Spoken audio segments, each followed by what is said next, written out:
welcome to Flat Earth Debate Uncut and After Show. I'm your host Nathan Oakley, and if you are new to this channel, or you've not done so already, then be sure to subscribe. Hit the bell notification icon and join button if you'd like to become a Nathan Oakley 1980 channel member and keep up to date with the Flat Earth Debate. If you would like to support the channel, there is a super chat that runs alongside each of these shows while they premiere, and there's also a coffee, Patreon, crypto and thanks button in the info box below the video. Speaking of Patreons, I'm going to do a quick shout out to all of you who do support me on Patreon, so a massive shout of thanks and appreciation to On The Level, Thomas van der Zander, Gary Hughes, Measured Flat, Chris Wouters, Mr. Amish, Sensiel Goat, Mitch Kennedy, Rod, The Name's Burley, Twad Wazzle, Jason Hornsby, Christoph Fournier, Flat Earth Travolta, J Mels 24, Yu Unamento, Iron 26, Endless, Goldie McKinnon, Retro Bill, Level Plain Poem, Michael Kahn, John Kays, Patrick Gunnels, Banter, Mel B. Styles, Hairy Blade, Mobile Max 777, Rob W, Del West Watson, Unbelievable Productions, Blue Ridge Ranger, Abraham Mohammed, Skeptic 936, Life is Short, Texas Mike, Chow Young Cat, David Wayne Foster, and Dank. So another massive thank you to all of you for supporting me on Patreon. Now I will hand over to whoever is in G+ and the Politics Discord server, so you can enjoy their dulcet tones while I set up for today's live show. We got Rick 2.0. What's up, Rick? Tell them. Yeah, Branch, I knew you were good. You kept telling me I'm Branch. No, you're not. I'm just finishing up at work. Make sure you give them all the news that they need, Crit. I think that's what they need. They need a little bit of news in their life. Yeah, but we had that's what I did. I started sending them the news, and they just blocked me. We had Benji in here. He didn't take a stance for the Earth being a globe. I don't know if he wants to just mention how he doesn't think the Earth's a globe, and then, perhaps, I don't know. Maybe he wants to tell us. Dude, I've heard Crit talk to like. Yeah, but did you hear what I just said, Branch? I don't know. You just rolled over what I just said. I did. I know. That's what I'm saying. Branch is getting a nuisance to the channel, given a chance. But everybody knows that. I'm just saying though, I've heard Crit talk to like an enormous grasp of people and just tell them why he thinks the Earth is flat. Yeah, that was back on the chatterbox or the chessboard. Right. I was in the Branch brings this story up a lot, especially the gems, where they say, Crit, you never leave the flat Earth spaces. And Branch is like, I was on a server that had nothing to do with flat Earth, and Crit was doing the flat Earth AMA, and there was like 600 people on the call. I just want to say real quick that the guy that was in here earlier should be coming back later on with this globe evidence, because he got destroyed a while ago and he hated that feeling, so he's gonna come back later. He said right on cue for Nathan. Yeah, he said 30 minutes, so I don't know if he would be back or not. Crit really is a full-blown flat earther, bro. Like, well, Crit will go anywhere and talk about it. Like you said. So I think it's a little early for Nathan, so hopefully he's a little bit late. Like his he's here now. Shit! I always swore it's supposed to be the okay. Never mind. I didn't know this. I thought it was like another 40 minutes. No, or he's something. here. Well, fuck it. Let's start the event now. I mean, it doesn't have to officially start. I guess you won't even be streaming it till it's time, but yeah. Yeah, right, I remember no foul mouth Friday, and I already dropped the S word, and I was like, that's why I love today. I love today because I really focus on not swearing at all. Like every time I talk. Well, I never. Hopefully, we can get a Matt Mooney versus Nathan Oakley here. Like, why are we even talking about Crit? Crit's the most devout flat earther I've ever fucking known. Okay, so you're on his jock. We got it. Okay, Branch, just you're making me blush now. Okay. I know, bro. He's fanboying. Trying to make an inroad with Crit for some reason. He wants Crit for an ally. I don't know. No, it's not that. It's not that. It's not that. Yeah, right. It's just that I've known Crit in other servers and just I've experienced how he. Like I'm not necessarily always a studied the guy or flat earther, but like I've been in other servers when he's talked as a flat earther. We kept this room kind of jiving right now, so there should be a couple of ballers that might be coming back in here, but we're gonna see if we can open it up to some conversation, so maybe Nathan can walk into room full of discussions. We got some people coming in here like Classy Sass. JoJo, it was a modern day let me debate. Oh, let me okay, go just ahead. Sorry. let me just get Yeah, through yeah. this. All right, so we got Classy Sass that's in here right now. Classy, if you're in here, you want to have a discussion, you can ask us some questions. If that, or we got some new people in here. Rick 2.0 is always good for a discussion, and there's a few others that were gonna be coming back. I'm Benji, new. I don't know if Benji's gonna unmute his mic, but we do also have Matt Mooney who says he wants to. Hold on, I talk with want to Nathan hear later. Classy Sass. What is it you want? For some reason, I would love to be able to share my screen, but I have the minor role, so I guess I don't let people that are minors to share the screen. That's fine. Unfortunate. So we're talking to Classy Sass at the moment. Welcome to the room. Yeah, what brought you in this room? Everybody else is still asleep. Oh, okay. Basically. But it's okay. Good morning. Do you have any questions, or do you? If the earth is flat and it rains and it rains and it rains like 40 days and 40 nights, what happens? What do you mean 40 days and 40? Hold on, That's a good Classy one. Sass. Classy Sass, That, what do you that's mean my globe 40 evidence. days and 40 nights? Like, what does that mean to you? It's just a number I threw out. Like, why 40 days, 40 nights? No, why not? Like, Are you talking about with it flood? well, I guess what we're asking though, Classy Sass, is how do you feel about the whole flat earth movement? Do Like, you know the answer to the question or not? Yeah, with it flood? Is that what you're looking for? I just want the answer to the question. What will happen? like, to, like, regardless of the, Yeah, that doesn't Well, have you any. wanted to hear from me. That's fine, but we're talking Well, we about. have an Go account ahead. of that in a book, yeah? Pretty Yeah. accurate sort of history book that told us that everything got flooded. Well, what? Th- How did it that's get flooded? yeah, If that's great though. But does it have a relevance to the shape of the Earth in any way? Any questions about that? maybe. Maybe. Well, what I'm saying is, do you think that the Earth is a globe, Classy, in any way? Well, if it was a globe, not about the flow though. Like, what do you think, sweetheart? Oh my gosh.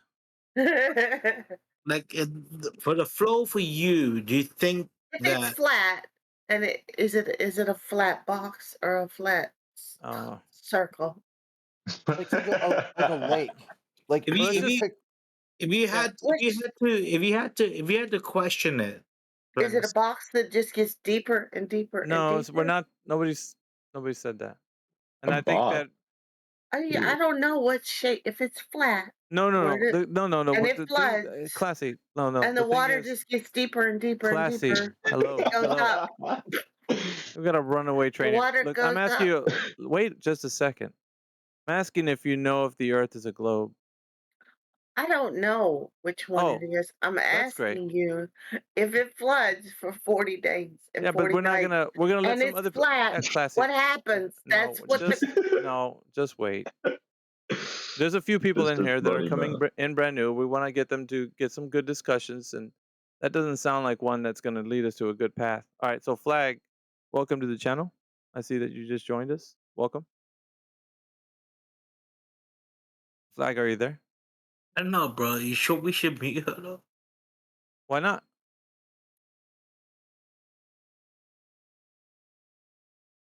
Flag, are you there? So, question: if it rains for 40 days and 40 nights, and it's flat, then that just means it rained for 40 days and 40 nights. I don't get She's muted now. She can't talk. Yeah, it's fine. We're just getting around to everybody that's coming in brand new that might want to ask questions about the shape of the Earth. Not some irrelevant question. She was getting mixed up with flat and a shape. Yeah, we'll that just happens a lot. Oh, go ahead.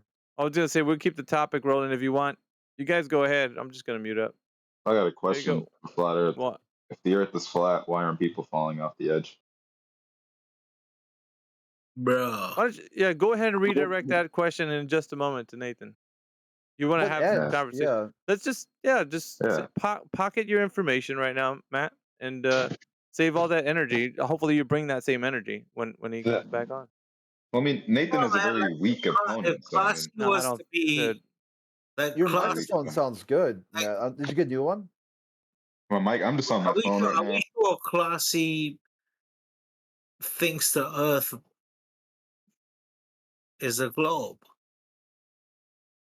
She doesn't know what the Earth is, according to her. Why not press that? Let's see what the fuck she's got to say. Press that. What do you want to press that for? Hey, what happened Why don't we press that? we talked to her about if you want whether or not the Earth is flat. We didn't talk to her about whether or not the Earth is a globe. I asked her the question. She said she didn't know. Yeah. Yeah. I don't know her, but she seems like someone I would like to unmute and just see what the fuck she's got to say. Can we unmute her, please?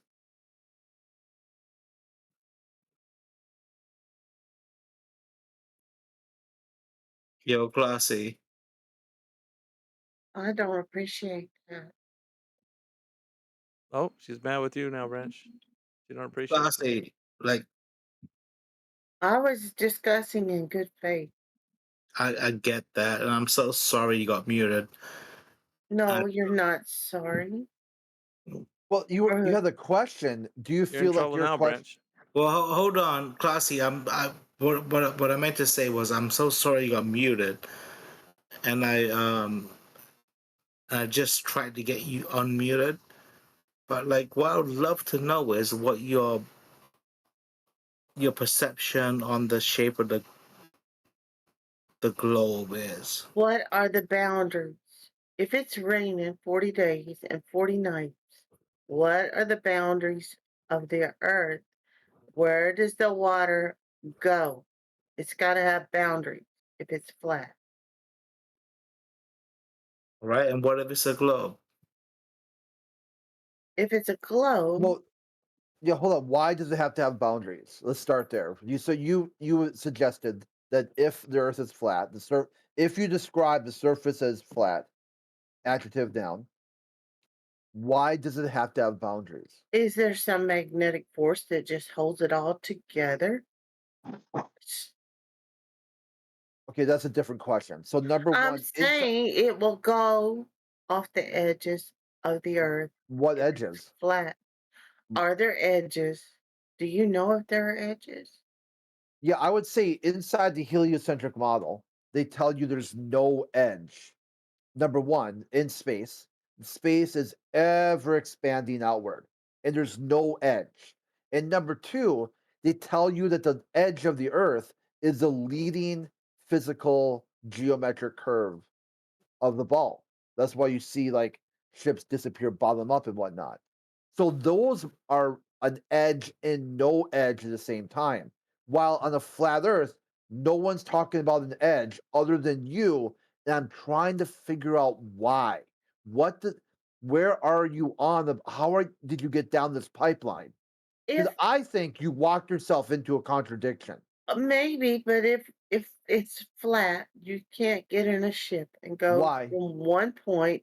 Why? All the way back to the same point you originated. Why? You can't. Why? Why is that? You can, but you can't do it without turning around and going back.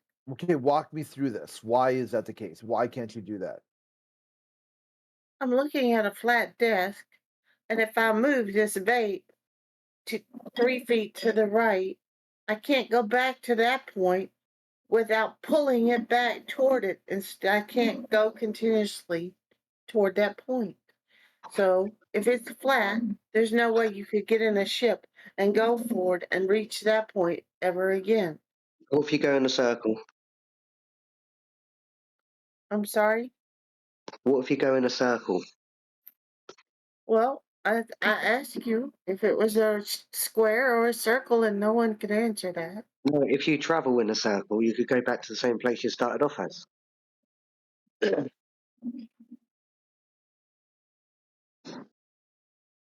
you ever get turned around while hiking in the woods and end up back where you started? At what point would you turn the circle? Okay, When you could go you any confused farther? your yeah, Casey, that was too high. What we're trying to do here is figure Yeah, out. my IQ is about 10. You're going to bring it down. No, it's not that the Is problem that with what your you're IQ. saying? No, this is exactly what I'm saying. You're Okay, now about to piss me off. if you listen to every word I say and not add your own content, then you won't be pissed off. If you refuse to listen, add your own answers, you're going to self-trigger and it will be your fault, not mine. At no point did I suggest that. I I believe said that would be called gaslighting. you walked yourself into a contradiction, and that's where you're at right now. And then you added in somehow I insulted your intelligence. You If you're going to add, did. no, I didn't. If you're going to add your own answer, that's the answer for all your questions. Just make it up. And it should be easy to do that because you're already doing that. You're already just asking a question, then making up your own answer, then refusing to use the own answer. Well, can it be a flat circle? Could it just be, how about just start with flat? Can it be flat? It could be flat. Okay. And what does flat mean?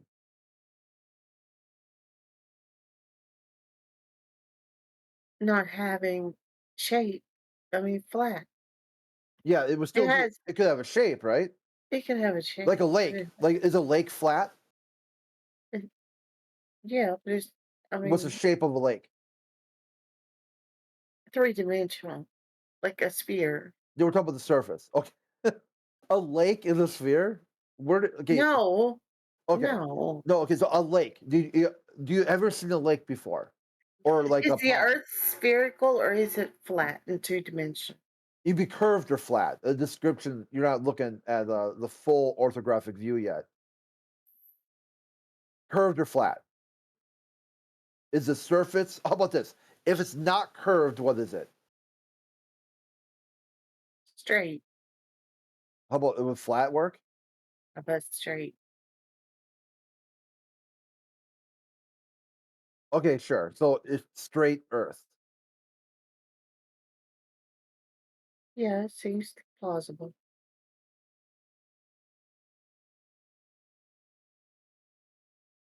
All right, so I guess welcome to straight Earth. Well, I'm not sure. It seems pretty gay at the moment. You can walk around a lake and come back to the same place you started off as. It would be flat and circular. Are you saying it can be flat and circular at the same time? But not It can be any shape. Well, but it can not be any shape if it's flat, and we can still walk in a circular path correct. if we're not walking the extremities. Whether it's a square or a circle, that's Well, irrelevant to the surface Oh, properties. well, I think it's a flat circle.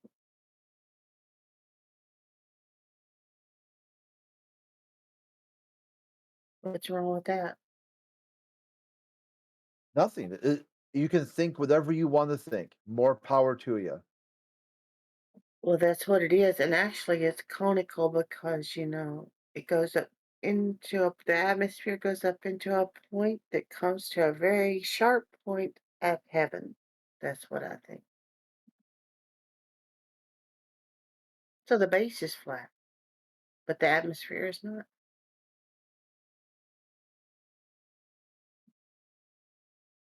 The stars and the moon and all that stuff is up there in the top of the cone. And the earth is the flat base of the cone. What's wrong with that theory? Nothing? Thank you.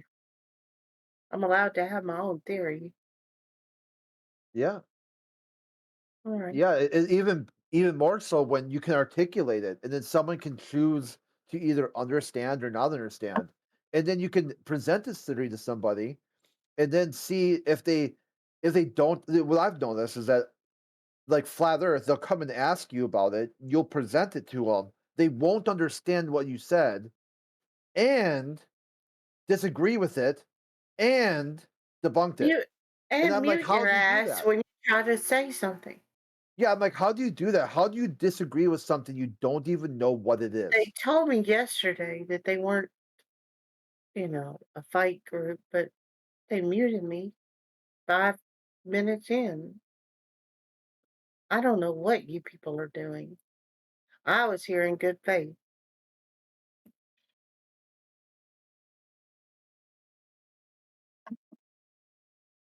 Now, can I say hi to Benji? Hi, Yeah, you can Benji. do whatever you want. But not necessarily. No, that's not true. Well, yeah, I mean, at some point, say if you violate TOS or something, I did not violate TOS. I Okay, got muted for royal an you. opinion. I got muted for a question. No one gets muted for a question. Whoever muted me, apologize now. No, you were muted for not answering a question, I believe. But I didn't know that the person's answer. not around. I didn't know the answer. Yeah, I think Miggy was going through introductions and talking about a few people who had tried to chime in earlier, and then right in the middle of that, you're talking. He asked me a question. basically- He brought me up on stage, put the spotlight on me so he could mute me. Let's be honest. Okay, if that's what you think would happen, then you've got to make a choice. Either they're not going to apologize, so either A, move on, or B, move on. Well, you weren't the one that did it, so we can move on. Okay. If it was me, I would have muted you. Yeah, so it's like either move on or someone I'll exit stage right. They'll just like yoink you off the platform. Let's move on then. I'm not the one that called me back after I was muted. Okay, No, you're free to leave at any time. Maybe I don't want to leave. Maybe I just don't want to be in the spotlight. Okay, well, stop talking about something that happened in the past then and talk about something else. Again, I never said anything. You all put the spotlight on me as soon as I walked in.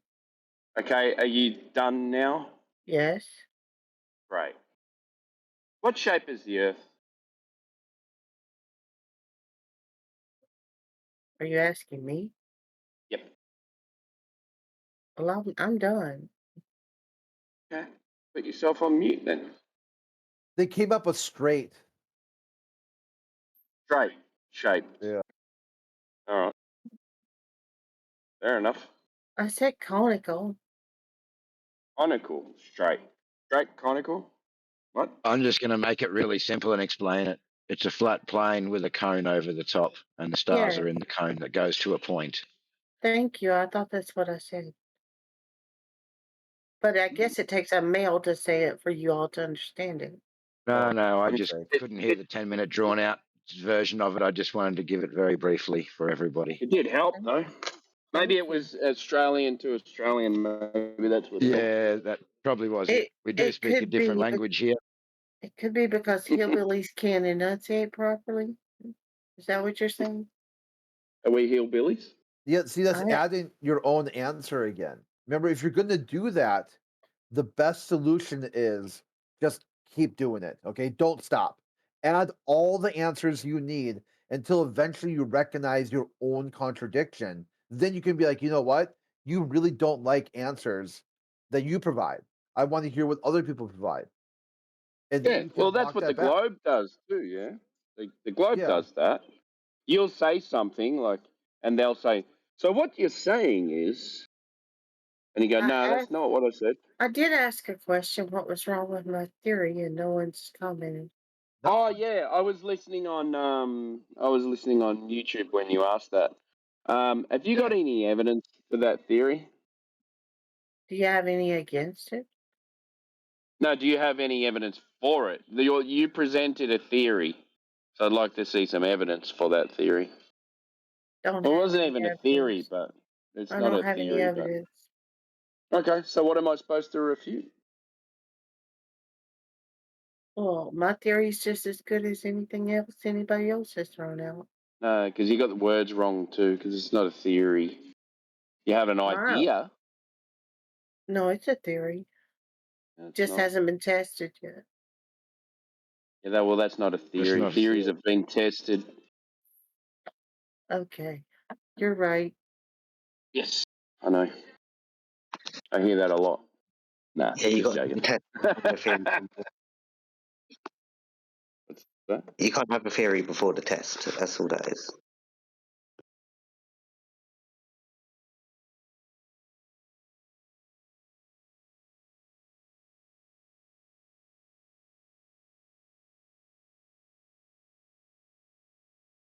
What was your theory?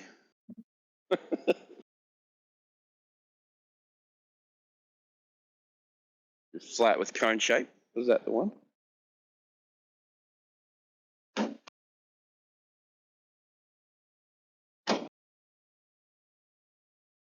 I don't want to talk anymore.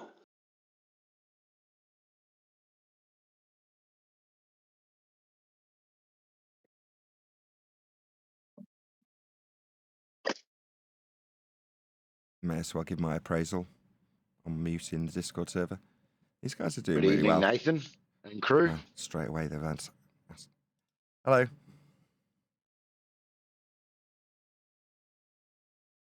G'day. Tonight. Pardon? So how are we all tonight? Today? Very well, this very well. afternoon, How are wherever we you? are? I'm good. How are you? Yeah, great. Jolly good. We've been just sitting here waiting for someone that was going to go away for half an hour and come back and prove the globe to us all. We were hoping he was going to come back when you arrived. How do you mean prove the globe? Yeah, I think he's going to come back a flat earther. No, but I mean, he was coming back in 30 minutes with all the evidence to prove the globe to us and turn us all back into globers. I was, seeking slightly more clarity. When you say prove the globe, there is such a thing as a globe, right? So when you say prove it, prove what? What about it? Well, prove that the Earth would be the spherical globe planet. Oh, that the ground itself living on. Gotcha. You mean prove the reification of that model, as though we're standing on that model? Yeah. Oh, right. He's never going to be able to do that. He can't stand on a model.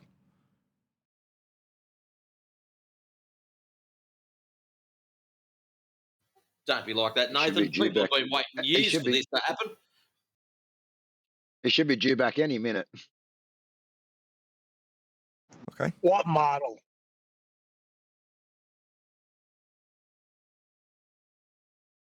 Well, that would be the claimed overarching globe model that covers everything, but you can buy it from your local bookstore and stick it on your desk.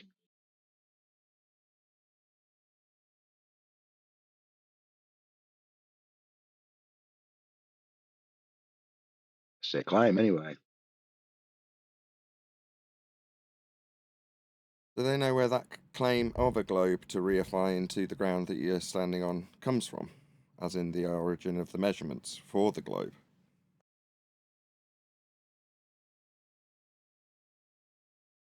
No?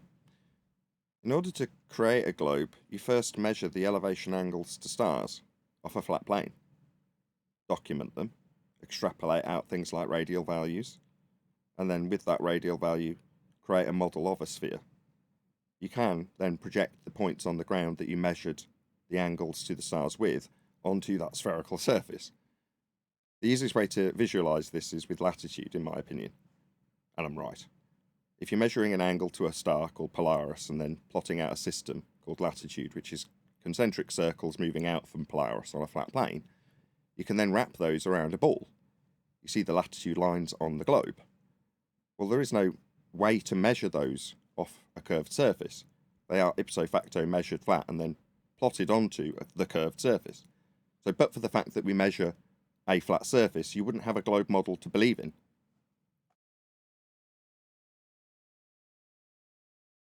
For fuck's sake. Please, can you not swear? So in about, I don't know, an hour or so, maybe a bit longer. I didn't mean to I'll be going up to a lot. meant... My bad. Just the profanity with me telling you not to do that, please. Well, you know what? I do apologize. No worries. I'm just going out to an audience shortly. But I didn't mean to swear. Yeah, that's fine. Just please try not to. Then Branch, you just didn't understand what he said, or you just wanted to swear in the mic? Did you understand what he said or not? No. I don't know. No, I understood what he said. What did he say? He's talking about the shape of the Earth. Get it? Well, no. A flat surface doesn't necessarily have any inherent shape to it. It's an aspect. Now, you can take that aspect and measure that aspect of the ground, which is flat, and then project that onto a globe. But that's not the shape of Earth. That's the shape of a model that's been derived from a measurement of a flat Earth to create that model of a sphere. That's not a sphere Earth. We don't have such a thing. That's just a model. But the model comes from measuring Earth. Flat. Absolutely, Nathan. Yes, that's correct. Like with latitude. You know, those lines wrapped around your globe? Those are an elevation angle measurement representation to Polaris. You understand that? Nathan, you understand that? Do you remember, like, It sounds like you're about to ask me a question.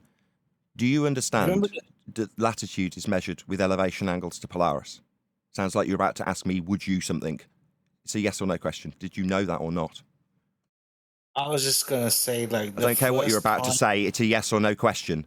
Did you know that the latitude lines around your globe reification you believe you're standing on are measured with flat Earth elevation angle measurements to Polaris? All right. Did you know that? Haven't finished. Can you just mute this asshole? This asshole that's swearing at me and triggered because he's a globe zealot. Doesn't want to answer the question, wants to chant through the third repetition of it. So what, if you don't hear it coming your way, that Earth's measured flat for your globe reification, it won't have to be answered?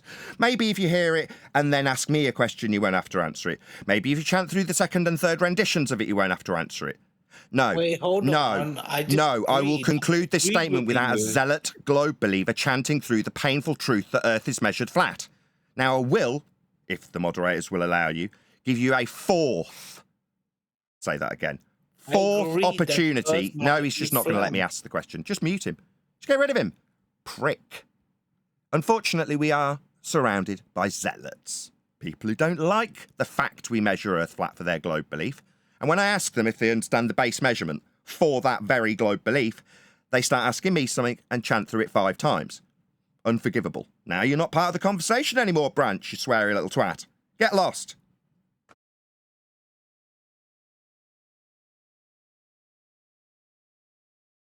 Meanwhile, for everyone else who's not a complete prick, who can't control their zealot temper and has to chant through the person, identifying how Earth is actually measured. It's measured flat, and those measurements create your globe faith. You don't have to like it, and I can try and communicate to you that fact with an affirmation that never comes, just lots of chanting. I don't care. Yeah? Branch seems to think that his chanting through me is going to change these facts? No, it won't change anything at all. What it does do is highlight his zealot belief as he chants and gets angry with the fact of how Earth is measured flat. Don't have to like it.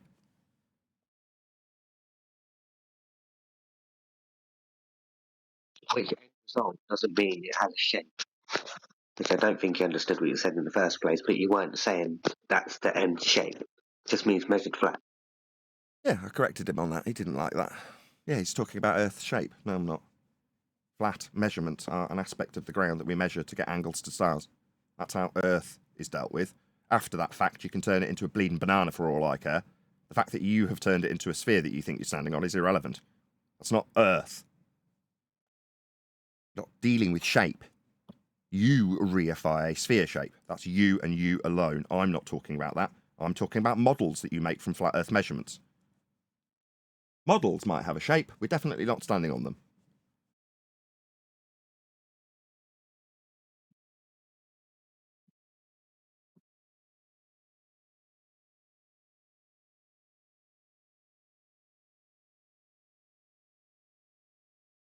I mean, you guys have to deal with it too. The lady you were speaking to earlier, made us a baseless assertion of what flat Earth couldn't do.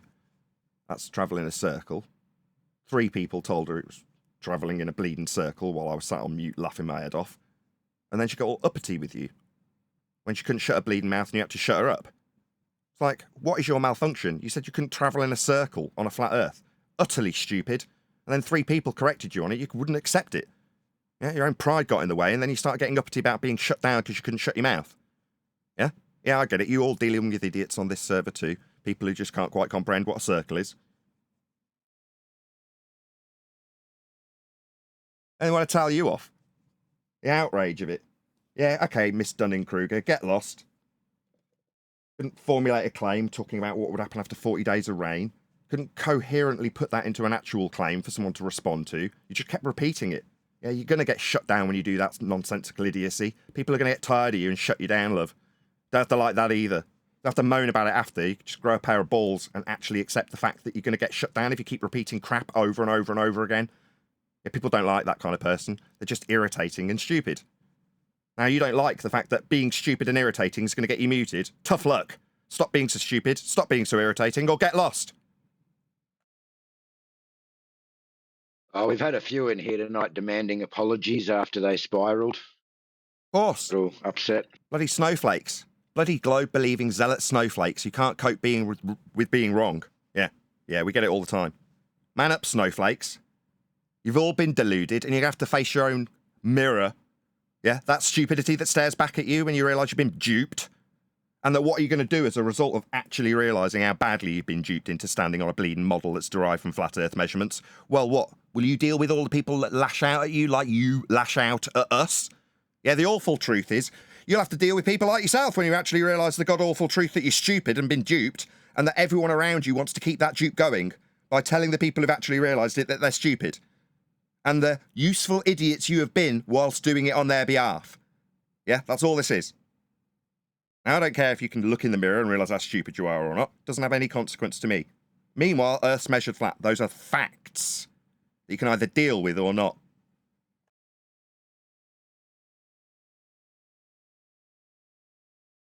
How are you, Neil? Nathan, where's your regular content? Is it like on YouTube or some other place? I'm on all sorts of places. I'm on whatever the library one's now called. I think it's BitChute. YouTube, obviously. BitChute, yeah. TikTok. And I publish the links on Facebook and Twitter. Oh, Facebook and Twitter. What's your Twitter handle? I don't actually know. I don't do anything other than press the share button in YouTube. I don't know. I think it's just my name. Got it, and they can drop it into Master B. I'll drop it across for you. I don't actually know how to use any of these platforms. I press the share button in YouTube, and then it shares my video. My primary concern is the videography on YouTube. It's Nathan Oakley 1980? Yeah, that's my everywhere? YouTube channel. That's my primary focus. Yeah, okay. Well, on YouTube, it seems like you have a lot of like hours and hours. Each video is like 4 hours. I do it daily. Yeah, well, I make videos about this subject daily. I run a daily debate. So the doors are open daily. Anybody can walk in. As I'm setting up for my live show, I'll record. And then when the live show goes out, obviously it only goes out for about an hour, sometimes a couple of hours, depending on what we're covering. And then after it finishes, I continue to record in case there's anything juicy that happens after the fact. And that can turn into about 4 hours. But that's every day. Okay, and is this like on a certain Discord channel that I don't know of, apparently? Well, like now, I don't own any of these Discord channels, so I do have a regular channel that I use, which is, I believe, called the Flat Earth Debate Discord server. And that's run by a guy called Righteous Force. But I don't run it, I don't own it. Same as this, I don't own this or run this either. I don't have mod status either here, so, in the past when I've come here, people have said, "You're muting me." It's like, this isn't my server. What are you talking about?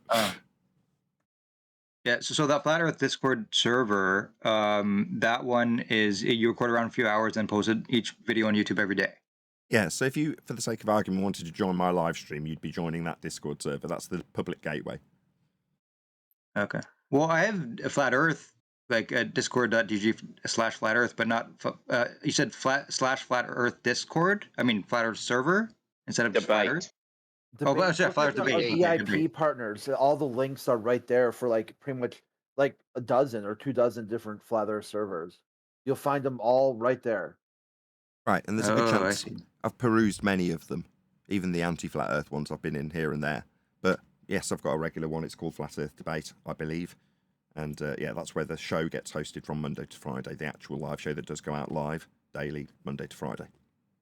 But the show's every day. And anybody could just join, right? You can just join and shoot the breeze or put a claim forward, tell us we're wrong, anything you like, as long as you don't swear. Oh, okay. You just need to get voice verification in there, so you just jump into the chat there, type hello, and someone will come and voice verify you. Oh, I see. I don't know if this is poor etiquette. Two of them, 24/7 Flat Earth and Muslim Flat Earth. I don't know much about Discord and whether or not this is poor etiquette to be talking about someone else's server, because obviously the guys in this server presumably just want to promote their server, and you know. Oh wait, you're not from 24/7? I'm not from anywhere. I don't own a server. I go in all of them, and mostly I go in the Flat Earth Debate one. Typically, if I'm broadcasting live, that's where I'll be. Today, I'll be broadcasting from here. I see, yeah.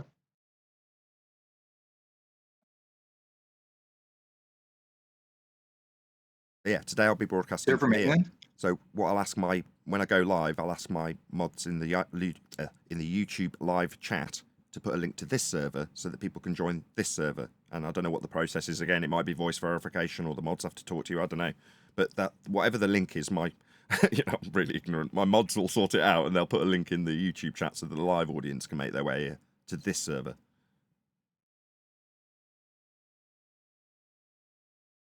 Yeah, I thought you were here from 9 a.m. to like 12. I didn't think you'd be here so early at 8 or 7. Is that what's your usual time that you come on Politics Discord? I'd normally be an hour later, but my youngest and eldest, for that matter, daughter, are both in a little play that they've been learning how to do over the last week. So that starts at, I believe, 1. My wife disappeared about midday, so I was like, well, I'm just sat here. I might as well join the server and see what you guys are chatting about. Get a feel for the lay of the land, as they say. Nothing much. I think it's interesting, like when in terms of your kids, like if in the school they teach them like the globe and stuff, and they come in saying these things, and then do you counteract that, or like how do you deal with that? I homeschool both of my children. Oh, I see. Okay.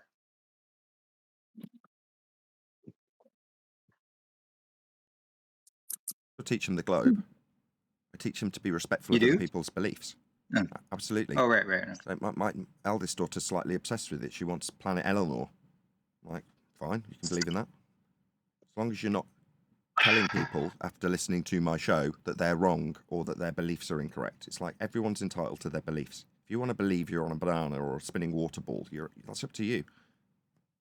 The fact that the Western world religion is that and people are brainwashed and don't necessarily know it's a belief, well, go back through history. There's plenty of examples of the same thing in various guises. You know, they keep control of us. If you don't know that, then, okay, you're pretty naive to the way the world works. Who's they? So, how is the control realized? By just telling people about the shape of the... Well, you can only go by past history in terms of how we expanded the known territories. So if you go back 500 years and look at the maps, there's only a certain amount of land on them. And you go, okay, well, this is the known territories. This is what we've got. Now, there might have been, in those depictions, walls around the edges of those known territories. Again, because of the maps got it doesn't mean there was a wall. Eventually, people explored with an understanding of the stars out towards what they used to call outer space. Well, outer space was the area beyond the horizon where they found the new worlds and found their way home with the stars measured on a flat plane. So that is the actual expansion of the territories. Then you reach a point where they go, there is no outer space towards the horizon. That's now the sky. Outer space is the sky now. Formerly, where we found new worlds was out towards the horizon. Now it's up in the lights. So everyone thinks the lights are soil. Well, no, that's just what they've told you outer space is, where formerly we have, ipso facto, found new worlds with what used to, but are now currently an ambiguous titling of aliens, other people from other countries and new worlds in this instance. They want to call them displaced people, like they don't want us to call them new worlds and third worlds. They want to be calling them developing countries and displaced people and all the vernacular that would steer you away from the fact that in history we expanded the known territories flat. And then it stopped. So you say, well, what possible control could they have? Well, potentially, and I'm only speculating, a stopping of you going to what they very literally called outer space, the area towards the horizon, and transposing it into the sky, to me, seems obvious. but maybe not to you until I just broke it down.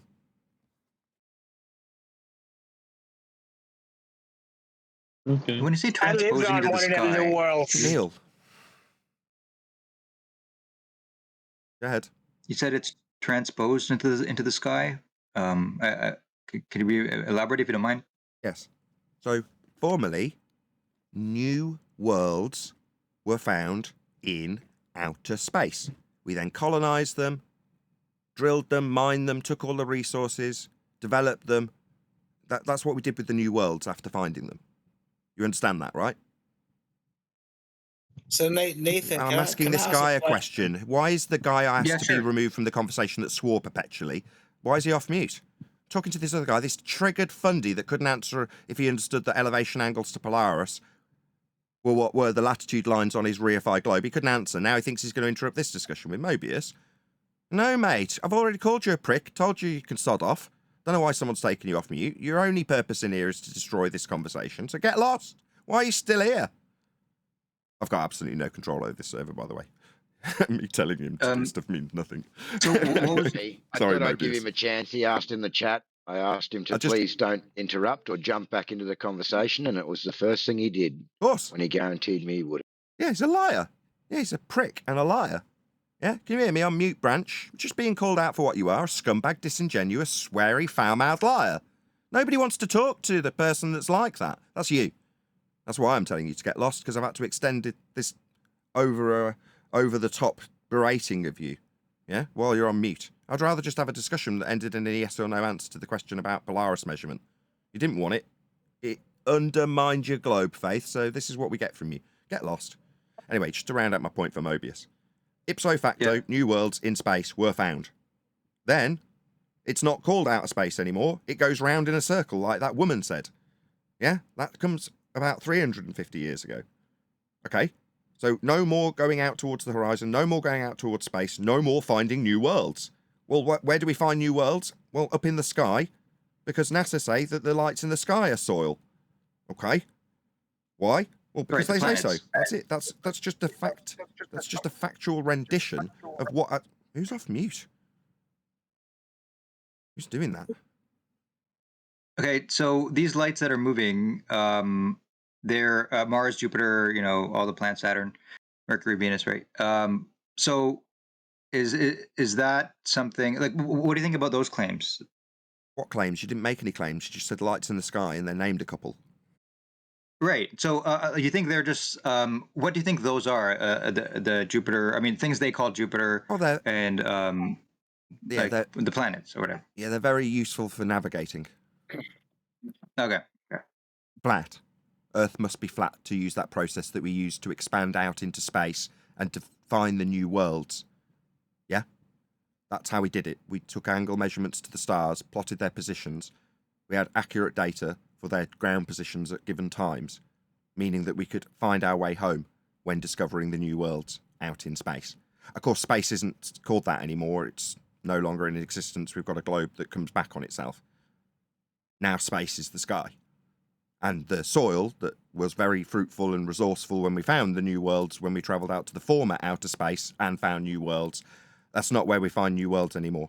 The resourceful new worlds will never be found again because the new worlds are light years away, even though light years is derived also from those flat plane measurements of the stars. So that nonsensical part of that rhetoric and that story that makes you think that the lights in the sky are just very difficult to get to discover a new bit of soil in the sky. Yeah, that's how it's actually changed. Those are just facts. They're useful for navigating, to answer your question, and we know where they are above at given times. Yeah, certain times of the year, like January 21st, whatever. There's always at this the orientation of the lights of the stars are at all times. No, at all times you can know where a ground position for a star is. The navigation stars. We can know thousands of years into the future, based on their very predictable movements, where they will be above at what time. That's why on a boat you can use the stars to navigate. That's why we use those stars to plot certain positional data onto grids and maps. Because they're consistent. Yeah? You can use the navigation stars at any time you can see them. You just need a little book with the dates and the times that they're going to be above certain Yeah. positions on the ground to navigate the ground with. But you'd have to do it flat. That's the point. Oh, I see. Yeah.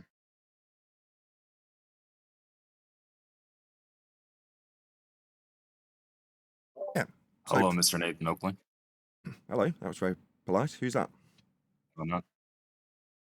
So you claim that the Earth is a flat horizontal plane. How come it doesn't distribute the properties of a flat horizontal plane? How come it doesn't? I've just given detailed examples of how it specifically is measured flat. So perhaps let's reiterate. Maybe you're interrupting before I've even got through the half of sentence I've currently got through. This isn't going to work out well. So I'll just try that again. Hopefully without... Let's not put any aspersions on you just yet. Without interruption, let's hope. So, we will be measuring Earth flat. Or positional data, that's GP positions of stars. Okay? Now you've just told me, how can it be flat if you're not using it flat? It seems like you haven't listened to the last 10 minutes. So, given that you haven't listened to the last 10 minutes of me describing how Earth is measured flat with elevation angle measurements that can only come from a flat plane, perhaps you'd like to address how we can take those angle measurements from anything other than a flat plane, given that that's specifically how they work with a flat Earth. Yeah, so just to clear up some things, I wasn't the person that you were talking to before, so I asked you a new question. I was wondering if you could answer this question. But since you just talked about elevation angles that obviously don't prove a flat plane, and the Earth is supposed to look pretty horizontal on its surface, that's what a big globe predicts, especially because you're not a giant person to the point where you're like, are you like 10,000 feet tall or something? I'm pretty sure you're not. A globe predicts that the moon's going to appear flipped from the northern hemisphere to the southern hemisphere. We have that. That's impossible on a flat horizontal plane. A globe predicts for an observer to be looking out in a boat and it Sorry, you're going to scattergun me. It's just scattergunning me with endless That's questions and endless impossible on a assertions. flat Sorry, I horizontal just plane. need one at a time. Sorry, you're going to hand wave my claim and then scattergun me with multiple. No. No, what you've just described, Address let's the moon address one then. that Address first. the moon one. Hopefully without constant interruption, for that one claim at a time that I can actually deal with, not 50. So let's just deal with, if I move past the moon, it changes its orientation. Yeah, I'd expect that. That has nothing to do with sphericity. That's non sequitur. Meanwhile, we've got an actual claim that you moved past. We do measure elevation angle measurements to the stars. They are only capable of being taken from a flat Earth. You've hand-waved that. Now, given that I've just dealt with you changing your orientation, I can give a specific example for my audience, which is to say if you stick a plate on the ceiling and draw a smiley face on it and stand the left side of it and then walk across the room and look back, the smiley face will be upside down from your vantage point because you've changed your orientation and turned around. That's what he's describing the moon appearing to do as you walk across a flat plane and change your orientation with respect to it. Has absolutely nothing to do with sphericity. Nothing. It's non sequitur. Yeah. So I've just dealt with... Now he's interrupting me. I've concluded. You're about to scattergun things that we asserted to prove a sphere. I've just undone one of them. Yeah? Now, we could have had 20, so it seemed like you'd actually got a point somewhere in there with multiple of them. But I've just taken a big steaming dump on that nonsense you claimed proved sphericity. That would be the orientation of your view of the moon that you're now chanting through. So I've just undone your stupid nonsense, and now it's on to the interruptions. What I'm doing is humiliating you. But for the fact that you would assume antipodal... You're the one being humiliated. You don't want Well, you just don't like being humiliated, because your assertion that the orientation change with respect to the moon proves sphericity has been undone. It doesn't. But while I conclude that point, you're going to chant through me after an attempt to scattergun me with multiple examples that won't be proving sphericity, because the descriptions of orientations of the moon and the useful aspects of the moon can be used for navigation also. So you can take angles to the moon. Yeah? Elevation angles. That's what you can do with these celestial items. And navigate. That's how we've expanded the known territory. This man has hand-waved it and said, nah, they don't prove a flat Earth. It's an angle. It's two straight lines with respect to a ground position from your position. It can only be straight. It's 90 degrees to the star itself along the ground. It's a ground position. It's measured flat. It's an angle. It can't bend. It's a straight line because it's an angle. So it unequivocally can only be measured flat, and he's trying to hand wave it and move on to, if I change my position, something will look different. Yeah, shocking. That don't prove jack. Okay, So, I'll just make my conclusion again, without the interruption at the point that I'm going to reiterate that Earth is measured flat with elevation angles. You haven't addressed that. You've hand-waved it and moved on. Now, I'm not going to let you move on again. I want you to address the facts of how elevation angle measurements are ipso facto made, after I cite what they are from by Sustainable by Design. Quote, the altitude angle, sometimes referred to as the solar elevation angle, describes how high the sun appears in the sky.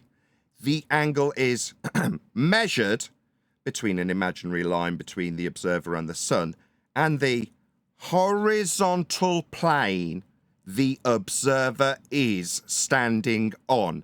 End quote, Sustainable by Design. Second definition, just in case he decides to hand wave it after I've reiterated it, because he's given me 2 hand waves, I'll give him 2 definitions. I've got 20. This one's from Principles of Navy Ordnance and Gunnery, page 514. Target elevation angle between the horizontal plane and the line of sight measured through the, measured in the vertical plane through the line of sight. It's an approximation. Sorry, where did it say that in either of those citations? Physicists and engineers use Sorry, it didn't say that. all the time. Excuse me. You've just decided to undermine my citations. So can you find me an... Excuse me.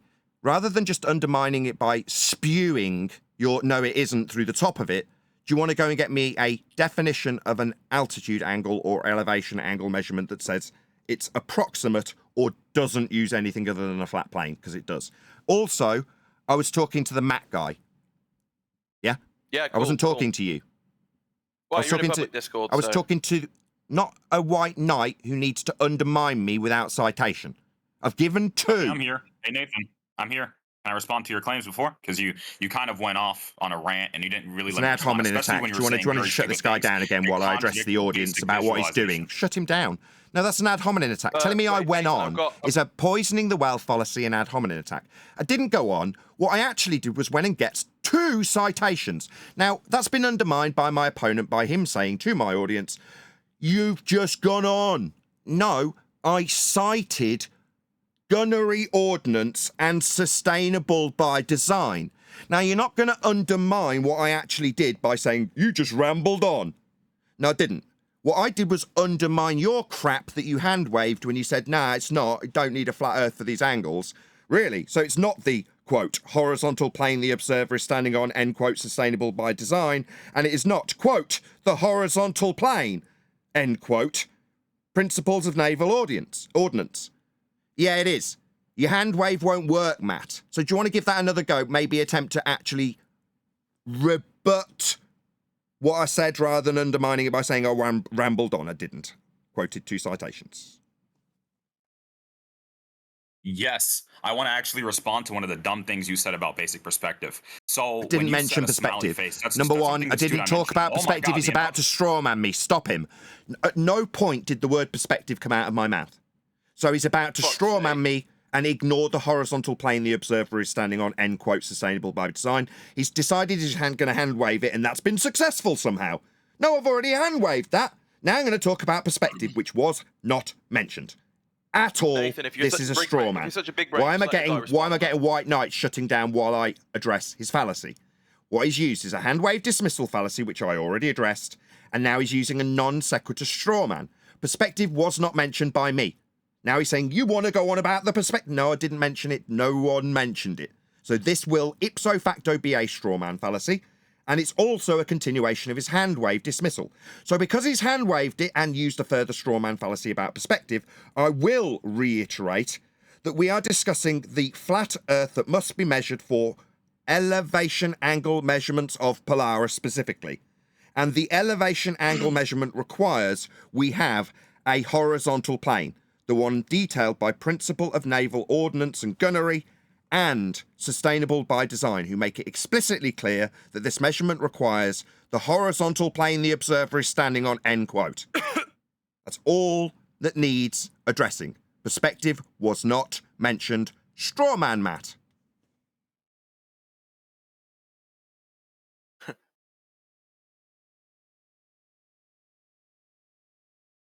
Did he have to be shut down because he couldn't shut up in the middle of me pointing it out to him? I'm unmuted now. Yeah, so when I said perspective, I was talking about the moon thing that you said when you mentioned the smiley face and you going on the opposite side. So the difference is the moon has patterns on it, and it's not a smiley face. It's a three-dimensional object, which means it wouldn't be subjected to what a smiley face would be subjected to. And I've actually ran a three-dimensional model that depicts the moon on a horizontal plane, so anyone looking up can't make it be flipped unless they're flipped. And at no point did you mention anything about sphericity in that, so let's just address the fact that that in no way proves a globe, because it doesn't have any connection to a globe. Even your descriptions of modelling a sphere globe from monocular vision of it doesn't infer Earth's sphericity in any way, shape or form. Again, another attempt to hand wave the horizontal plane measurement when I took his moon observation and repackaged it as being useful for navigation. I also undermined the reiteration that he's just given me that in no way proves sphericity. He didn't even mention a spherical surface. So again, he's rinsed and repeated his original claim in attempt to ignore the horizontal plane that must be measured for elevation angles, including to the moon. His non sequitur doesn't prove sphericity, but it needs readdressing. I've already dealt with this. This is the second time. So that's twice I've dealt with his moon. 0 times he's addressed the horizontal plane the observer is standing on for this elevation angle. Just to make that clear for the audience. You've got to be standing on a horizontal plane. It was the first thing I put before your scattergun that you tried to put in after the fact. I think you'll find that it wasn't an original claim from you about the moon. That was an attempted scattergun to ignore my original pointing out that we need an elevation angle. I asked you to address it. You attempted to scattergun me. Now you're making out like what that was the original claim we were discussing here. No, we were discussing elevation angles. So actually I was wrong in my count. It's the third hand wave. Yeah. So elevation angles is what you were talking about that with the other guy. So having an antipodal completely flipped orientation when looking at the moon is only possible on a globe with a northern and southern hemisphere, unless your flat Earth curves in some other way, because everyone on your plane is looking up. And that's impossible for the moon to be flipped in that way. It's called a begging the question. So go ahead and address that. When you're done, it's called a begging the question fallacy. You're assuming antipodal positioning then. No, that's the thing you're trying to prove here. As opposed to just assume that you would travel towards the horizon and then arrive antipodal from... Excuse me, is there a white knight interrupting me by chance as I take apart this antipodal assumption by begging the question fallacy? It seems like there is. Yeah, I'll just try that for a second time, hopefully with the people around this chanting zealot with antipodal assumption. Who's doing that? Yeah, white knights that need me to point out that this is the fourth attempt. Can all the white knights go in all at once while I point out that you're assuming your outcome when you say antipodal? You're just assuming that you travel antipodal. That's what your assumption is. Begging the question fallacy. Can I respond? Yeah. So basic perspective requires that antipodalness, if that's even a term, is only possible on something that has sphericity, which would be a globe. Given that what's in question is the Earth as a horizontal plane or the Earth as a globe, the globe would have a northern and southern hemisphere, and we see the moon flipped on a northern the same begging the question fallacy. Right? And so when I look at a 3D model of the exact same rinse and repeat begging the question fallacy. Upside down. Can you just shut him up? Sorry, I don't need him to repeat the same begging the question fallacy again. I heard it the first time. Yeah, if I assume I travel to the bottom of a globe, yeah, that would be you assuming that the Earth's a globe by begging the question fallacy. Do you think I need it repeated, dumbass? No, my friend. Furthermore, antipodal assumption is not going to be in the definition of perspective that nobody mentioned. Yeah? Moving orientation with respect to the moon has nothing to do with perspective, nor does it have anything to do with antipodal positioning. Just saying perspective is reliant on antipodal positioning assumptions. And it's not going to cut it, Dumbo. Completely non sequitur. Repeating it isn't addressing the fact that the thing you're trying to prove is that you're on a globe. So saying, if I'm on a globe, is assuming the outcome, aka begging the question. I don't need it a third time.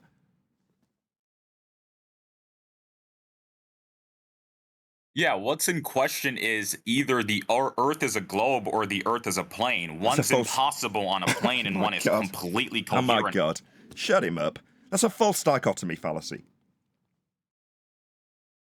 You're a stupid idiot. I'm done talking to you, Matt. You're thick as shit. That's a false dichotomy fallacy. Yeah?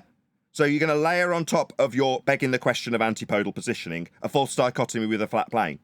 Yet you're still assuming in the one half of the false dichotomy that you're going to be travelling antipodal on a ball. Do you think by masking it in a false dichotomy that I'm not going to recognise that, oh, one of the models assumes you're on a bleeding ball? Yeah, it's called... Oh, what was the word again? Oh, it's like my memory's almost vague from 5 seconds ago. A begging the question fallacy, assuming the thing you're trying to prove. If I assume I'm on a banana, then when I travel to the bottom of the banana, well, aren't you trying to prove you're on a banana? Well, if I just assume I'm travelling to the bottom of the banana, and then I declare an observation that I make when I've assumed I'm on the bottom of a banana, no, prove you're on a banana first. Don't just tell me that if you travel on a banana, you'll be on the bottom of a banana. No, mate. It's called a begging the question fallacy. It is that simple. You are stupid. Masking it in a false dichotomy won't alter your fallacy use. Now, people who are stupid use fallacies. They also feel the need to chant their fallacies in repetition over the top of their undoing. That's what stupid people do. You, Matt, are stupid. Therefore, I don't want to talk to you anymore. It is beneath me. Yeah? Go away to some other forum where you can lord your stupidity over people who are more stupid than you. That is not here.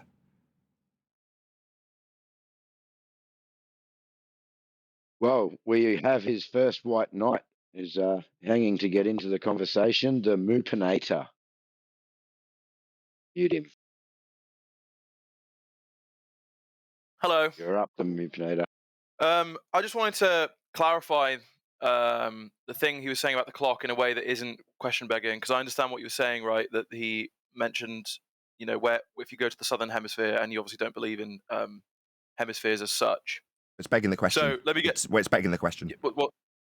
Yeah, sure. That's what I'm saying. So I'm going to try and do that in a way that I'm going to explain it in a way that it isn't begging the question. So on the flat Earth model that you subscribe to, correct me if I'm wrong. Stop. You believe that Stop. What flat Earth model that I ascribe to? Did I give you one? Did you hear my question? Yes, yeah. So I'll ask it again.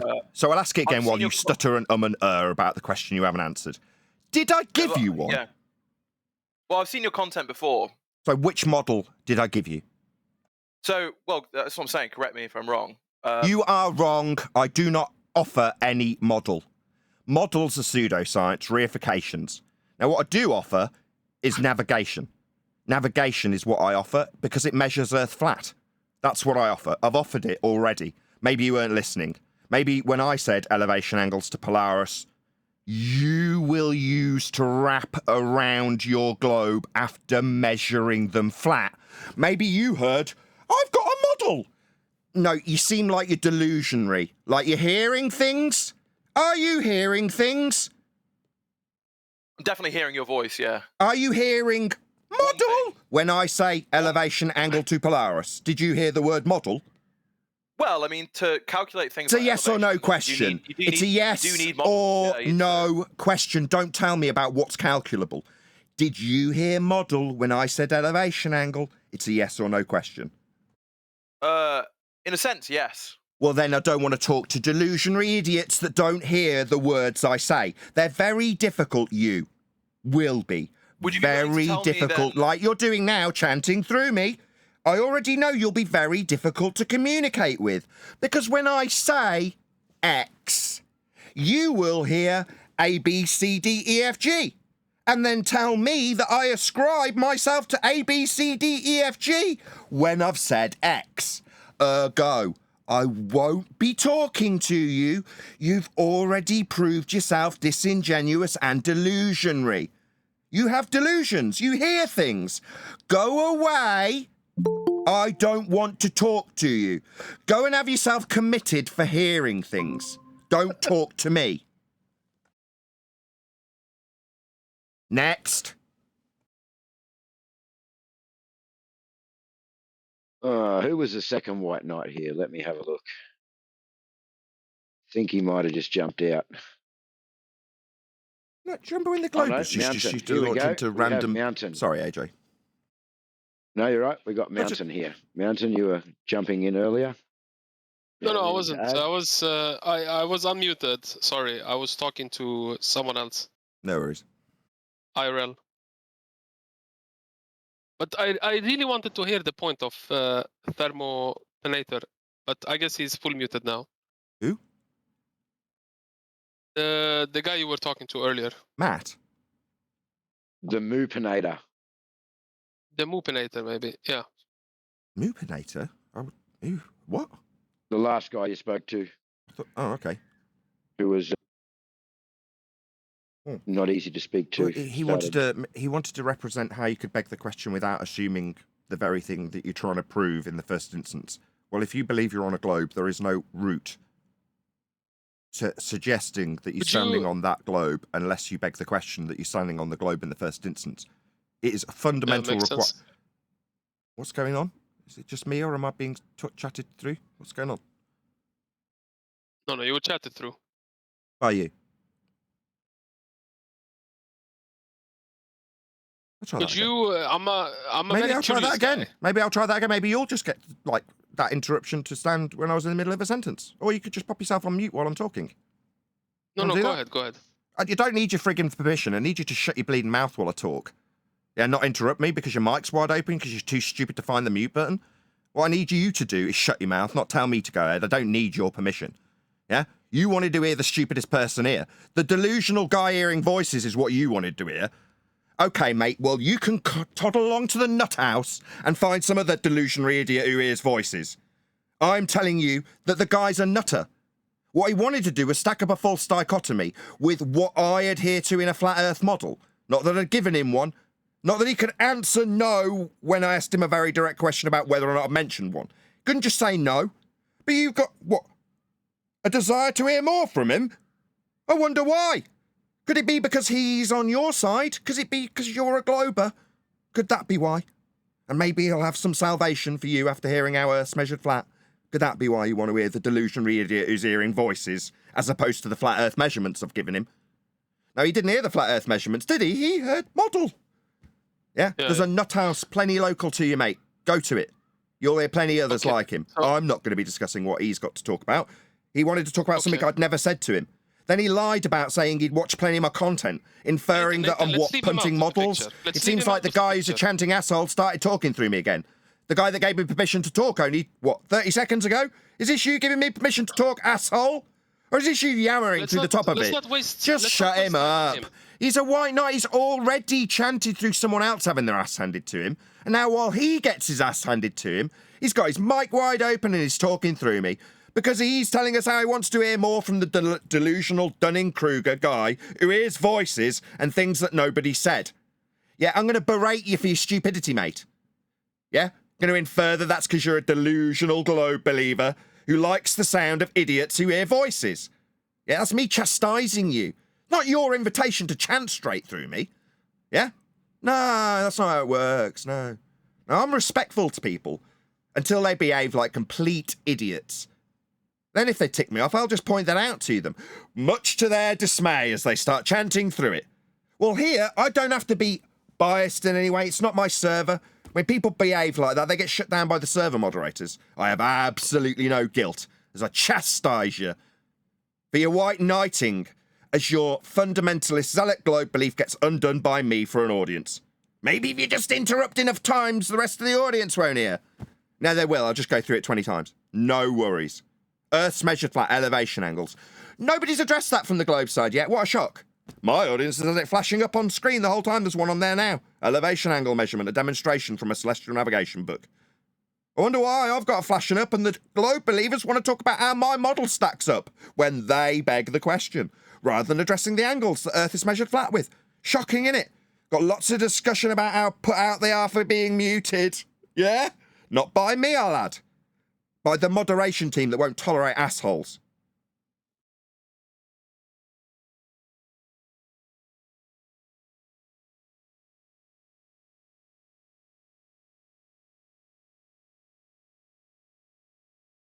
I'm sorry if I offended you, Nathan. I just wanted to leave that guy out of the picture. I want to ask you a question, if that's okay. Yeah, feel free. I'm very new to this. You know, I know the very basics, like tiny bit of the basics. I believe the world or the Earth is a globe, fair or whatever. Nobody cares what you believe. But Yeah, I'm just giving you some basic information about You're not. myself. You're telling me what you believe. Sorry, you're not giving me basic information. You've just said what I believe is, and then started talking like I give a crap what you believe. I don't care what you believe. Don't care. Did you want to carry on telling me what you believe? I don't care. No, I want to ask a question. Based on what you just believe? prefacing Is it before based my on what you question. believe? Because I don't care. So it's all basics, you know. But I am open. And could you give me the strongest evidences that you have that provides what is your narrative, that the Earth is flat? Am I talking to a closed microphone? Right, shut your mic and listen. Open your friggin' ears, you dumb shit. Earth is measured flat with angles. A specific example is latitude. Now, is it just me, or is this fucking zealot interrupting me? What's your name? Mountain. You dumb fuck. You've heard it from me multiple times, and when you get it given to you personally, you interrupt the conclusion of it. You dumb shit. You're just stupid. Yet you can't comprehend the words that are coming out of my mouth like the last guy. You two have got a lot in common. What's your narrative? I've told you the measurement of Earth. Are you deaf? No, I didn't hear that. I didn't hear that.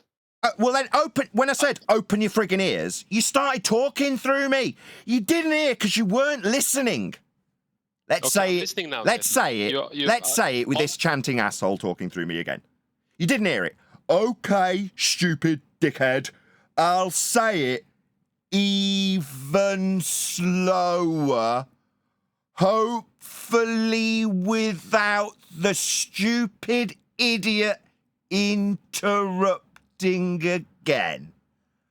Earth is measured flat with elevation angles. On screen for my audience now, a demonstration of an elevation angle labelled latitude.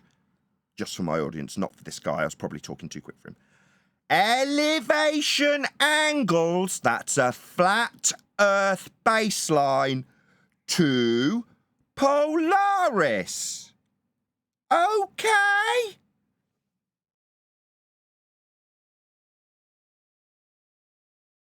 Okay, I got it.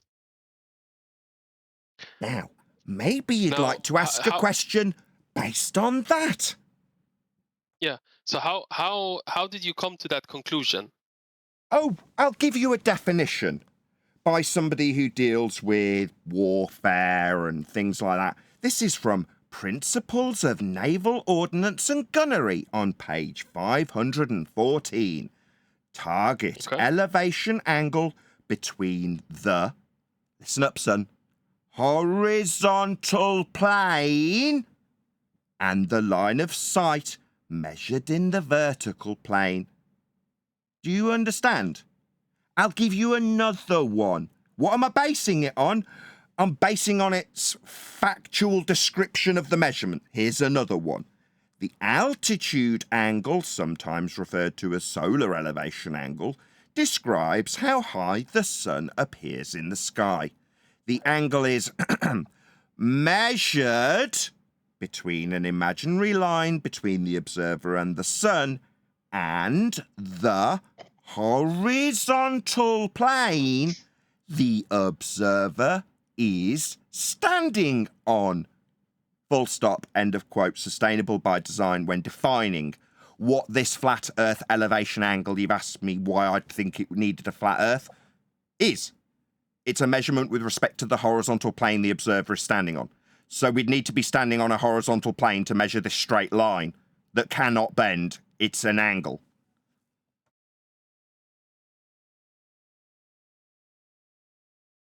Anything else? So can I reiterate what you said to see if I understood it? Go ahead. So there is an imaginary line between the observer and the sun, and you draw a straight line between those two objects, and there is a plane, a horizontal plane of the horizon. No, no, you seem to have inserted a word that wasn't there. I'll read it again, you deaf. not Stop. horizontal, No, not you're wrong. plane. Stop. Do you think you're going to waffle and change the citation? I gave you 2. It's made it clear. Stop. I'll stop you because you're wrong. Okay? Go ahead. Horizontal plane, the observer is standing on. You seemed hesitant to repeat verbatim how it's specifically defined. So I'll say it again and I'll ask you to repeat it after I say it. The horizontal plane the observer is standing on. Could you repeat that, please? I understood it.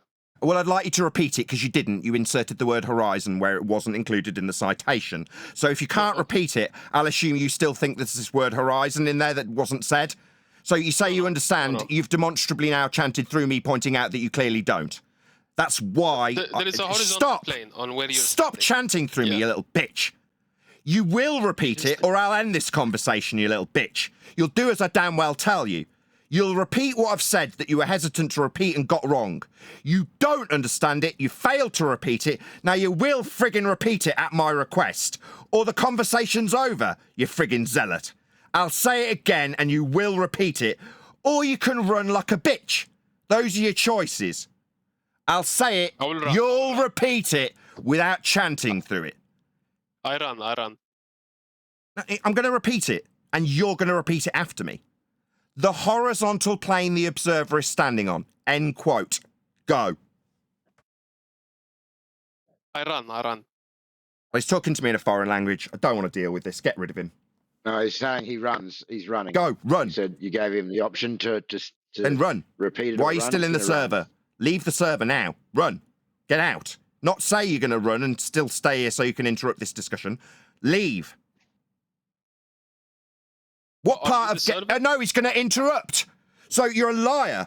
Now you're a scumbag. You said you were going to run and now you're interrupting me demanding it. So you've said you'll run. Leave. Part of that don't you understand? You didn't take my first demand. Now you're going to leave. You've been server muted by the mods. Now you're going to leave.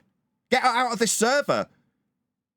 Disingenuous scumbag. Cannot even repeat the sentence. When I point out to my audience not a single Glober has addressed this yet, this guy couldn't even repeat it. Literally, he couldn't even say it. He'd rather run away than just repeat a citation back to me. He lied about saying he understood, and when it came to actually saying he couldn't do it. Pathetic. You guys can't cope.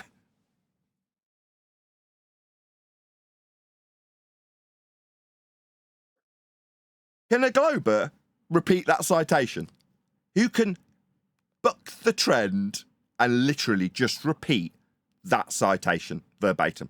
Can any of you do it? So far, we've got 3 of you zealots on mute because you failed to address elevation angles.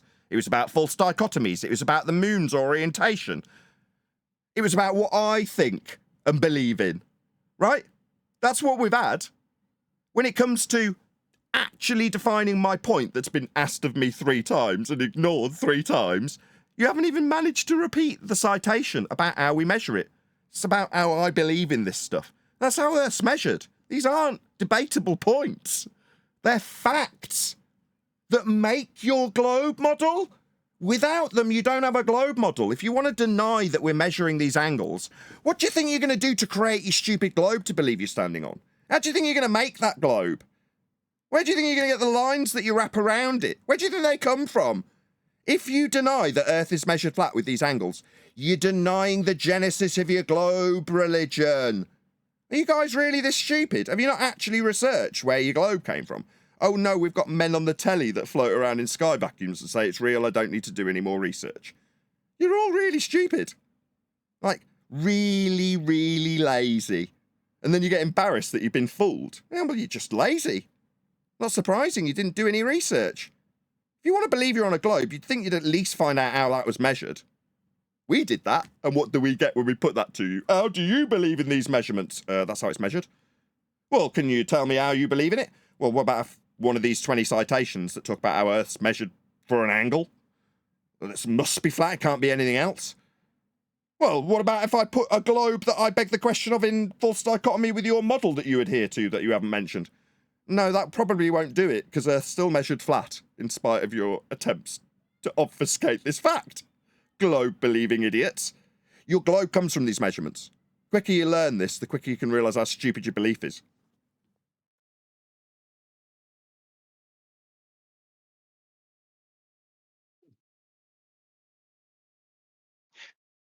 Hey, hello, Nathan. How you doing? Hello. Hello. Hello. Hey, hello, Nathan. How you doing? Good, good. I have a question. So I had just on your stand on something.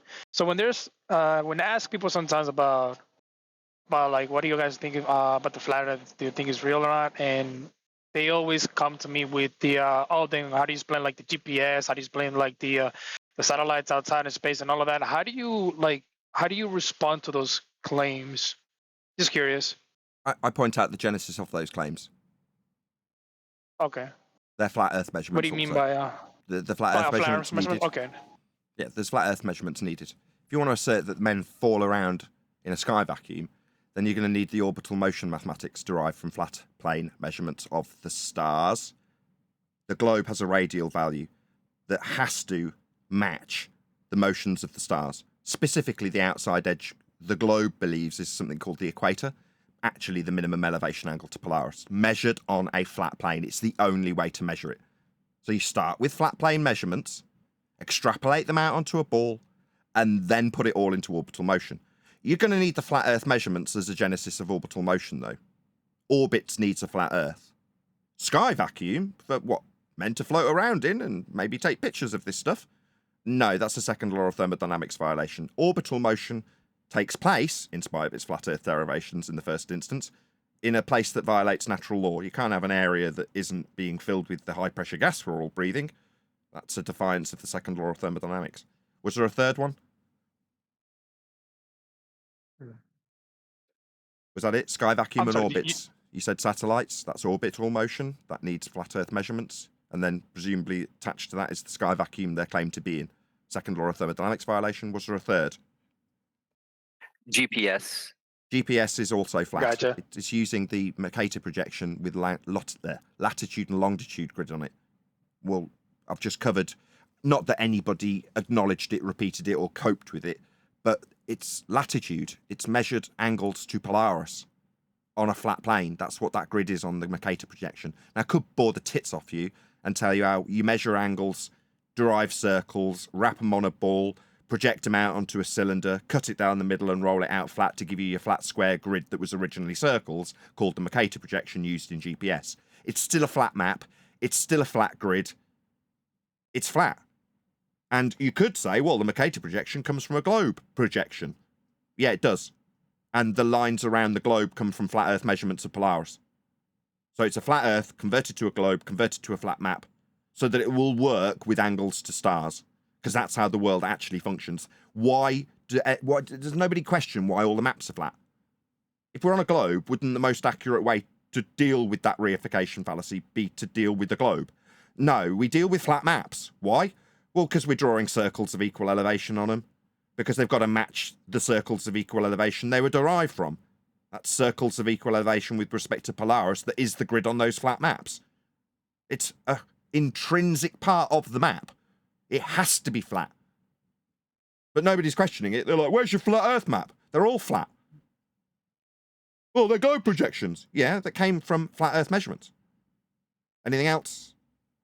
GPS, sky vacuums, orbits, all flat.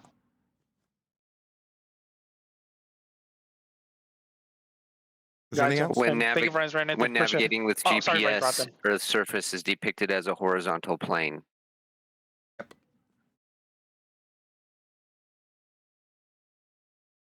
It's on a grid. It's a grid coordinate system. It's flat. I mean, people ask about this stuff like it's somehow implying sphericity. It's like you've got a tacit conversion stage. The globe projection stage isn't what you're using. You're using a flat map with a grid on it. It's a two-dimensional grid. Okay? Yeah, you can represent the three-dimensional topographical nature on the map with isobars. But does that mean that we've got anything other than a flat reference plane for a flat map and a flat grid system, yeah, we're dealing with Earth flat.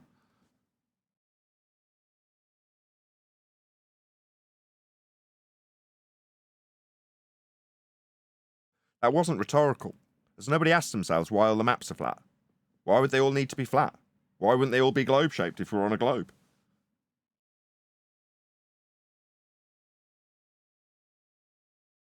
No, clearly nobody's asking themselves this. Well, that's because it functions flat, is measured flat, and the projection stage from flat circles of equal elevation to Polaris just gets wrapped around a globe to then get projected back out onto flat maps. So you guys can kid yourself that somehow a globe's involved. Yeah, and messing it all up and distorting it really badly, so none of the maps are 100% accurate. But other than that, not a very useful step.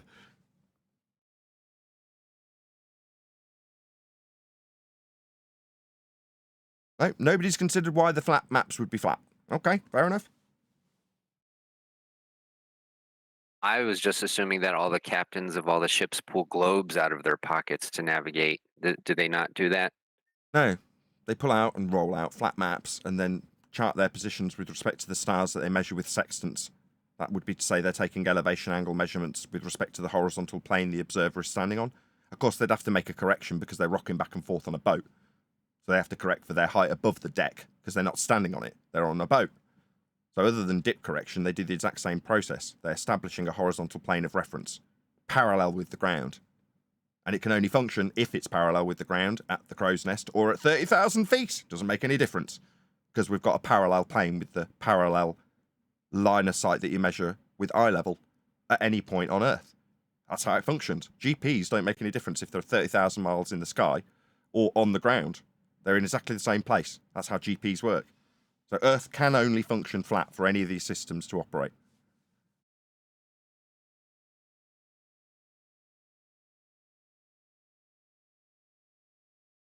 So how come you still have the impossible perspective on the flat Earth then, Nathan Oakley? Matt, last time I asked you to acknowledge that elevation angle measurements to Polaris require a flat plane to measure. You didn't acknowledge it. You're never going to get your non sequitur. Because you never addressed my point. Now, he's ad homing me. Like my point bitch. was the first to get brought up. You scattergunned me with the moon.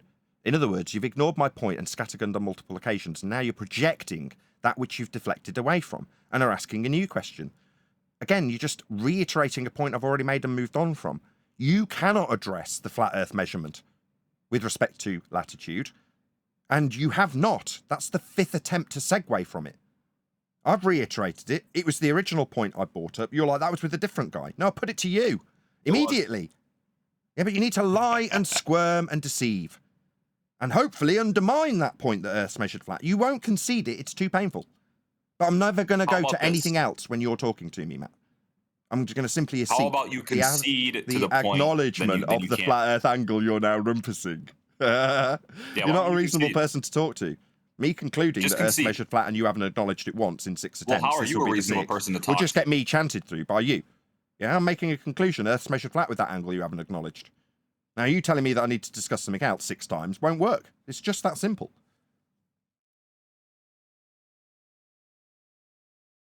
Yeah, the impossible perspective on a flat plane that you have. Non sequitur. Non sequitur. Perspective wasn't included. He did that. This is the 3rd attempt with that exact non sequitur. He keeps using the same rinse and repeat tactics. He's thought, well, if I tried it once and he managed to get around it, I'll just repeat it. No, all this does is try and put distance between the angle measurement. Hopefully, somebody will get his hooks in if he keeps getting opportunities from the mods. I don't know why they want to do it other than to annoy me. I've already dealt with this guy. Don't want to keep dealing with the same. If you take him off mute again, what's going to happen? He's going to tell me that an elevation angle measurement is actually an argument about perspective. He's already done it. He's a one-trick pony. And it's just getting my blood boiling. It's too hot here to keep dealing with the same guy and the same thing. Earth's measured flat with elevation angle measurements. He hasn't addressed it. He's had his chance. Just get rid of him. How can it be perspective when it's an actual physical measurement? That doesn't make any sense. It's a non sequitur, so he doesn't have to address that which has been put to him 6, now 7, including your time. He doesn't want to address it. No, none of them can. They've had to be server muted because I keep pointing out that what I've put to them initially, it was my opener And it's nothing, I'm distracted from that at all. It's the only thing I focused on. But it's everything but that flat Earth measurement, you notice. And I'll take 6 attempts at segueing away from that rather than addressing it. And I was like, no, I don't want to deal with that. I'm sick of it.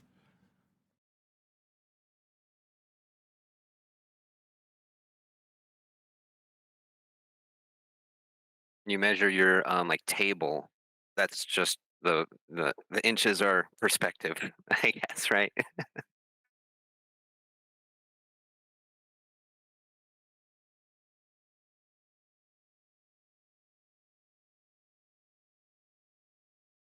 Yeah. Again, just to reiterate, there's been no rebuttals to this because it's not a debatable point. You can't argue with how a measurement is made when it's, like I've said many times, the genesis of their globe belief. You deny latitude measurement, well, what are you going to wrap around your globe then? What are those lines on the globe? Oh, well, they're just imaginary. So this isn't really measured or proven then, so that's the end of your argument. Oh, well, they are measured. What with? Well, flat Earth elevation angles? Yeah, well, welcome to flat Earth. Well, we measure them flat, but then we take... I don't give a crap. From that point, we've measured Earth flat. Same guy said, well, it's only because it's so big. Different guy, rather, said, it's so big. We can treat it as flat. We've had that today. Anybody have that slipping by? Guy that pointed out, oh, yeah, well, we're on a really big ball, so it can be flat. A ball doesn't matter how big it is. It's never flat. But they need it to be flat because that's how it measures. So when they say it's because it's such a big ball, don't miss the wood for the trees. They're telling you they need to measure it flat. They just apologise for it. Oh, it's only because it's a really big ball. So let's get it straight. You will and must measure it flat, but then apologise because it's a really big ball that you have, ipso facto, measured Earth flat. Yeah, that's because Earth's measured flat. That's the end of the argument. You can base your belief on that if you want to, or you can deny the basis of your belief, in which case you haven't got a claim to stand on. Those are your only two choices. Accept the measurements that are the genesis of your globe belief, they are flat, or relinquish your globe belief because you haven't got any foundational measurements to base your globe belief on. So rock and hard place. Accept it's measured flat or deny the premise of your globe faith. That's it.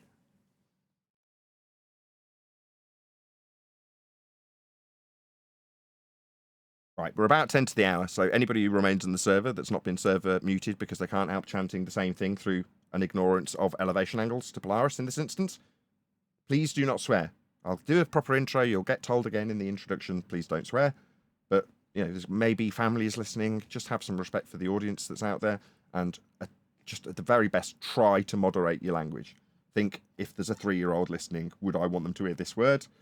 It is that simple. Hopefully fun will be had by all. I'm going to go and get a coffee, then we'll start live in about 10 minutes.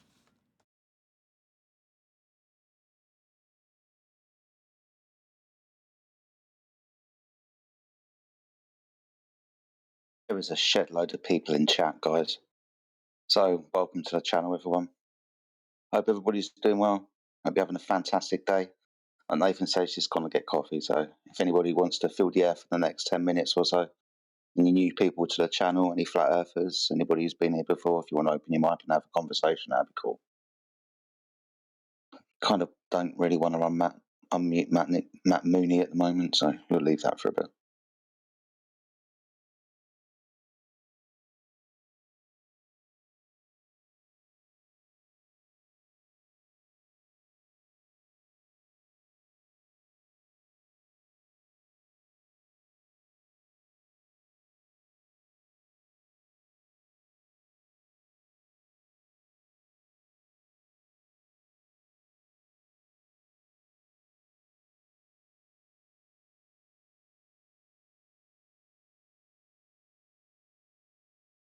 Are there any globers that would like to try to prove globe Earth while Nathan is away? I'll interact with you.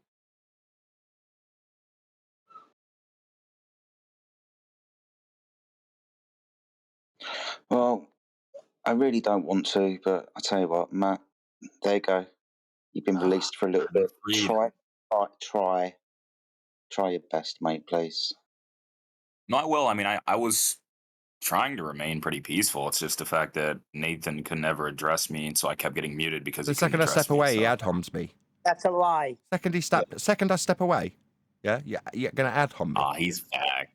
Oh, right. Is it unfair that I've pointed out that you're ad homing me rather than addressing the elevation angle to Polaris that you haven't acknowledged neither of the other three people that were united alongside you as you start chanting through the fundamental thing you've denied? What about that elevation angle to Polaris? You need a flat Earth for that. It's part of your model that you believe in. Can you acknowledge that?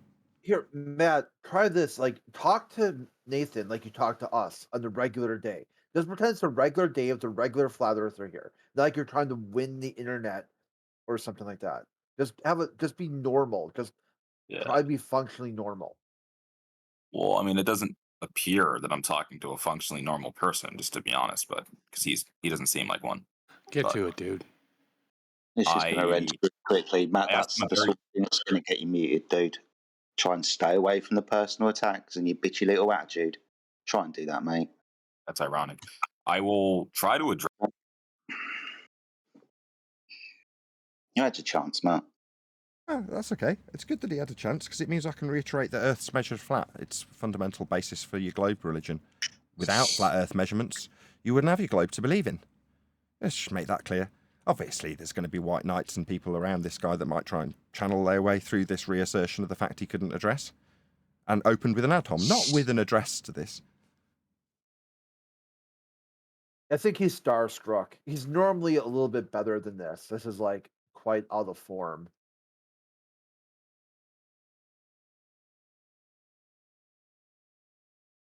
He's never better than this. He just, seems more comfortable in an environment where he can just segue to something else indefinitely. But if anyone were to just talk to him straight and ask point blank questions, it would always be like this. Oh yeah, that's a good point. He's given a lot of leeway and a lot of space, like free form conversations. Yeah, but probably in a directed, point for point, question answer. He doesn't do very well. So, I'm not going to try to debate flat versus globe right now. All I would say is that if you're going to attack someone, dude, we don't give a shit about your feelings, man. Just shut up. This is basically about myself. What. Space Booties. I think you've misread the circumstance. I would say that if you're going to attack someone, no one's being attacked. Okay, no one got attacked. No one's being attacked. Someone's being told no, thank you, because they're not really engaging in the conversation. That's it. If you feel victimized and you feel like you're attacked, I invite you to leave, exit yourself from the situation.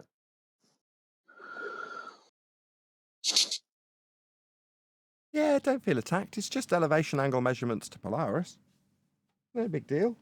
Just Earth being measured flat. I'd think you'd all welcome knowing a bit more about how your globe is measured flat. I would have expected a bit of thanks, but instead we get chanted through and our points ignored. So don't you want a greater enlightenment about your globe? You'd think you'd thank us. Each other in the head there, please.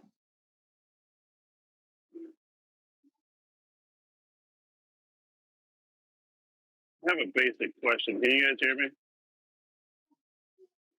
Yes.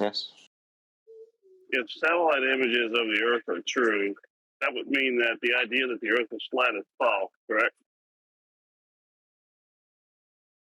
Satellite images depict Earth's surface as a horizontal plane. Like if you look at Google Maps and then do the real view, it depicts Earth's surface as a horizontal plane. So I don't know what you're talking about. If satellite what images, I mean is a satellite image of the Earth as depicted as a sphere. If that's true, that would mean the idea that the Earth is flat is false, right? Yeah, but it's not true. You can't can't have satellite images from the vacuum of space. It's not possible. Okay.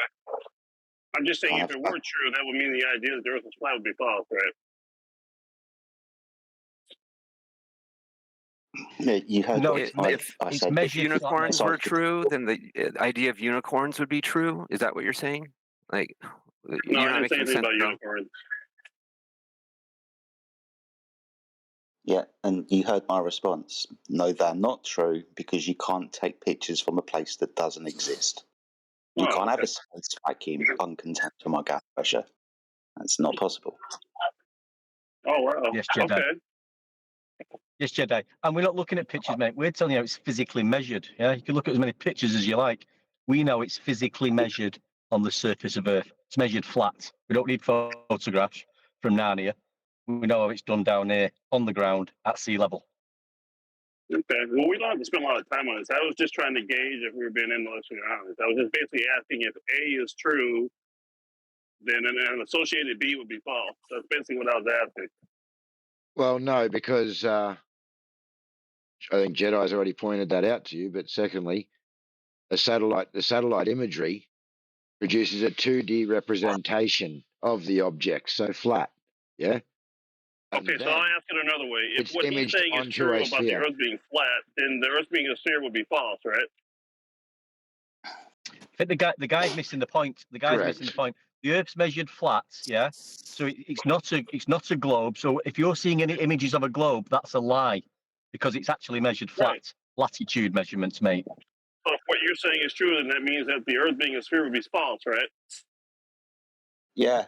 Yeah, If the it's Earth is measured flat, mate. Flat, then it's a sphere. Yeah. That's what I was asking. Okay. Yeah. Fair enough. That's all. Now, if it's measured flat, can't be a sphere. And the opposite would be true too, right? So if you could measure curvature, it would be a curved surface. Yeah. Okay. Fair enough. Thank you. No problem, mate. Please feel free to chime back in later. Thing is, Jedi, any proof they do bring forward will be mentioned horizontal level, elevation angles, altitude above sea level. They don't mention anything about curvature measurement when trying to prove curvature measurement. It's all explaining how Earth's measured flat. So they're doing a really good job of helping the situation out for themselves in that the Earth is measured flat.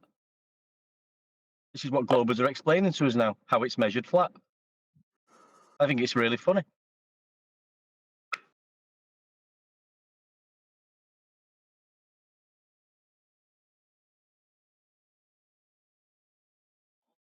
I was in a 2-hour conversation yesterday when we were talking about we don't actually have to measure the Earth when measuring the Earth.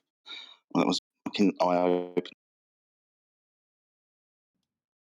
Hello, Greetings, Earthlings. Oh, greetings. Good to be here. As I said, hopefully one of my live YouTube moderators will stick a link to the Politics Discord server so people who are watching live can actually join this discussion right here, right now, unlike the typical server that we're in. Very nice server. They host us typically on a Friday. The purpose being we put out our rhetoric, let's just say, in this particular server and how we suggest flat Earth should be debated, which is to say there is no debate. Earth is measured flat. There is a requirement for our opponents to utilize those measurements in order to believe that they're on a globe. And if you understand this, you can take apart any argument. That's it. That's why we're here. Hopefully it'll be fun-packed for my audience and the Discord server. We shall see how it goes.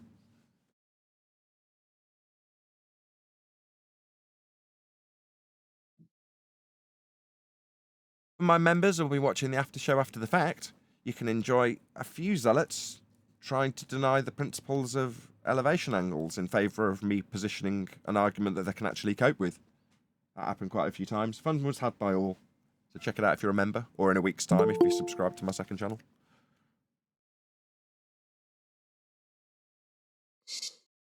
I didn't get to tell the other guys in the Discord server, actually, when I first joined. You guys were doing really well. Very tolerant of the stupidity you had to cope with. And informed. I was very impressed. I don't know, Neil did hear some of it. What did you think, Neil? I thought they were very clued up flat earthers that I was listening to. That's how it seemed to me. Yes.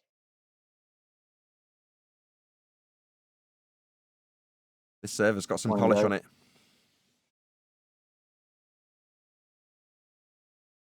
Morning. Hey, Chocolate. We're in politics yes, today. Chocolate.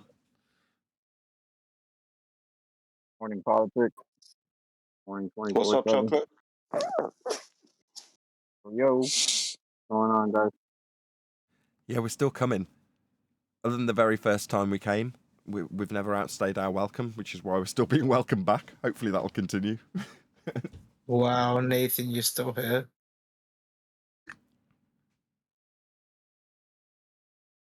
Is that branch guy that was really sweary in the pre-show? I mean, Nathan, don't Wow, you are remember? you still here? Why would I want to talk to you? I've told you I don't want to talk to you and told you to get lost, but now you're trying to engage me in conversation. I don't want to talk to you. Branch is still around? Jeez. I told you, your Oh, discussion, the discussion is beneath me. A discussion with you.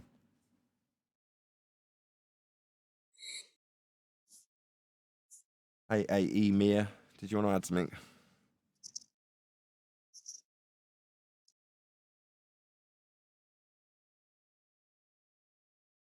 So yeah, that's it.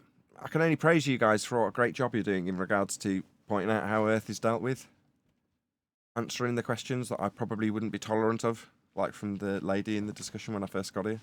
I wouldn't be tolerant of those sorts of questions. But you were. You're much more patient than I. It's weird, Nathan. I'm just explaining. It's very strange, and you can put money on it. Any proof of globe, what a global will come forth with, they will be probably mentioning horizontal, sea level, elevation angles, altitude above sea level. Now, these terminologies have got nothing to do with curvature, by the way, but they will be using these terminologies within their explanation of how apparently Earth curves measured. Yeah, we had a guy in the Which I pre-show. find very bizarre. Sorry, Nathan. Yeah. But a guy did it in the pre-show. He just did it in a more vague way. He was like, look, obviously Earth's flat. It's really, really big. So we see it as being flat, and that's absolutely fine. Unless you're 10,000 feet. 10,000 feet from sea level. Sea level. See, I thought you were going to pick up on that. You let it go. Yeah, he picked battles. I wanted them to focus on the elevation angles that none of them could address, and all of them needed to hand wave a non sequitur away from. There's not much coping going on. What I don't understand is why you just got finished explaining how Earth is measured flat. Someone can come in and ask you for proof of flat Earth. I mean, what's going on here? They can't hear it. It is impossible to digest. They can't process it. It's impossible. They hear it and instantly wipe it from their memory and go, so why do you think Earth's flat then? Like I just literally told you 25 seconds ago, it's measured that way. You need those measurements for your globe belief. What part of that didn't you hear? Neil, you say what's going on here. You understand that that's going to happen as long as people continue to believe that they're on the outside of the spinning water ball. You get that, right? There are always going to be people. Right? You can explain it to them. You can show them. They could see it for themselves, with their own senses. But the first thing they'll say is, well, prove to me it's flat. No, this is different, Chocolate. He's explaining very in minute detail how it's measured flat. You can't just come in and say, any evidence? What's your proof of flat Earth? Latitude measurements. I mean, we all use it as part of the mapping system, the grid system for navigation. Latitude. Everybody uses it to plot positions on the Earth. And it's a flat Earth elevation angle measurement. Globe proof right in your face there. Well, you heard him saying that he was like kind of used to the whole general or the basics. So like most people have basics given to them by like YouTubers like Ty Mandan and all the other anti-flat earthers. So they're not really listening to learn anything new or have, that genuine back and forth. They really just want to play the game that has been put in front of them, which has nothing to do with what we're talking about, which is just, look, man, it measures flat, that's that. No, people have been playing this game of let's debate all day, go to sleep, and wake up again and debate some more. Yeah, but this ends the debate. That's why they can't play that nonsense no more. What Nathan lays down weekly here ends the debate. No, not only that, they're going away from the measurements now. They don't want to talk about the latitude measurements, so they start bringing up, well, the pictures from space must be true, therefore it is a globe, because they don't want to talk about the physical measurements that we're demonstrating and putting forth to them about the mapping system and grid system of Earth. That's how it's measured. But they want to talk about a blue marble picture from a place called outer space that doesn't exist. That's where they've gone now, up in the sky. Can you blame them for that? That's all they got, man. Listen to them. They're telling us it's too big to measure the curvature, too big to see the curvature. So what else you got? Pictures from space. No curvature then. Yeah. Thanks for conceding that. Yeah, it is. You do accept it that it's flat because it's too big to see the curve. If it's too big to see the curve, how did you measure this curve that you think is there, that you think is blocking boats and buildings in the distance? How are you going to tell us there's a curve blocking boats and buildings in the distance, and at the same time tell us that it's too big to see the curve that's blocking the boats and buildings in the distance? Are you okay? Like, people like that sound like they need medicine. Yep. Nobody's ever claimed we've measured the Earth curve. Yeah, we debunked it in 2020. So their claim to be physical measurements that they could say, well, we know Earth's a sphere, we measure it. And then they offer up the Earth curve maths, which are calculations, and suggest that they correlate with images in a perspective view correlated with their orthographic mathematics. And they say that's a measurement. It isn't. But we debunked their claim to be measurement in 2020. Showed that the horizon could be beyond the physical geometric limitations of it as a hill in their Earth curve maths that they've been barking on about for years. So, yeah, that's it. We debunked their claim to be measurement. So now let's look at the actual measurement. How is Earth measured? Well, it's measured with respect to the positions on the ground for the stars. Ground positions. Angles to the stars give us those ground positions. We're measuring angles off a flat plane. That's how it's all made, including the globe. But they don't want to hear it.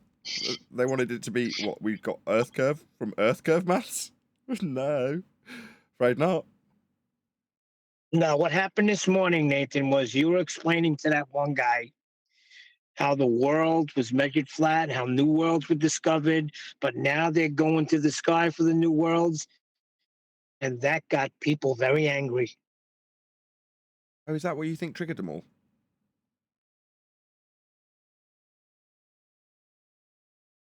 Absolutely. They came in succession, right? One after the other. They couldn't even wait to get in. They were rumpusing each other. Fair enough. Yeah, there was a lot of white knighting after that particular argumentation point came up. So for the audience's benefit, we were being asked, or I was being asked specifically, about ice walls and edges, as you'd expect, feast of nonsense regurgitation, from the great unwashed that are globe believers. And in response, I pointed out that we already have a historic standard where we navigated the Earth flat, with a known territory that didn't include new worlds. And then after a point, we discovered the new worlds and found our way home with the elevation angle measurements on a flat plane. So then the maps expand. Well, what we currently have is a situation like 500 years ago, let's just say, where on the map there's a wall around the known territory. And someone comes along and says, well, prove there's a wall. You know, I don't know if there's a wall or not. Why would I be arguing about a wall? But there could be more land. Well, I don't know. Well, should we go and have a look? Yeah, let's go to outer space.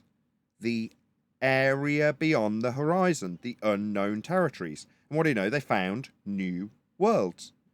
Negotiating, mapping, and charting the world flat. Sailing on it flat. Navigating it flat with the stars. Then they found the new worlds, expanded out the maps, and that's our recent history of the expansion of the territory. Flat.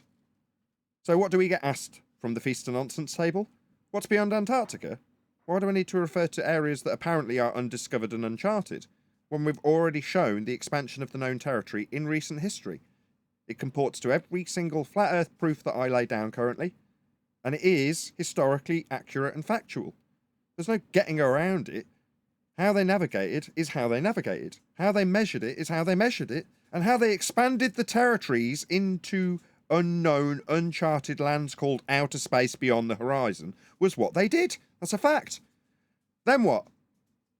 Then we are told that outer space isn't the area beyond the horizon, it's the area in the sky, and that the fruitful new worlds that had endless benefits and resources to mine.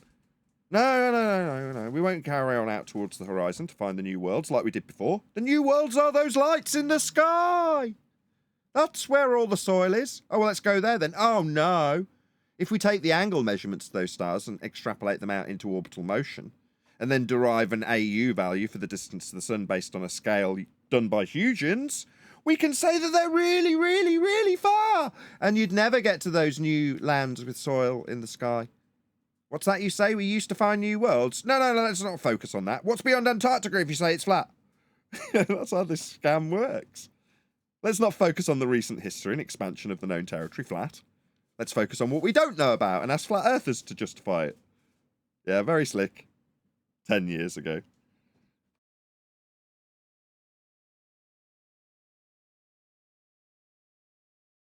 Hey, Nathan.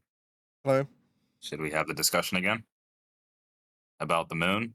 And how the No, perspective about elevation that we angle see is measurements. impossible No, on a not plane? about your scattergun non sequitur. 7th attempt to non sequitur away from elevation angle measurements. I've just literally gone on a little description for the audience and for this server's benefit.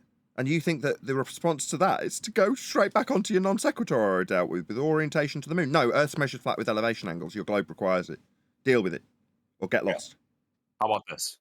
How about that, son? If you concede to the perspective, then we can talk about elevation angles. How about that? Just Concede to that Jack. I don't can't need explain to. perspective. No, it's not conditional. Don't need to concede to anything. I'll just reiterate my point because I've won. So let's see if he chants through it. No, I don't need to concede to this, Dix. Yes, immediately chanting through it. He's asked me something, I'm responding. No, I absolutely won't accept his conditional requirement. I will not be giving him Jack. I've already proved Earth's measured flat, and I've stated unequivocally he requires that flat Earth measurement for his globe belief. I've said it 8 times. He can offer me something conditional, so that what, if I definitely do go on to a perspective that I didn't mention, we can talk about the angles afterward. No, I'll just reiterate my winning point that you won't address 8 times, rather than accepting your conditions. Definitely not. You did, you know what's crazy? You did actually address the perspective. You talked about a smiley face and walking across the moon. Can you stop and this then guy you from ended talking up to me, please? realizing It that you seems were like he's done just for, told me so how you I did stopped talk about the talking non it. sequitur that he's going to focus on regardless of my point. It's the 9th time. Elevation angle measurements prove Earth's measured flat. He's not going to address it, and in spite of me saying absolutely not, he's going to start talking about it in spite of my demands that he addresses my point, which is now getting talked through. Earth's measured flat, all it's going to get is non sequiturs, because I've already addressed his point. Now he's saying, well, because you've already addressed it, I'm going to talk about it again, rinse and repeat styly, so I can ignore the elevation angle measurements of a flat Earth. It's been 9 times. I've already told the moderators I don't want to talk to you. I don't know what they think you're going to offer. You're a one-trick pony. It's interesting that you say I'm a one-trick pony because all you ever talk about is elevation angles. But when you're asked about something else that you really don't know about because you're uneducated on the subject, You don't know about it either, Matt. Shut up, dude. Now he's ad hominem me. Has he divined what I know and don't know? He doesn't know. It's an ad hominem. He's using fallacy against me. So rather than addressing the elevation angle measurements, he's tried to undermine them by saying all you do is talk about elevation angle measurements. Wouldn't that be a reason to address them if it's all I've talked about? No, of course not. It's just a way of undermining it. And then ad homing me by telling me what I think and know. Because he's divined my thoughts with his crystal ball. No, it's just a personal attack, undermining the argument, making it an ad hominem fallacy. So I've now addressed his points.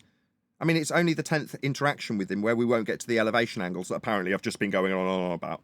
What, citing them and proving them and showing them how they work and how they wrap around the globe is me going on and on about them.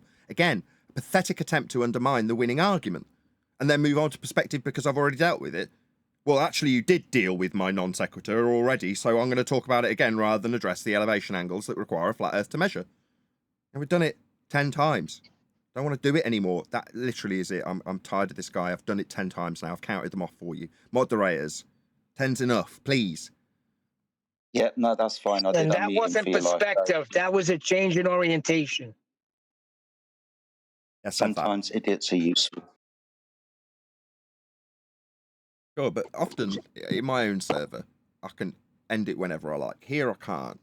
But for the audience's benefit, I've had the same thing from him 10 times. So when people tune in on the bit where I've done it for an hour and a half and it's on the 25th time and I'm still counting them off and we're never getting to the actual point that's been addressed is always and only the obfuscation. And how can I weasel this in? And if I do it 25 times, hopefully we're far enough away from the original assertion. That's their only tactic. So when you get to about 10, you're like, okay, I think the audience gets it. Yeah? He doesn't want to address the flat earth measurement. We get it. At all costs, avoid it and undermine it. Yeah, we get it. We've had it 10 times. Meanwhile, Earth's measured flat. It's all I talk about. What, the way Earth's measured flat and that? Yeah, it's all I talk about, I know. Maybe you'd like to address it. Anybody at all? Or you could just attempt to undermine it by saying, wow, that's all you talk about. Let's talk about something else that isn't Earth being measured flat for my globe belief. The globers will talk about it. When they try to describe how globes measured, they'll be actually describing a flat Earth. That's what they do. Yeah, it's much easier if we're not here to point out that they're measuring a flat Earth as the genesis of their claim. If they can use a flat Earth to measure and then make their globe claim, they can almost handwave the fact that they had to measure Earth flat to get there. Us being here is very awkward. Stop! You measured Earth flat. Well, yeah, but it's only because it's so big. So you measured Earth flat then. End of argument. Earth measured flat. No, let me explain my apologies 20 times. It's really big. Okay, measuring it flat though. A little bit of flat Earth, all I need. And then they say, well, we're not using the surface of Earth when we use a bubble sextant. You're still using horizontal, aren't you? I thought you was trying to prove curvature, which you've not mentioned ever. All you're mentioning is horizontal level angles, altitude levels above sea level. Well, I use a tangent line. Well, that's not curved, is it either? When are you going to mention curvature and how you measure curvature? Because you never do. Oh, well, they do eventually. They eventually beg the question a bit. Like with the guy earlier in the pre-show. Well, if I assume antipodal positioning, then when I observe the moon, I'm like, that's a straight begging the question fallacy. If I assume that I'm on the bottom of a ball, then I'm on the bottom of a ball. I gave a banana as an example. Was it acknowledged? No. He wants to bring up his perspective example. I pointed out it's using a begging the question fallacy. Yeah, I used a banana. Again, this was in one of the 10 renditions that didn't get to the elevation angle measurement that proves Earth's measured flat. It was just the antipodal assumption. And then he stacked it up in false dichotomy, didn't he? Well, if I stack on another layer of if I put the globe that I'm assuming against a flat Earth, it's like, no, that's a false dichotomy fallacy with a begging the question fallacy. It's like, so it goes on. Never will we get to the Earth being measured flat for this begging the question fallacy to take place. In order for you to assume you're antipodal, you'd need something to be antipodal with respect to, and that's the model of a globe Earth that comes from these flat Earth measurements you can't address. I'm sorry, Nathan. Did you say perspective before? Yeah, as a non sequitur, as he got his hooks in you. Perspective, the thing that when we first started this, Globers would tell us doesn't actually exist. That's funny. I'm curious. Is perspective included in their Glober math? No. Oh. Strange. Yeah, they'll appear to it when they need to. I mean, perspective is described with a flat plane also. I mean, I wasn't going to get into that. You know, it's throwing it out there as chaff. So he doesn't have to address elevation angles. I couldn't give a crap about perspective. If I was arguing perspective, I'd be describing that with a flat plane too, but I'm not. I'm describing something that fundamentally makes the globe exist. Now, I can explain how Earth curve maths hijacks perspective and calls it Earth curve as a different argument.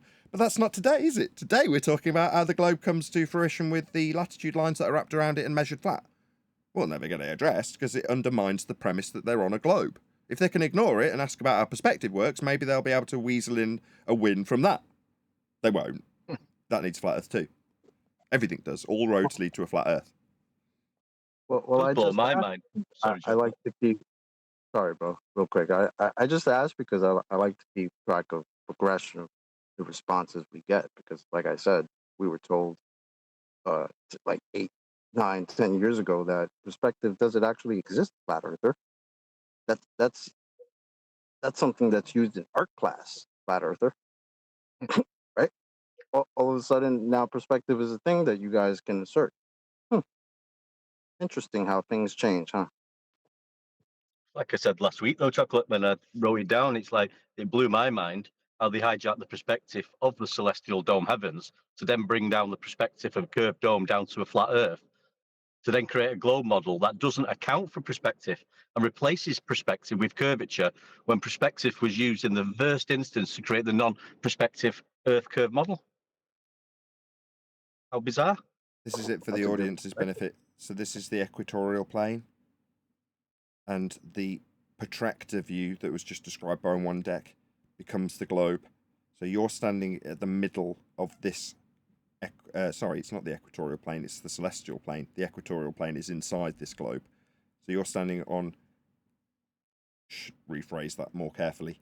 You're standing in this globe, and the globe is a glorified protractor view, and this celestial hemisphere is the flat plane and the representation of the stars that you get if you measure them from 0 to 180.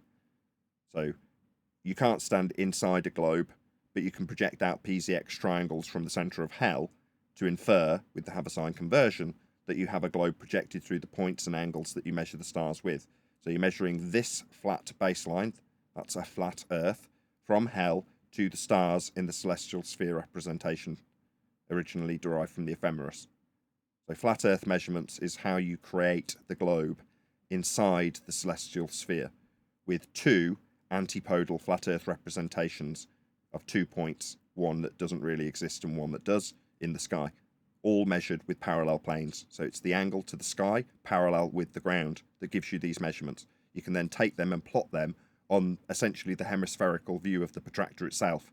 So the lines that you see the star at, if you imagine looking out your window at a nighttime view of a star that's at 45 degrees from your position, you're just looking up at a star. Well, that represents a flat plane of the sky and a flat plane of the ground with a 45-degree angle between them. And then after you've measured it, you can plot it on the protractor that you measured it through. That's what gives you the hemispherical view of the heavens, otherwise known as the celestial hemisphere for the north and celestial hemisphere for the south, combined to make the celestial sphere, with the globe Earth, effectively just a glorified protractor, inside it, with you inside the globe in hell, measuring off the equatorial and extended celestial planes, both of the flat Earth that represents the ground we actually measure. You can't be in hell to measure angles. Earth is measured flat. They've hijacked those measurements and turned the surface into the protractor you measured them with. That's all they've done. And the Greeks all knew that.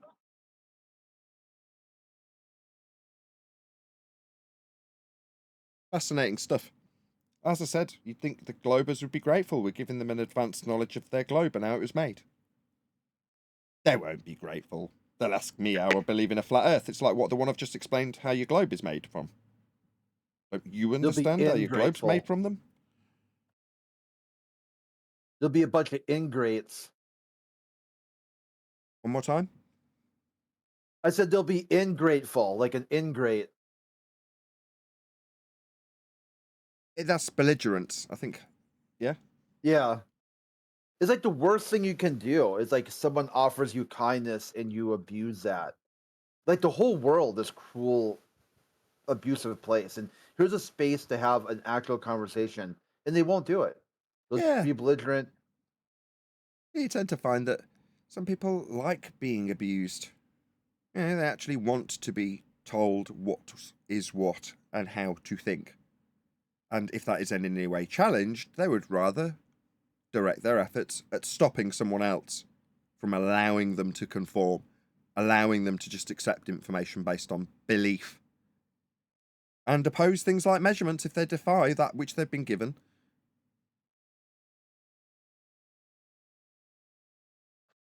Not to mention opposing the damn senses that have told them nothing but you live on a flat stationary plane all your life. But yeah, let's use imagination. Pretend that my senses are telling me that I live on the outside of a spinning magical water ball flying around in a vacuum. That checks out. We don't need measurements, we just need pictures from outer space. Oh, like my man said, I'd rather a model than measurements. Okay. Who in this server's on the fence, as opposed to a staunch anti-flat earther / globe believer?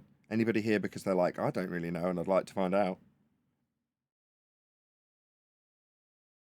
Reality Man, Raiden, I think he goes by. He's talked about that he's like on the fence. He doesn't know, but he doesn't know much of anything though. That's another problem. Like his epistemology is that nothing is really ever knowable. How does he know that? I was waiting for it. That's oxymoronic. Okay, fine. Is he still here? No, he's not here. Oh, bummer. Anybody else? I preface it that if you're on the fence so that you don't have to feel like you're obliged to defend the globe.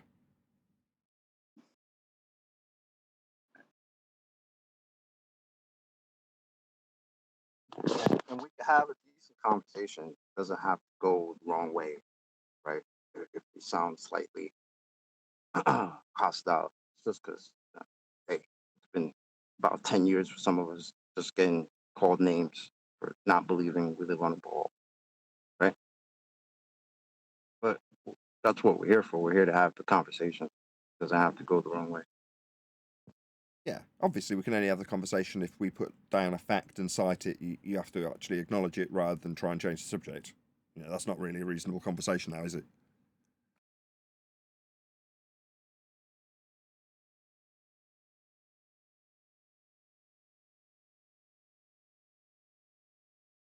It's amazing the contrast from when I first joined the server early this morning. For me. Actually not, I'm in the middle of the day, but it doesn't really matter. Earlier on. There's such bravado from the globe believers. One by one, they all get shut down and shown to be zealots. And then that's it, silence. So it's only the extremists. Yeah? Perhaps it's just the people on the fence aren't on the fence and really do want to retain that globe faith, therefore better not open their mouths. Who knows? Maybe this is a server full of flat earthers now.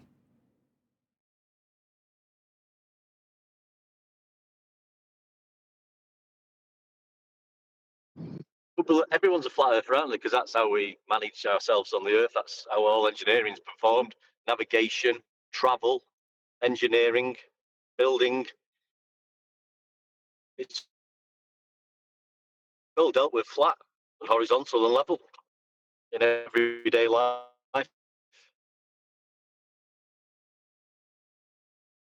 Yeah, it's measured, navigated, aviated, obviously, and observably flat.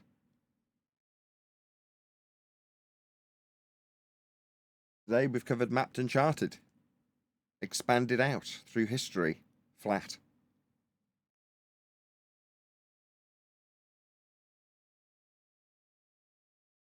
I also had the why would they lie about space chocolate? I'd just literally gone through the expansion of the known territories into what was formerly known as outer space, the areas beyond the horizon where the new worlds were found. Then I explained that we reach a point in history where no, space isn't the area beyond the horizon, now it's the sky. Like, well, why would they lie about there being a sky vacuum and being on a ball? I'm like, I just literally explained it to you. They can't hear it. That's the problem. I don't know what there's a mental block or something. Sorry, Chocolate. Go ahead. Why would they lie? Why would they lie?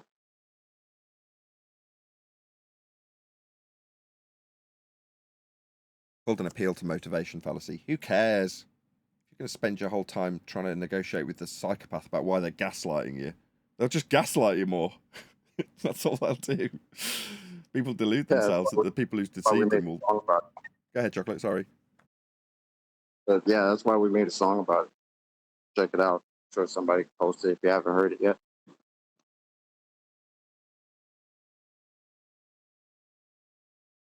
Yeah, called Why Would They Lie? Such a common question over the 10 years. It's like, why do you care? Once you figure out that the person you're dealing with is a liar, do you then spend the rest of your life hanging around with them trying to justify it? Or do you just turn your back on them? Well, it depends, right? Some people are stupid. Does NASA come much in this server? Yeah, daily, all of the time. All right. No one want to talk about NASA? We never talk about it. Completely pointless. They want figured out they've lied. They want us to explain. Oh, I'm sorry. They want us to explain it. No, I do apologise. They want us to explain everything. As soon as we point out the Earth is measured flat, if that's the first question, if they ask for proof and we demonstrate it is, then they want us to explain everything else. The moon, satellites, all of these stories, and most definitely why would they lie about it? We spend a lot of time in this. It's an open 24/7 forum, so people get to come in and say what they want, but it always goes off in these tracks. Very seldomly do we say on the Earth measured flat bit, because straight after you demonstrate that, it's tell me about the moon. Why would they lie? Yeah, appeal to motivation. Who cares? Once you show how it's measured, once you debunk their claims of sky vacuums, that's it. You don't have to justify what the sky is. I don't know. What's that? That means that it's still the sky vacuum. No? You don't have to replace the debunked ideas you had about the sky. Coping with the idea that you had being relinquished isn't my problem. I'm not going to replace it with some nonsense. Plenty of other flat earthers will replace it, though. There's loads of them. They'll give you their guru nonsense about what the sky is. Yeah? They'll tell you it's ether. They'll tell you there's free energy generation coming from that sky. Yeah? It's not soil. Free energy. Yeah, people will bullshit you after you find out that you've been lied to. Me, I'll go, I don't know, because it's true. I don't. I know there's lots of lies, and I know how to undo them, but I haven't got any replacements for you. Now, if that means you reject the facts of the matter when it comes to what you believed in, I don't care. You don't have to accept facts. You can carry on with your belief. Why? Because I haven't replaced it? Well, that's a good enough reason for you to keep hold of it, then more power to you. Keep hold of your sky vacuum belief in violation of the second law of thermodynamics because I can't replace it with something else like ether. Oh well. Just believe you're on a ball then. That's good for you.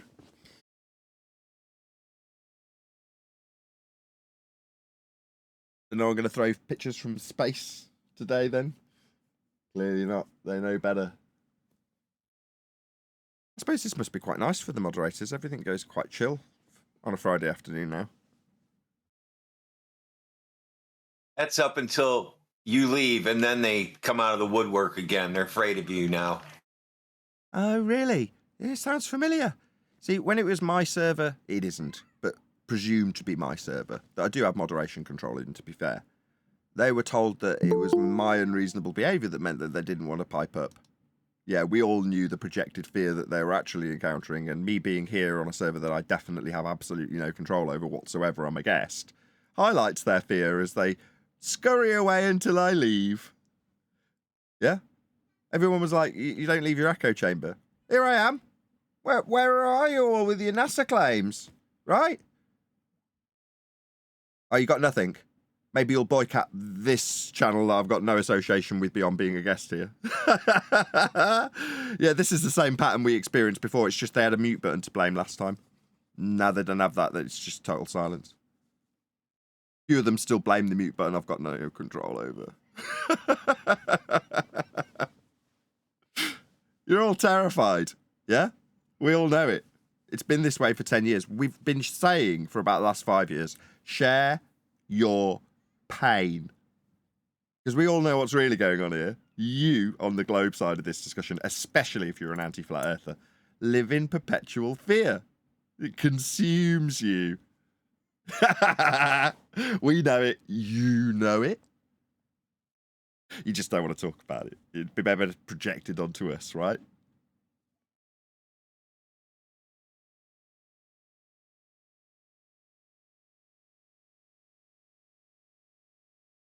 No, I guess not. I guess you just have to come in and hear all the globe proof after I'm gone.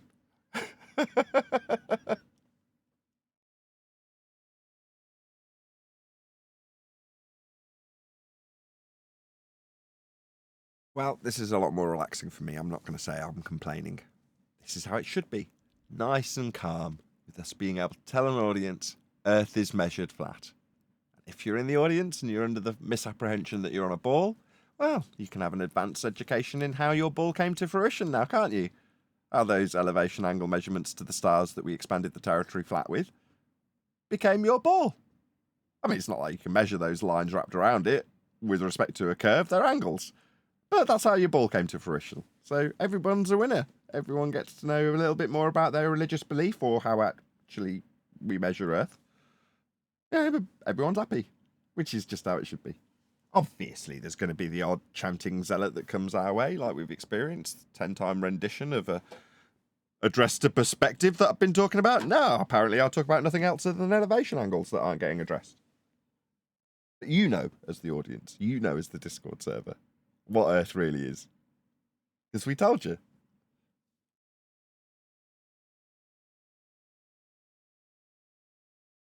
The only downside to that is there's a lot of scumbags in the world that will choose to ridicule your ass because you've got an advanced understanding of how your globe came to fruition. I mean, that's just unfortunate, but people are scumbags. You know, their fear leads them to ridicule others by projection. Sad, but that's society, not flat Earth. That's people. They really don't like the latitude. I feel that's really sort of hitting home with these globers and anti-flat earthers. They don't like that when we point out that latitude is a flat Earth elevation angle measurement. That is a killer. Yeah, they hate it. One guy was telling me, say, well, it proves it's a globe because it's a measurement from the equator to Polaris. I said, well, how do you think we got the distance to the equator in the first place? It was an elevation angle measurement. It was a flat Earth elevation measurement, and you're talking about that distance now being curve. They just get wrapped up in it. They don't know what they're talking about. There's no coping with it. There's no curving anything when you're measuring angles. And when they say from the equator, you're like, right, what, with respect to the equatorial plane? Yeah. The flat plane inside the globe. Yeah. We're well aware of how your model's made.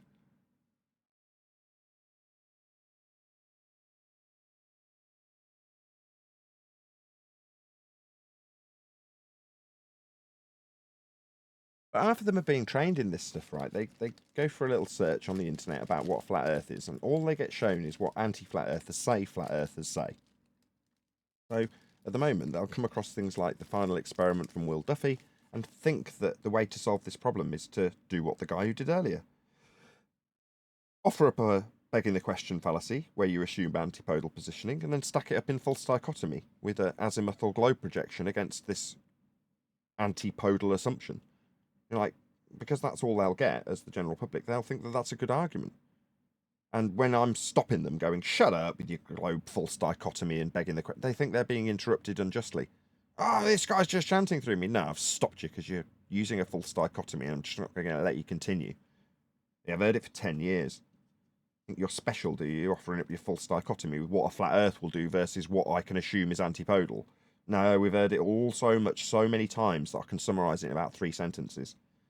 Yeah, and I will just stop you, just talk straight through you. Completely justified in doing so. Don't offer fallacies and you won't get shut down. Attempting to shut me down because you don't like me concluding how Earth's measured flat, no, that's not reasonable.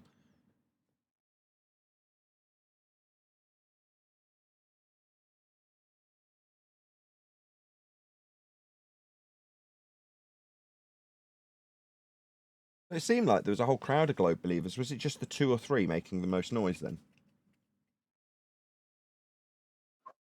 Oh, in the pre-show? Yeah, it was about 3, I think. It was just people shouting and screaming as loud as they can that Earth's a globe and being quite obnoxious and swearing a lot, so that everyone around them thinks that's the default position because they're the one shouting loudest. But when it actually comes to push comes to shove, they don't actually have anything other than to obfuscate the flat Earth measurements that are put to them by one of us. In this case, me. Yeah, all the time. Yeah, as demonstrated by the 3 people that had Matt Nuclear, Mountain, and so on. Just keep talking through the answers to the questions that I've asked with something completely irrelevant. Thing is, though, by the time those 3 people have had the most noise and airtime, the people who are potentially on the fence are too afraid to open their mic. And rightly so, you know, the mood has been set by these arseholes. And as a result, you can only assume if you're sat on the fence thinking, well, I would actually like to answer this question, but I don't want to be shouted down as big in the question. Shout out to FE Patriot for the super chat. It says, space is a waste of the imagination. What an excellent sentiment. It is just in existence in your imagination, FE Patriot. Thank you so much for the super chat. That's a great little sentence. Space is a waste of the imagination. Yeah. Excellent. I have a a chat skanker, but he's afraid to go into voice. He says he doesn't speak English, but he types it perfectly.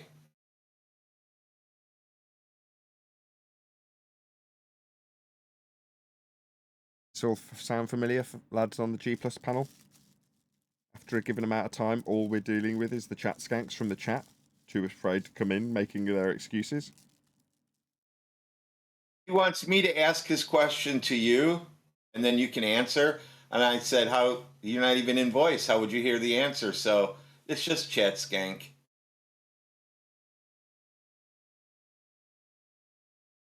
There are people in voice.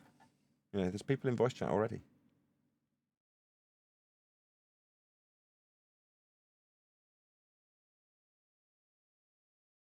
If you are in the voice chat and you did want to ask a question, it doesn't automatically mean we're going to bite your head off if you happen to use a fallacy that you were unaware of.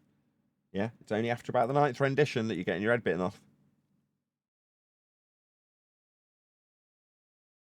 Don't be afraid.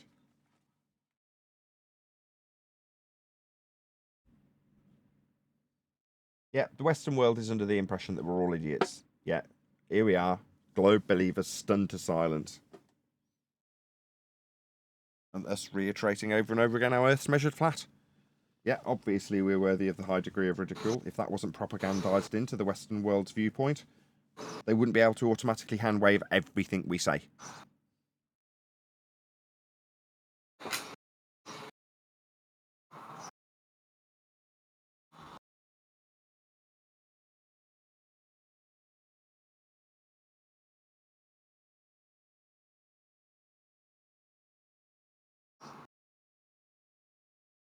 You want to add something? Is it Anata Chamber or something like that? Can all 40 of you do me a favor in here? All 4 Please of stop. You. He dropped before he There's a asked us drive-by shooting. Yeah, there's a drive-by. He's gone. Oh, is he a frequent flyer? Hop in, say something before they get the red mic for 40 minutes in the rest of the server. I don't really know what that means, but I'll just take your word that you know what you're doing. Yeah, so when we red mic them, they're done for 40 minutes unless we unmute them, and they go into another room with a red mic. Okay, was he not going to ask a question though?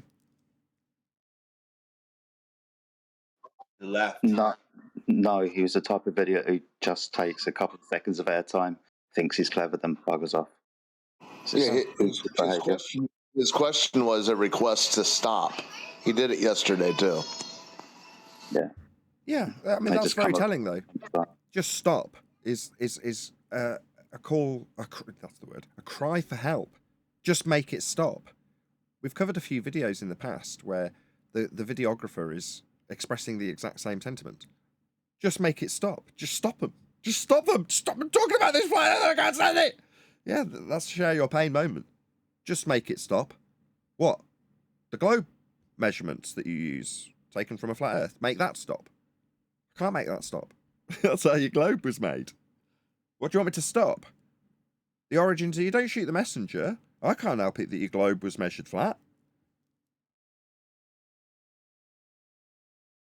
Thing is, I mean, you know, there's nothing wrong with asking questions, but that's all they tend to do. Come in and ask questions.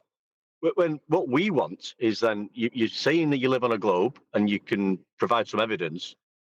Please attempt to do that. But I'll put money on it that when you do, you will be describing a flat Earth elevation angle measurement in an attempt to describe how your curved Earth was measured. So stop asking questions and come and tell us how your curved Earth is measured. What tool was used? How's it? What method is used? Without mentioning horizontal, level, elevation angle, altitude above sea level. Can't use any of them because that's got nothing to do with measuring curvature. Oh, well, then you just shut me down. I was going to give an example that comported with everything until you stopped me using lots of flat Earth prerequisites. I was going to say the horizon at altitude with respect to the Earth curve maths is the methodology. But then you went and said, oh, you can't use a flat Earth. Well, I can't use eye level and then I can't use surface level. How am I going to derive Earth curve in orthographic mathematics if I can't use a flat earth to do it? You've just rumbled every single thing I was going to say on their behalf. Well done. Too many caveats for me to cope with. I think I should rumpus you and ignore that. Shut up, you're an idiot. You just babbled on about things that were flat earth in nature that the globe needs. Meaningless. Now, let's talk about perspective.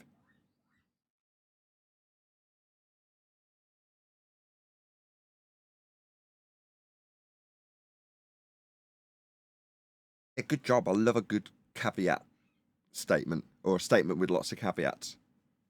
Yeah, prove how your Earth curve is measured. Measured physically, not calculated and reified from flat Earth measurements, like you do in your Earth curve maths. Not like that. Well, they've got nowhere to go now, one deck.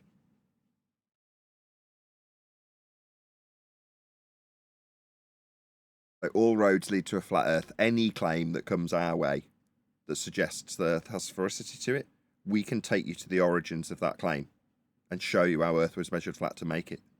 Doesn't matter what the claim is. Orbital motion, sky vacuums, gravity, anything. You name it, it will have a flat Earth origin. On yesterday's show, you were doing a review with the guy on YouTube. You went off into a reply with regards to how Earth's measured flat, how we get our longitude and latitude system, how that derives from elevation angles to Polaris, how from when you move south looking at Polaris, your latitude will decrease in number because of the angle that you read from a flat surface. You pointed that out, and you kind of said it really eloquently. And you mentioned something about the Haversine formula, but I don't remember you going into too much detail about that. I wonder if you could tell me and maybe everybody else what the Haversine formula is and what it means with regards to the changing from a flat Earth to a globe Earth, Sure. if it does. Yes and no. If you're asking me to go through the Haversine mathematics, then Adam would be best served to do that, because I am absolutely unfamiliar with them. But in terms of what it actually functionally does, it converts the view from the centre of hell out onto a projected view. So the points that match the stars in the celestial sphere can be projected through a globe Earth. But to convert from merely a equatorial plane, you need to actually convert those points onto those pizza slices that they call PZX triangles. Well, those are projected points that match azimuth and altitude through a globe from the centre. But to get to that, that's where you do the conversion with the Haversine formula. It's above my grade. I'm not embarrassed to say the mathematics itself is above my pay grade. It is. Oh yeah, no, that's fine. It would probably be well above my pay grade, even if you did know what it was. And if Adam could like to go for it, then yeah, I can speak to Adam. I'm not saying you wouldn't understand it. Don't take that the wrong way. I'm saying it has been explained to me by Adam, and while he was explaining it to me, actually I think it might have been John. Actually, refracted curvature went through it with me, not Adam. It doesn't matter either way. Someone's smarter than me when it comes to maths, and I could easily nod along. And while he was explaining it, feel like I understood it. The maths, specifically. However, could I give you a rendition of it now? No. If he went through it again, would I be nodding like I understood it? Yes. But I'm not that man. It's Adam or someone else better with maths to explain it to you. Beyond the crude explanation I've given you of PZX triangles, which is the end result. Yeah, I'm interested in what it does at the end of the day anyway. So what you said was more than perfect for the question that I asked. In the most this is what it does. What it does in the most literal terms is converts flat to spherical. Awesome. Now, this is where the magic happens then. Yeah, in a way. I mean, that it's easy to just explain what's in a literal sense happened with Polaris and latitude lines, because they are literally on the outside edge of that sphere, depicted and used because they're part of the grid that gets projected onto the flat maps. So for me, there's a nice little shortcut.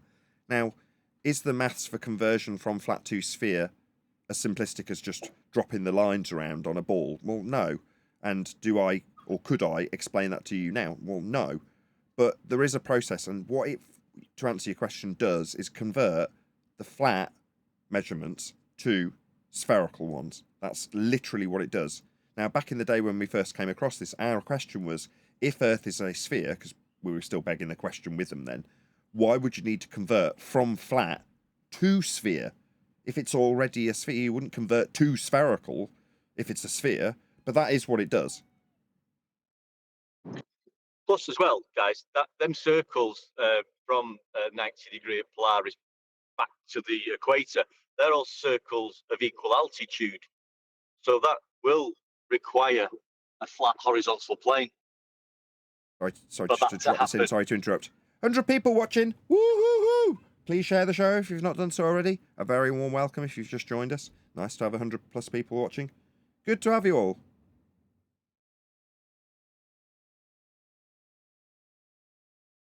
But thanks, Nathan. I do really appreciate that answer.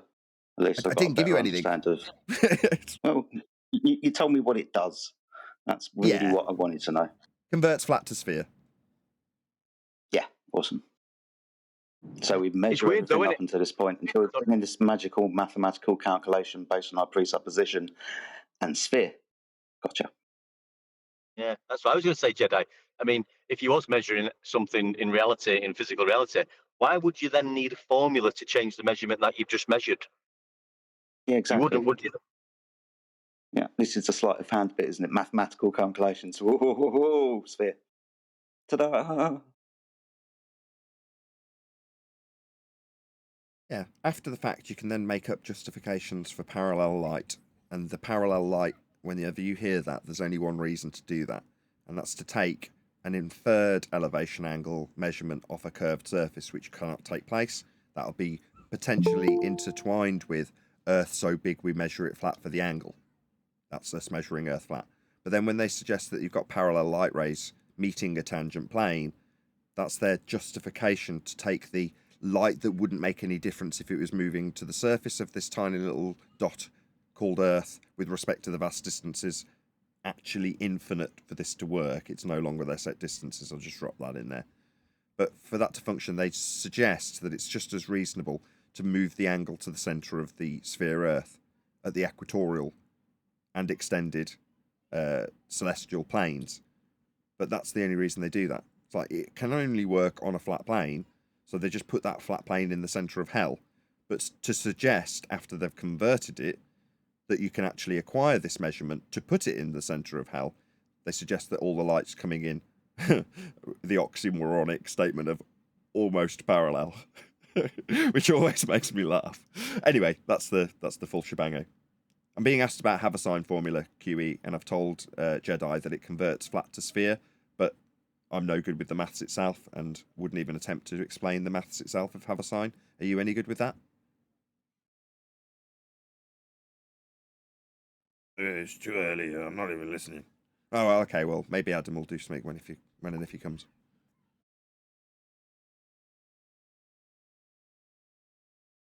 Alrighty then. It's always fascinating, the mathematics, like hijacking the perspective within the Earth curve calculator, how they change flat Earth measurements into a globe with the Haversine formula. I find it really fascinating, dude. That's all. Me too. How they lied, but they did. I completely agree. I mean, but for the fact that someone like Adam or Refracted Curvature or QE has gone through this stuff with me, so I can cement the basic premise of what's taking place, which is exactly what you asked. And you do have to either be competent enough, which I'm not, to go through the maths yourself, or have someone break it down for you. But upon that, you're like, well, now I know better. I know how the conversion's done. I know why it's needed to be done, because Earth isn't a sphere. And then you can kind of move on. But, you know, for you, it's like, well, wow, how does the maths work? Because you haven't had the luxury of someone like Adam sat next to you, or John sat next to you.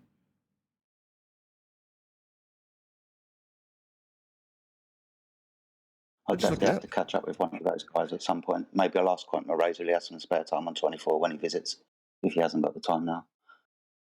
My advice would be ask a baller. So what Adam Meakin did was just ask Ruhif, I believe. It might have been someone else, but please just say it's Ruhif.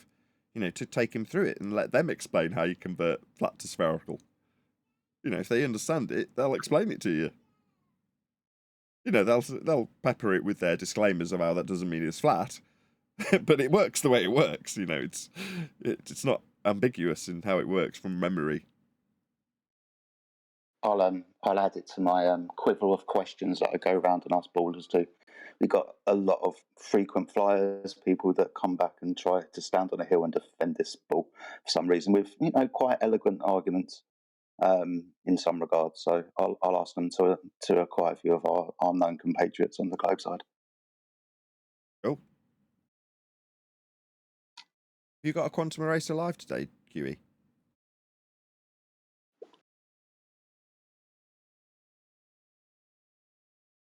Does he normally do?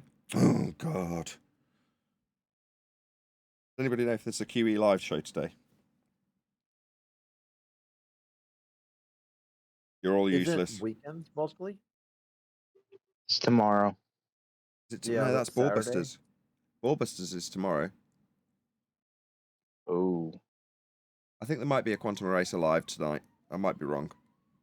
I was There only... was an ad, or one of your guys posted something in here, so there might be today.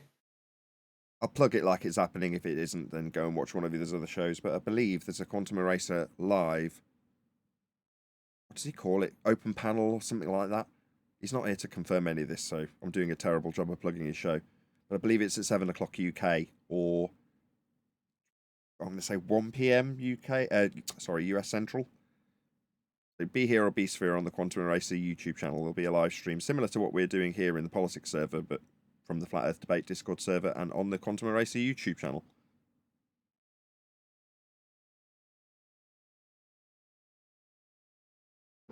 Yeah, but going back to that, there's always a mathematical formula to convert the straight line horizontal elevation angle measurement, or there's a presupposition that you already live on a sphere, like the Greeks did when they measured angles and shadows and then divided a 7.2 angle into 360 degrees, and because that's the 360 degrees within a sphere, and obviously the Earth's a sphere, and that's why we're doing that. We're just going to presume that we live on a sphere and do some division and multiplication and come up with a circumference value. Measuring angles. Sorry, what was the first thing they measured? An angle. An off angle. The surface of Earth. An angle off a flat Earth. Yeah. Oh, I see. Quite telling, isn't it? One of the best quotes that we were ever told directly to us was by Rumpus. The geometric horizon only exists in the math.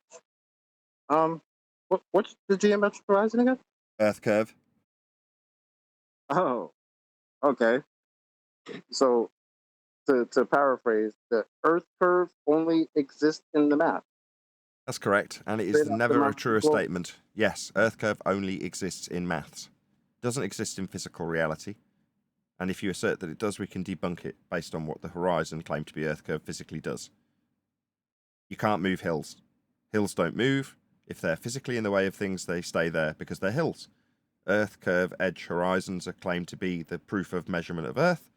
If we show that the physical limitation to your view, claimed to be a hill, is beyond its geometric limitations, as we showed with the Black Swan, then it's no longer a hill. Now you can say, well, the reason it's not blocking you, it's like, well, no. You're now justifying why it isn't a hill in the way.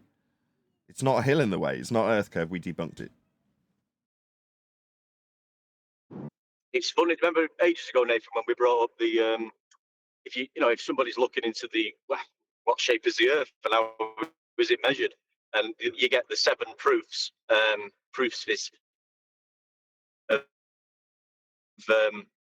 sorry, I just cut out there. When you get the 7 proofs of how we know we live on a globe, only one of them is describing a measurement, and that's Eratosthenes' example, which is nothing to do with measuring a curve anyway.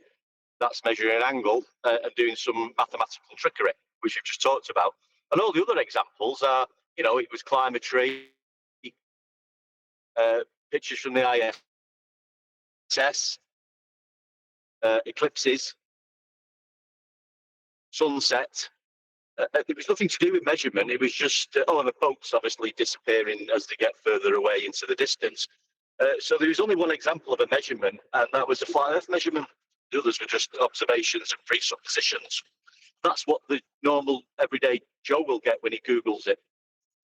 We went through it once on the show. It's quite sad, really. Yeah, all they get is the presentation of the fallacy. And often, if they're going to do a YouTube search, they'll get a presentation of the fallacy at best.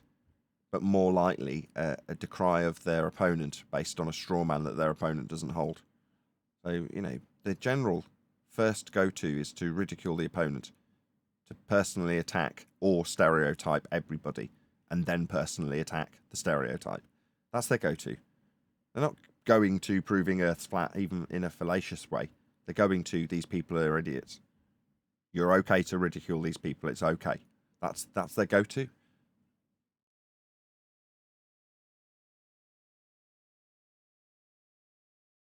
Yeah, we get plenty of examples in debate. You put a flat Earth proof to them, and they say, "You've been going on and on and on about this flat Earth proof. Let's talk about something else."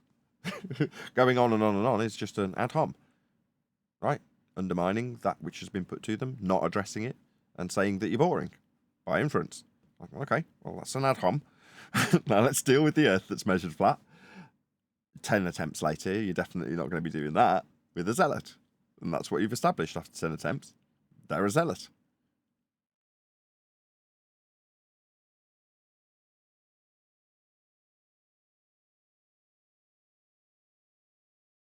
So what's the excuse now? We're in a server without my control of the mute button here. That's all moderated. So what's the excuse? Why aren't we hearing any ranting and raving from globe lunatics or people on the fence? Is there a reason for that? It's definitely not my mute button, by the way. Just so we're all clear. That little excuse that people used to have. Yeah, that was just garbage, wasn't it? Because here we are in the exact same situation. No one's claiming a boycott based on mute buttons that I haven't got.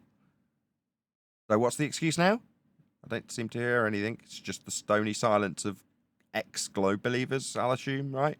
None of you guys in here believe the Earth's a sphere anymore? We can only assume.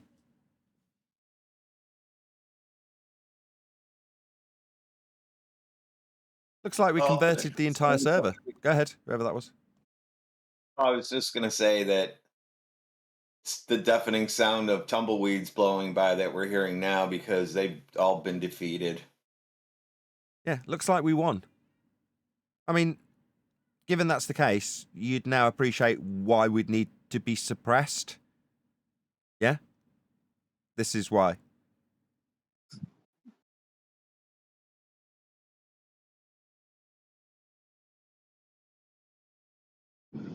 The globe's been deflated into a flat map.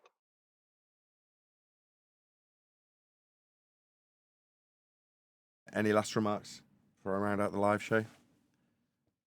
That might entice someone to kick off, so I'll turn my studio lights on in anticipation that I am actually going to round out, but we'll see if that develops any discussion.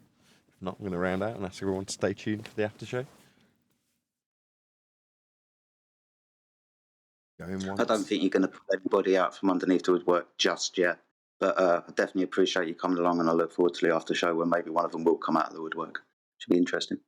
We shall see. Right, going once, going twice. Okie dokie, if you are watching this on either Nathan Oakley 1980 or Nathan Oakley premiering streams, then stay tuned as there will be an after show to follow. Pause my recording. I mean, they might have come from other flat earth servers, but I don't think they're flat earthers. Loads of names I don't recognise. So this Ghost, I don't recognise you. Who else we got here? HFRW, don't recognise you. Yeah, there's loads of people that I don't think are flat earthers. Carter, himsake. So, guys, if you've got any questions, you want to get involved in the conversation about the flat Earth, if you want to defend the position that the Earth is a ball, if you want to say that we're wrong, you're right, all that type of stuff, then please feel free to unmute your microphones, guys. Nathan's live show has finished. You're allowed to talk now. Don't worry. You can say it, shout your things, whatever you got to do, whatever makes you feel happy. In other words, share your pain. Share your pain.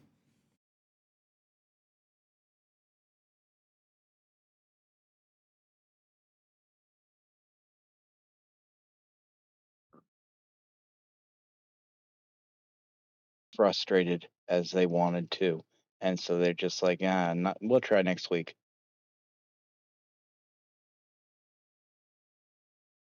Yeah, that's generally their only MO. Pretty sad. I can just show that Nathan's not right or stupid. Then we win.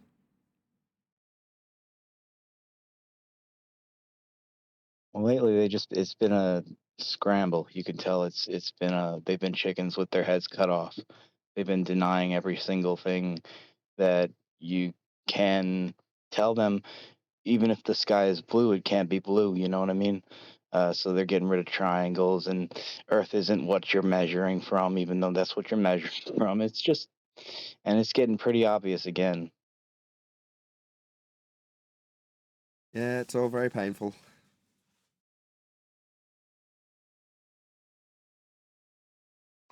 Well, imagine that puts you in a hell of a position, right? You think you live on a ball, right? And you're trying to defend the fact that you live on a ball. And how do you defend it? That so some of you will say that the ball is too big to notice that it's a ball. That's a hell of a position. That hurts. That's why we say share your pain. It's gotta hurt. What animals should I have fighting on the thumbnail?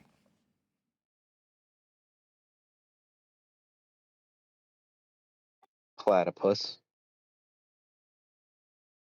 A sheep. Already got platypus. Nice.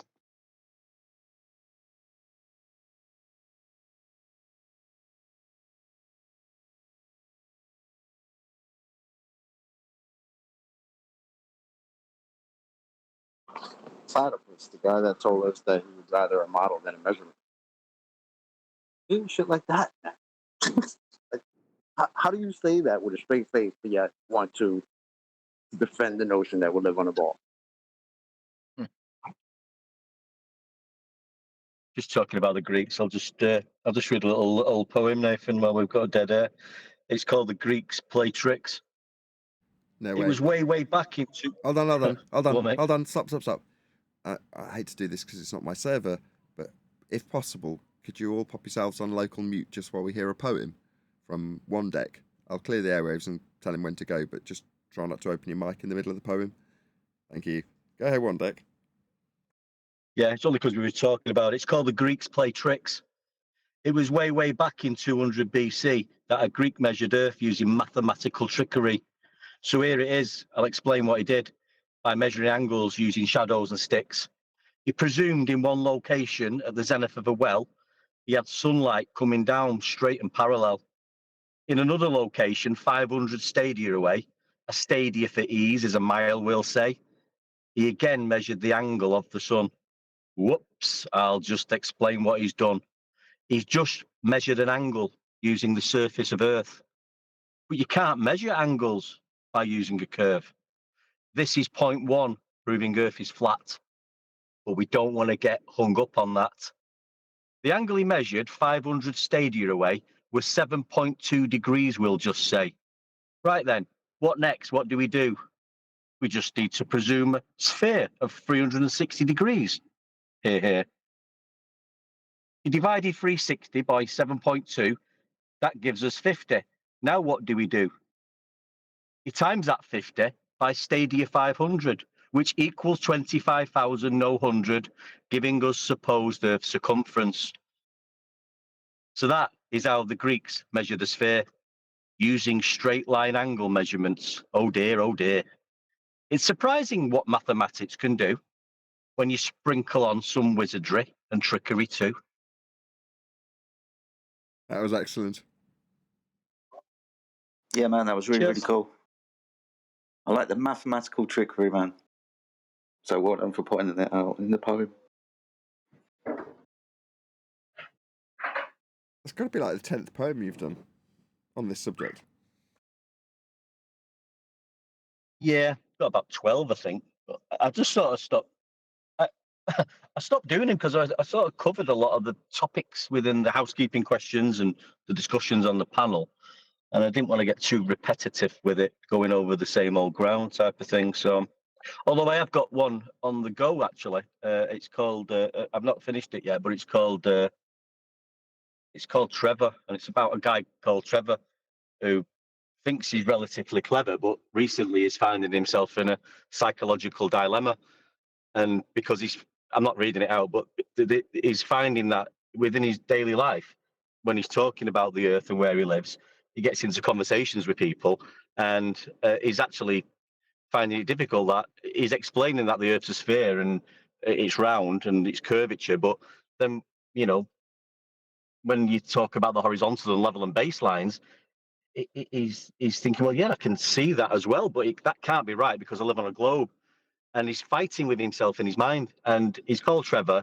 He's always thought he was reasonably clever, but lately he is finding himself in a psychological dilemma.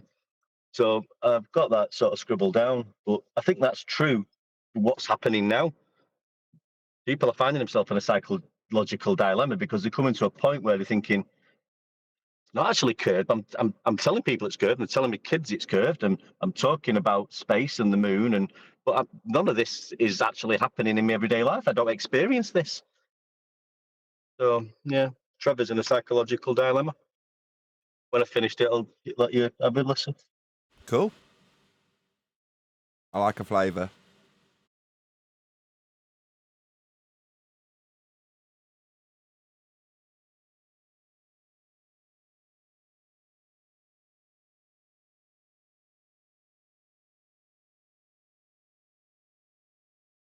Why is it quiet in here, guys? Was I just hearing a nursery rhyme?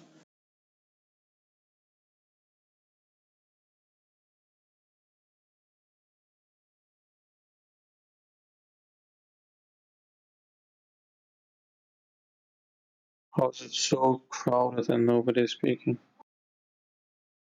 Well, we keep demonstrating to people that the Earth is measured flat, and they've got nothing to say. Do you think that the Earth is a globe? Earth is a globe. Yeah, I think like that is my impression. Yes, but how did you demonstrate though? Like I'm interested in like how did you demonstrate that it is flat? With elevation angles to Polaris, by measuring angles from the surface of the Earth to give us our latitude system and longitude system, and all of this How lovely can you good measure? How can you measure the angle again from the Polaris? So, do you know what an elevation angle is? You understand what the word elevation means, right? Yeah, I know that. Like Awesome. it's a slope. So this angle is taken from the horizon, the plane of the Earth, up to the star, say Polaris. And you can measure using a sextant, which is an angle measuring device, much like a protractor, an elevation angle up to that star from the horizontal plane that the observer is standing on, that plane being the Earth. And you're claiming that this angle is statically the same no matter where you are on Earth? I can find my latitude by measuring an elevation angle up to Polaris, no matter where I am in the north of the equator, north of 0 degrees, the minimum elevation angle to Polaris. And the elevation angle in degrees is the same? Say that so you're in Brazil compared to, I don't know, Greenland? No, it's different. The further south I move from Polaris, the angle will decrease from 90. If I'm, say, at the North Pole and Polaris is directly above me at my zenith, this is 90 degrees. The line down from Polaris to where it meets me on the surface of the Earth and where it intersects the Earth and is perpendicular to that vertical and horizontal to form 90 degrees. As I move south, looking at Polaris with my angle measuring device, a sextant, the angle will decrease 90 to 80. Yeah, so Jedi. 80. About why? Jedi. When Jedi. I think that's how the math works. I think So the when gentleman I might have been measure- asking. I think the gentleman might have been asking are all the elevation angles from the same latitude circle of equal altitude the same? That's what I'm pointing out. Oh, I'm still struggling understanding why does the angle change if you're suggesting that it is completely flat. The size of Earth is nothing compared to how far these objects are, like these stars. So if you go 5,000 kilometers to the south or east or west, it shouldn't really make any change to, like microscopically, maybe it should make some slight change, but not something dominant, right? Dude, No, I'm talking about something that we actually do. So not your idea of not really. what it would be like. No, this is what it is. And like I was saying, if you're at Polaris's ground position, which is 90 degrees, and you move south looking at Polaris, and you measure 80 degrees, your latitude will be 80 degrees. As you continue moving south and measure the elevation angle to Polaris and measure 45 degrees, That then your really latitude will be only wider. proves the Earth is sphere, doesn't it? No, this is, my friend, what's the definition? What's the definition? Like, you literally just proved the Earth No. is a Guy, sphere. Dial, can you stop chanting Yes, you through him? He's did. trying to Go ask on. you something. Go ahead, Jedi. Everyone else, shut up. Yes. He's chanted that it needs to be a sphere to measure this angle, and Jedi's trying to explain to him while he's chanting through him. Yeah, well, that means you've just proved a sphere. So Jedi's just going to correct him if everyone can tolerate Jedi for a bit. Go ahead, Jedi. Jedi, are you like Is your name Jedi? proving Is the your Earth name is Jedi, sphere Dial? right now? Dial, is your name Jedi? You just chanted through him that Earth was a sphere as he was explaining this process to you. Then you started laughing in the middle of his statement. I'm now inviting him to start that statement without your interruption. Could you pop yourself on mute and listen to what Jedi says to you, rather than chanting, that proves a sphere through the top of him? Thank you. Pop yourself on local mute. Right. So you understand that the process is measuring angles. An angle is defined as the intersection of two straight lines. So where they meet and the divergence from one to another is known as an angle. Two straight lines meeting, one horizontal, one vertical, is 90 degrees, for example. So an angle is the intersection of two straight lines. When I measure an elevation angle to Polaris, that's up from the surface of the Earth, horizontal line from Polaris at 90 degrees to me at my ground position. So I measure an elevation angle up to that star, 45 degrees, for example. When I measure 45 degrees, this angle can be converted into my latitude along a horizontal plane, an angle from that horizontal plane.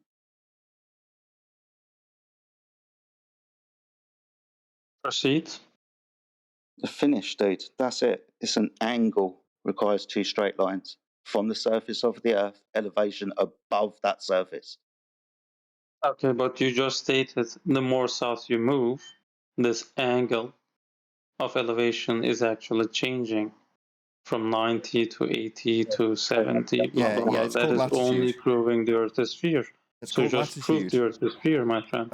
Dial guy. He's not comprehending what you're telling him, Jedi. Yeah, you move away from Polaris, it drops towards the horizon. The measurement that you make of that drop is a flat Earth measurement. Do you understand that the angle that you're measuring to observe this drop that you're saying, you understand now? Polaris drops as you move back away from it. That's what Jedi's explained. But he's also, more importantly, explained that you're measuring a flat Earth to do that angle. Do you understand that? No, you don't have to have a flat Earth in this bottle at all. Okay, no worries. How do you get? Okay, how do you get an elevation angle from a curved baseline, please? Tangent. You can do that because if the curvature is insignificantly small compared to your little measurement device, then sure, you can do it. Everyone shut up. Why would that be Everybody else, fallacious? shut up. Sorry, carry on, Dial. Do you want to just explain that you can get this straight line, flat Earth measurement because Earth's so big, correct? Yes, I don't know who was speaking because I think Just needed he's a on yes. local Just news. needed a yes. Thank you. So you will be measuring Earth flat. You understand that, but that's only because Earth's so big, correct? I mean, I need to know why you guys think that measuring would not be possible in a spherical Earth. What was your argument? Sorry, you've just told us that we won't be measuring a spherical Earth because it's so big, but we will, as you will now concede at my second attempt, to concede that we will be measuring Earth flat, and your justification for why we will be measuring this, apparently, according to you, small area. We'll cover how big circles of equal elevation are shortly. But according to you, small area, therefore it's okay to measure it flat because it's a really big ball. I just need a yes, an affirmation that that's your position because it's what you've said. Don't stutter. Don't stutter. Just say yes. As that it's a repetition of what you've told us. Just say yes. Why are you so emotionally invested right Why aren't now? you What's saying going on? yes? Are you mentally stable, by the Sorry, way? remove him. He's now just called me mentally unstable. So I have asked this guy, he's I'm now the asking fourth whether guy you in are this mentally line that's now stable chanting because through you're the shouting conclusion. out He's of now the chanting blue. through me, moderators. Can you stop him from doing that, please? Yeah? Yeah, we've done. Oh, my alarm's going off. My pot noodle needs stirring. All right, Dal, this is what's going to happen while Nathan sorts his pot noodle out. Can you, like, stop going for the personal attacks and over-talking them and stuff? It would be really appreciated, man. So I'll take you off No mute. worries. You don't have to act like that, man. Be a little bit more calm, yeah? Yeah, I mean, it's fine that he is emotionally invested. I'm totally fine with that. But again, like, I need to understand the bias Sorry, of can you the just stop model this he's guy trying ad to homming me, present. please? Can you stop him? He's just told me mentally unstable again, right? I'm going to lose my temper with this guy if he does it a third time. I'm No, he really going to didn't. He lose my said you're temper. I'm just emotional. telling you and warning you as mods. This isn't reasonable, right? He's told me it's okay to get these angles because that small area, it's okay because Earth's really, really big, so it's okay. So I'm now trying to clarify his position that he's told us. Okay, so according to him, it is okay to measure Earth flat. Would that be a white knight yawning through me? Would this be boring, perhaps? Is this boring a globe believer? Would that be a projection of the attempted relief of pain? Because I'm explaining how this gentleman, your own globe side proponent, has just literally in the last 5 minutes made it explicitly clear that it is okay to get these angles. Now, I heard a little white knight shout out the word tangent when he said that. We'll get to that too.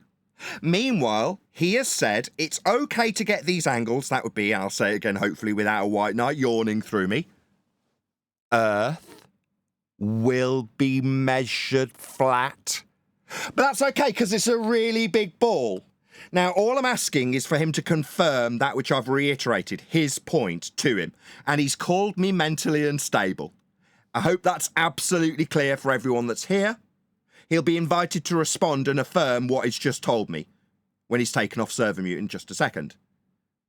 Dull. You are going to confirm that which you've just told us, which was a justification for this angle acquisition because Earth's so big that it's okay to measure Earth flat. Isn't that right, Dahl? How else would they measure it? Shut up this found guy. White Knight number 2 coming in. Obviously, he can't help share his pain through me asking Dahl to confirm what he said. I'm talking to the guy on server mute. That's a hint to the server moderators to take him off, not for me to talk to a White Knight. Can you just stop this White Knight who's derailing this point I'm making? I've been called mentally ill. Now I'm asking for an actual response to the fact that he said it's okay to get these angles because Earth's so big. So Earth's so big, we will measure Earth flat. Won't we, Dahl? That was your last point, Dahl. Can you take him off server mute so he can confirm his point that Earth's so big we'll measure it flat for these angles? Nobody's listening to me. Still on server mute. The moderators have all buggered off, it seems. No, I'm here. Oh, sorry, Chris. Right. Sorry. I wasn't yawning, by the way. I was on mute while you were That's talking fascinating. and somebody yawned. Fascinating non sequitur. I'll just put my point to you now. You're off mute without hopefully you chanting through me. So your Can point you- earlier, can you Dahl, actually he's chanting shut through up me so I can immediately. It seems, respond? Dahl. It seems like Can you're you shut chanting up through me and be- immediately, Dahl. It seems like you're having to be server muted immediately. Do you want to take him off server mute? Dahl, you've immediately started chanting through me. I'm going to put my Can- position to can you, I and now you're speak chanting through me or again should you just instantaneously. rap I over haven't me? taken breath, and the chanting zealot needs to stop this from coming his way. That would be a repetition of what he told us. He said the angles are okay. Yeah, well, you had Jedi explain that they'd be flat from surface level, and you said they're okay. And then you attempted to justify why it would be okay to measure When is it my Earth. turn, guys? It seems Please like this mute me chanting until it's zealot my doesn't want to turn. hear it. It seems like Dahl is in serious pain and having to be moderated. Would it be my mute button that's making you do this? Because I'm not muting you, by the way, Dahl. Every time you're an unreasonable prick and chant through the fact that you have stated Earth's so big will measure Earth flat. And I just want you to confirm what you told us there, Dahl. It seems that when I try and do it with you off mute, you start chanting through me. So now you're off mute. Earth measured flat, but only because it's so big, right? Dull.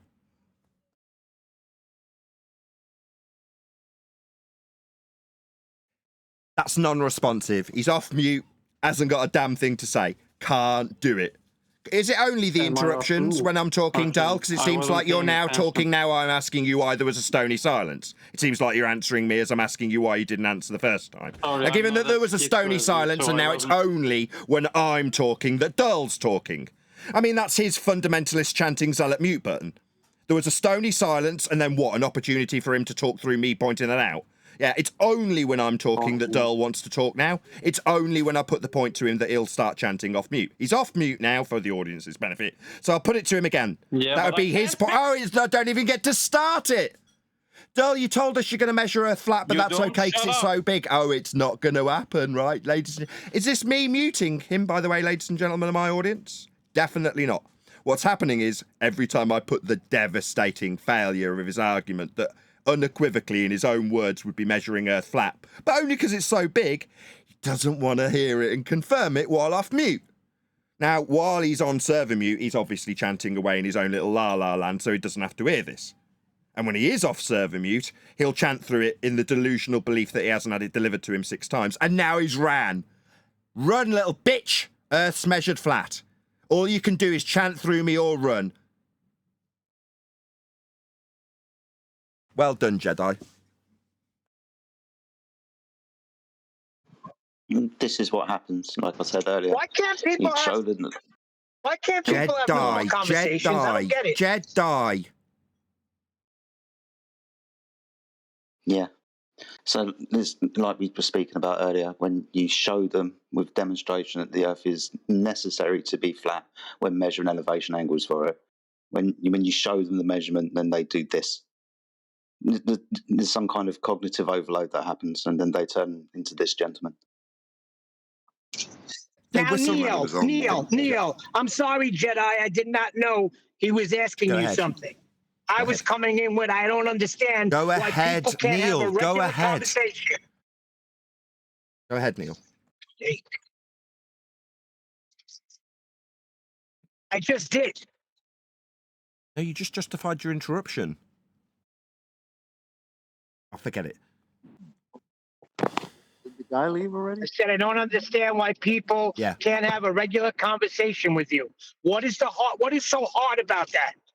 Well, for Jedi, the point that it all went awry was at the point that Jedi pointed out you're measuring a flat Earth, and he had a tacit acceptance that you could measure Earth flat and then infer Earth's sphericity from that flat Earth measurement. Yeah? So then he's whistling past the graveyard. Yeah, we can get an angle measurement from Earth. No worries. That means it's a sphere. That's what he said. Okay. Now, we stop that and separate the two issues. Number 1, you're taking a measurement. Number 2, you're inferring it's a sphere. What's the measurement? Oh, well, the measurement's fine. I know it's 2 angles off a straight baseline, 90 degrees to the star. That's all okay. We can measure Earth flat. No, it's not. That's the end of your argument. But me pointing out that he's just justified why it's okay to measure Earth flat. Why was it okay to measure Earth flat according to this ball believer? That could either chant or run after this was pointed out to him. His own words. Oh, because it's so big. Yeah, we can get an angle. That would be measuring Earth flat. Yeah? That require constant interruption. It does if it undermines your basis for your sphere belief. Because, yeah, we'll measure Earth flat. But that's only because it's a ball. No, you'll measure Earth flat. Right. Can I ask you a question? Who? I'm going to take that as a yes. No, I said who? Who do you want to ask a question? You. I want to ask it to you. Sure. What's your name? My name is Found TK. Yeah, go ahead. I'm treading on eggshells. All right, cool. So what's your contention? What's your belief? You believe the Earth is flat? No, we don't hold a belief. We describe how Earth is measured to people. Were you not listening for the last 10 straight minutes? So are you saying there's a problem with how the Earth You is don't seem measured? to have responded to my address. Wrong. I asked you if you hadn't been listening for the last 10 straight minutes, as I've just spent the last 10 No, I've straight been minutes listening. No, detailing to I've me been that isn't a listening. I have belief, been listening. and now you're chanting through me when I point out that you've ignored what I've said to you. You asked me something and I answered. Now, when I do that, that's to say give you my time, you piece of shit. I expect you to respond. You asked me something, I said no worries. I asked you your name, you asked your question, and I responded to it. Then you completely ignored it. Now you're just an irritating twat. Someone I've got no respect for, so I'm going to talk to you like a piece of dirt, because that's what you represent to me now. Now, I asked, and I'm hoping you're going to get a response, or you're just going to get a sharp end of my tongue. Yeah? If you weren't listening for the last 10 straight minutes when I described how Earth was measured, as opposed to express anything about beliefs, were you not listening is the question.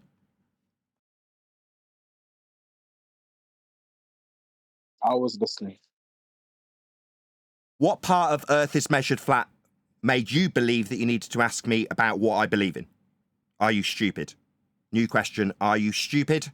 Why would you ask about beliefs after detailing measurements for the last 10 straight minutes like a stupid man would do? Right. So you're saying the Earth Are is you measured stupid? flat. I didn't express anything about beliefs. Why are you the stupid man asking me about them? Are you need to calm down. incapable of listening to the down. last 10 straight minutes of me detailing measurements? You're just stupid. Now I'm berating you for your stupidity. Man hears measurements, asks man about belief. Thicko! You haven't been listening for the last 10 straight minutes. That's why you're getting berated. Try and pay attention. Then you won't get told off like a stupid little boy. You hear me? Dumbo! Earth measured flat. No belief involved. Comprende? Laugh it up, you dumb shit. Want to ask me about my belief again, you dumb shit? So what do you believe? I don't. I tell people the second time's a charm, right, you dumb fuck? You just asked me the same frigging question 2 minutes ago. I don't. I tell people how Earth's measured, you stupid man. He obviously doesn't listen. Not only did he not listen to the last 10 minutes, he didn't listen to the direct answer he had 2 frigging minutes ago. I just answered this question, you stupid retard. You're deaf? I don't express my beliefs, you complete retard. I tell people how Earth is measured, you dumbo. How does it taste being told how stupid you are by me, a flat earther?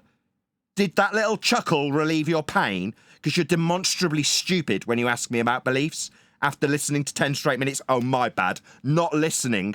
Like retards do. Incapable of listening. Like stupid people aren't capable of doing. You didn't listen, now you're asking me about beliefs. And being called stupid for it. Enjoy the aftertaste, you dumbo. So do you think the Earth is round or flat? What do you believe? Yo, dumb fuck. It's measured that way, you stupid spastic. Are you having me on, you dumb shit? It's measured that way, you dumb shit. Try listening. Yo, dumb shit. Yeah, you're getting called a dumb shit by me. Because you didn't listen. No, fuck you. Yeah. Tell me to fuck you with a failed argument. Share your pain, you little bitch.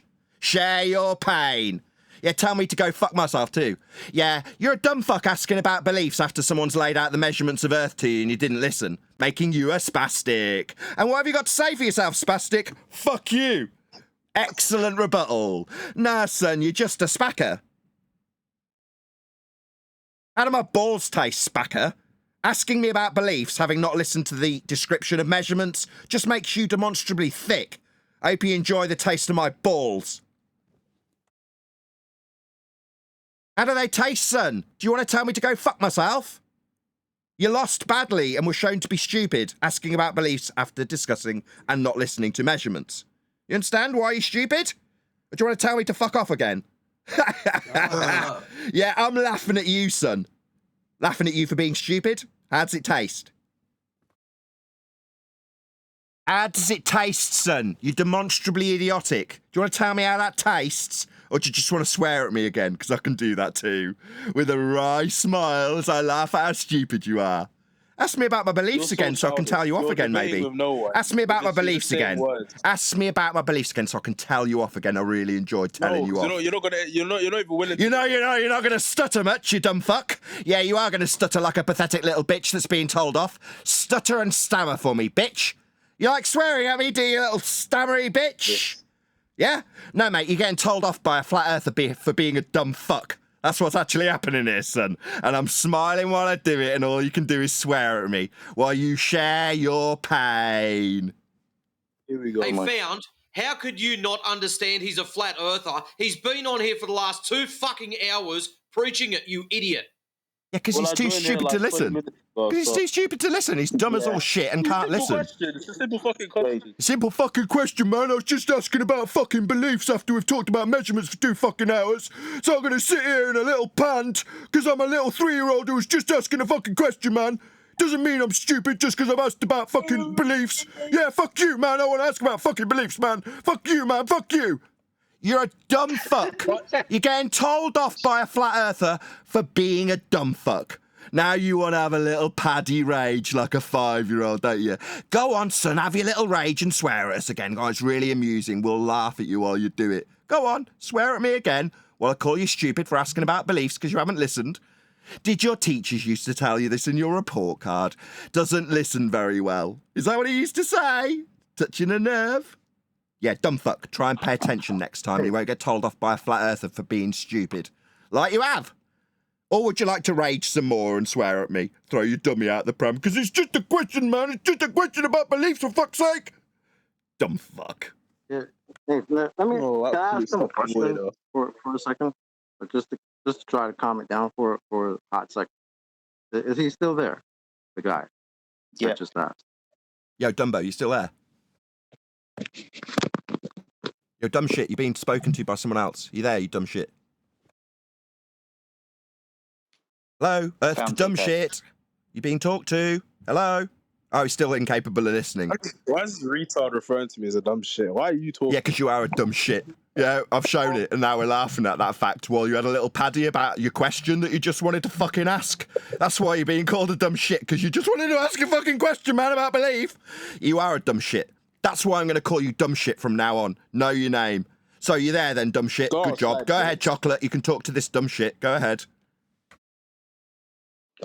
Well, dude, I mean, you're asking why is this guy calling me a dumb shit, right? Do you realize what just happened, right? But like somebody else said, we've been here for 2 hours talking about how Earth is measured flat. He directly told you that Earth is measured flat. You said yourself that you were listening. And then the first thing you ask right after that is, do you believe that the Earth is flat or round? Do you not understand why the vitriol is coming out? Because that's dumb. Like, I'm not trying to disrespect you. That's just a dumb thing to do. Oh, I am. I'm going to disrespect him. I'm going to call him a dumb shit. Yeah? Metaphorically tasting my nuts like he's a video gamer that I've splattered his head open with a shotgun and then just gone up to his dead corpse and teabagged it. I'm going to disrespect you for being a dumb shit. Chocolate's a lot nicer. Me, when I get swore at by people like you who are thick, they taste the sharp end of my tongue with a really big smile wiped over their face. Yeah? No, you'll sit there and rage. Rage about how it's just a fucking question. Pathetic little toddler. That's what I'll be doing. That would be me disrespecting you, by the way. What are you going to do about it? Other than take it like a bitch. Nothing, that's what. You're my bitch. You hear me, thick shit? Hope you do. He's gone, dipshit. Sorry, was that justified with a winning argument? Or is that just the thick shit lashing out in defeat? Yeah, I'm pretty sure it's the latter. Anything else there, Dumbo? Chocolate, just explain why we're calling you stupid. Now, I'll stop if you have 1 ounce of humility and say, yeah, I appreciate now. And no, he's going to start talking through me rather than showing humility.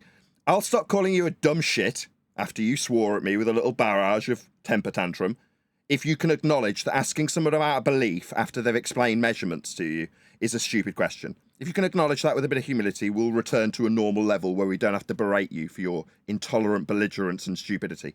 Can you acknowledge that? It was a stupid question.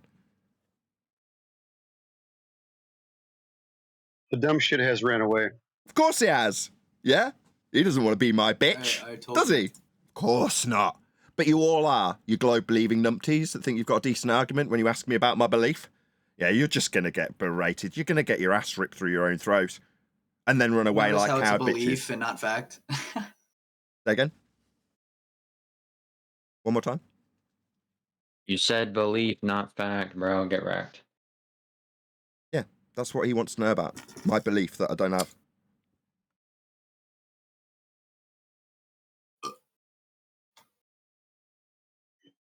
Well, that was fun.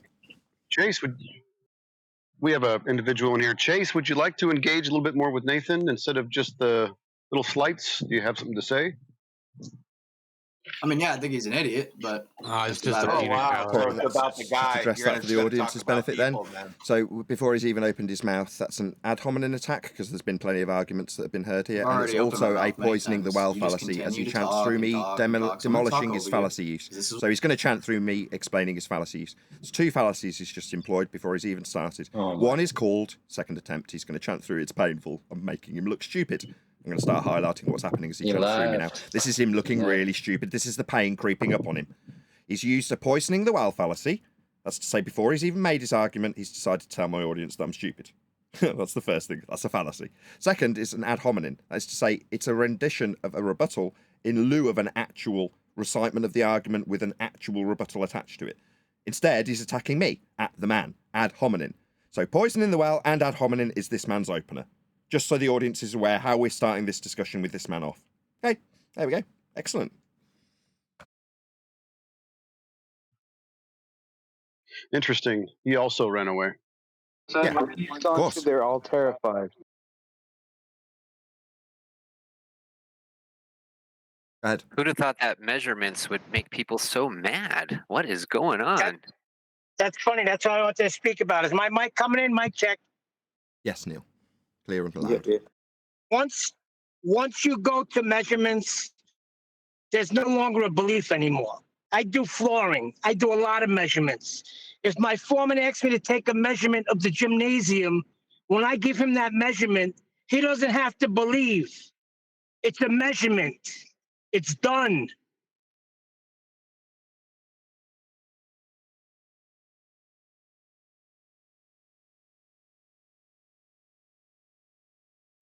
Carter, you have any questions for Nathan today? I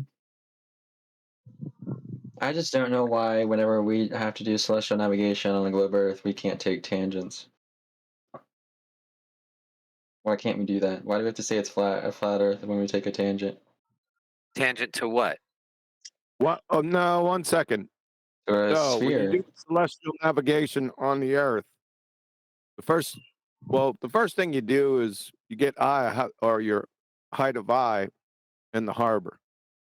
Then, when you're out there, you're trying to find your position. You take out the sextant.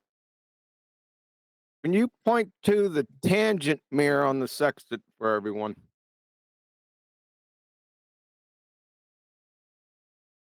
What? You said you need to do it with tangents. So, okay, we're out at sea. We're on the boat. We've got a sextant. Can you identify where the tangent mirror is on that device, please? I don't know what that is, bro. I'm gonna be honest. You're the one making the claim. You said, why can't we do it without a tangent?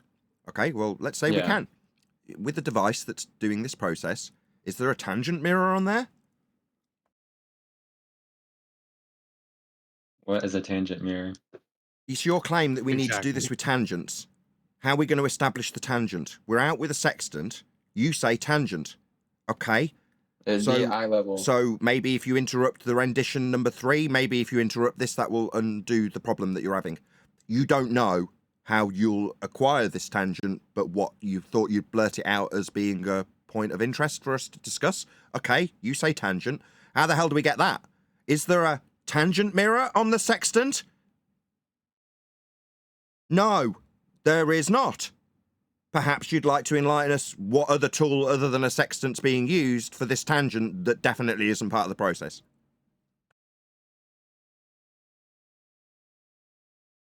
So you're saying people don't use sextants? Right, and they have tangent mirrors on them. I don't know what that is. Yeah, because I'm it just doesn't saying, like, when you exist. do- Maybe if you were so stupid as to start making an argument Okay. about a device you don't know how to use and have probably never even looked up, maybe you wouldn't be groaning like a stupid teenager. I don't know what my claim needs. Oh my God, you need me to back my own claim. I say tangents, and you say the measuring device doesn't have tangent mirrors on it. Are you a teenage boy? Are you a teenage boy? Yeah, I'm a little kid. Okay, there's no tangent mirror on the sextant. Do you understand it in that language? Yeah, you The didn't know baseline that is because your you don't know what you're tangent. babbling The about. You don't need baseline to is your talk through me, tangent, my bro. son. I'm telling you off now. The baseline is your Excuse me, I'm tangent. not asking you to talk through me. Yeah, I'm telling you off, you belligerent little child. Yeah, you're groaning about what you don't know because you don't know it. Yeah, we do. Yes, I do. Excuse me, you stupid shit. You don't know what mirrors are identified on the sextant that will be making this measurement at sea. You just said, I don't know. Like a teenage brat. Making do I up need to know crap how that a he can't sextant back, and now works? you're Why do I chanting need to through know me. how a Am I sextant going to have to ask works? the server moderator to shut your dumb ass up as you talk through the guy telling You're you just off? ad-homming, dude. Like, Shut why up, should you I- stupid idiot. You don't know what you're talking about. You don't know how a sextant works. You don't know what we're measuring, but you threw out this word tangent. Yeah? You don't know where it would be acquired. You don't know how it would be useful with respect to the tool that's measuring angles with respect to stars or the sun with. You don't know anything. You're right to chant through me while I'm pointing out how stupid you are. No! Like the other guy, sit down, shut up, and listen to a flat earther pointing out how stupid it is to bring up tangency when you don't know how you're going to get it. Huey asks, how are you going to get it from a sextant, the thing that's going to be used? I don't know. So sit down and shut up, you stupid, ignorant twat. I have some teenage speak that he might understand. Dead ass, no cap, there's no tangent mirror. Another dumbass globe-believing idiot saying, oh, tangents. Was that Okay. a buzzword you read in some comment section on Twitter? And now Can you think you not can be throw so it out mean, amongst the best of us? please? He's still I've been talking. so nice. Still talking in the middle of my question. Yeah, why did you blart this word out if you don't know how you're going to acquire it? Well, if I presuppose it's a sphere, then I can. Well, Why beg does the it matter? question. So a Why do I need fallacy to know then. how a sextant works again? Sorry, Why do I need excuse to know me. I have that? just replied to him. He's completely ignored me. So if I assume Earth's a sphere, the thing you're trying to prove. No, that's called begging the question. Second time's a charm. Stupid boy, going to ignore it for a second time. We'll see. You're assuming Why the are thing you you're so trying to prove, upset, Dumbo. dude? Begging the question. That's the conclusion. It wasn't an invite for a response. That's the end. Your argument's void. Assuming antipodal position. No. That's assuming the thing you need to be proving. As opposed to measuring angles with So wait, respect why to a do I need to horizontal know how a plane. There's the sextant works chanting again? zealot, idiot boy, belligerent as he is, deciding that while I'm talking's when he's going to be talking. Does that make it a win for you if you start talking in the middle of my sentence, son? No, you stupid boy. No, you stupid idiot. There's no tangency being acquired when you're out at sea measuring with respect to a horizon. That's not a tangent. You didn't know. Yeah, you still think you've got your time to speak while I'm talking, though, don't you, dumb son of a idiot?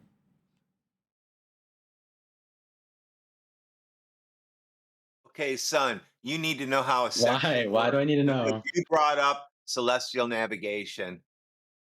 Well, the point is you need to only use a sextant to measure the elevation angle. So that's what you really care about, right? Okay, what's that? The angle from the tangent to the celestial body. Can you define that by citation, please? I'm pretty sure everyone agrees with that. Sorry, do you want to cite it or Unless not? you don't think it's a tangent. Do you want to or cite whatever. it or do you want to have a little discussion about you not doing that? Are you going to cite it? I've got 20. Fine, I'll cite it. Go on then. While he's doing that, I'll read out mine. The altitude angle, sometimes referred to as solar elevation angle, describes how high the sun appears in the sky. The angle is measured between an imaginary line between the observer and the sun and the horizontal plane the observer is standing on. Sustainable by design. Angle of elevation formula, definitions and examples. The angle of elevation is the angle between the horizontal line and the line of sight which is above the horizontal line. That didn't mention tangent. Let's see if there's any others that mention tangent. Angle of elevation definition. The angle of elevation is an angle that is formed between the horizontal line and the line of sight. If the line of sight is upwards from the horizontal line, then the angle is formed. Then the angle formed is an angle of elevation. That doesn't mention tangent either. What about this one? Principles of Navy Ordnance and Gunnery. Target elevation angle between the horizontal plane and the line of sight measured in the vertical plane through the line of sight. That doesn't mention tangency either. None of these mention tangency. I've got another about 15 of them. It's a synonym. Sorry, was this a definition that you were lying about getting? Because I'm rattling off my 20 of them that none of them say. Maybe if you just chant through me and tell me it's a synonym when I asked you to get a definition, maybe that would be something that the little boy thinks will overcome my 20 citations, none of which mention tangency. I mean, if it's a synonym, that's obviously him citing that this is what's required when we're measuring a horizontal plane the observer is standing on by definition. He says it's a tangent, he hasn't cited it, I've got 20 that defy that, but now it's a synonym. You stupid little boy. You were asked for a definition. There aren't any that say it's a tangent because it isn't a tangent. Excuse me, zealot chanting boy. Excuse me, zealot chanting boy. It's not a synonym. It certainly isn't being cited by you. I've got 20 that contradict you. You were just wrong, you belligerent little child that think you can chant. And there he is again, as I call him, for being a belligerent little child that thinks he can chant through me. No, son, you're just wrong. You've got no humility, but you can chant and be belligerent through the person proving you wrong. No, it's not a synonym. I can define it. I've got 20 of them. Have you? No, we're not getting a definition from you that says it's tangent. We're getting told it's a synonym now, lying shit, deceitful little boy. So, in actuality, an elevation angle measurement will be, I'm summarising, having won. It's not your invitation to talk through me when I win. No, it's not a tangent. This stupid boy didn't know how you'd acquire at sea. It's not a tangent that you've got a tangent mirror for on a sextant. It's not a tangent because it's a synonym, and it certainly hasn't been cited by him, the lying little shit. I did. Excuse me, you lying little shit. Stop talking. Oh my god. Oh my god, make it stop! Make it stop! I say it's tangency! Stop talking! No, the one winning with 20 citations that defy the crap you've ranted through me is the one that's going to be concluding that a flat Earth elevation angle measurement is with respect to the horizontal plane the observer is standing on. Not as this lying little bullshitter. Excuse me, lying little bullshitter. You chanting through the top of the conclusion's not going to alter the conclusion. I'll just keep repeating it. It's a citation. The one I asked you for and then got told it's a synonym. That makes you a Billy Bullshitter. Excuse me, stop chanting through me, Billy Bullshitter. Yeah? No need. So it's the horizontal plane the observer is standing on. That's what will give us elevation angles. You measure them with respect to the horizon because you're describing that as the horizontal plane the observer is standing on when you measure it. You're not measuring with a tangent mirror. He's a Billy Bullshitter. You won't get tangency. It's not part of the definition. It certainly isn't a synonym. He's just a bullshitting little boy.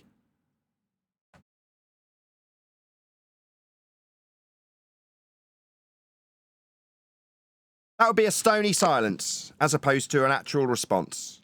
I know response only when I'm talking, and now I'm summarising that we got a stony silence. He's obviously going to start talking through me summarising that. Yeah, the point that you actually offer a rendition of the conclusion would be in that stony silence you left. So I'll just repeat it. Earth's measured flat with elevation angles. They're specifically measured with respect to the horizontal plane the observer is standing on. This man said tangencies. No, definitely not. Just a bullshitter. Okay, so I searched his citation for the word tangent. It's not there. So Carter, you posted I'm sorry. the word tangent in. Sorry, the guy was trying to offer you owe me a what? Did you say you're going to get a new source? Yeah. So you posted and sourced that doesn't back you up so far. Is that what you're saying? Yep, I know you don't. You're not going to find a citation for this. Yeah, you just needed a no. Yeah, it doesn't need you keep talking. You just need to say no, and then we can move on with the person who won, me, not you. You need to sit down and shut the hell up. I'm sorry. Sit down, shut up, you stupid boy. Laugh it up, you stupid idiot. Earth's measured flat with elevation angles. You read off some buzzword from some comment section on Twitter, and thought you had a point No, when I you said tangency, didn't. and now you're chanting It's through your me again. bottom. Don't share your pain through the top of me. You lost badly. Chanting through it won't change it. Being belligerent won't alter the outcome. No, we know you didn't find a citation. You banged out some of the shit some other idiots said in some comment section and thought you were smart. Now you're getting told off as you constantly chant through your loss. We heard, yeah, you didn't manage it. Yeah, I know, I've got 20 that contradict the crap you spouted. Yeah, that you read off a comment somewhere? Tangency! Bagurk! Tangency! Oh yeah, where are you getting that? No, you won't. You won't be getting it from a tangency mirror. You won't be getting it with respect to a horizontal plane the observer is standing on, as defined. You're just a bullshitter. Yeah? That's clear. Not inviting a response, rhetorical, a conclusion. You, Billy Bullshitter, on a ball. Me, righteous in victory. Having defined how Earth's measured, you now taking away my victory dance when you've been told to sit down and shut up. You think that you can chuckle and laugh through the top of the victory dance.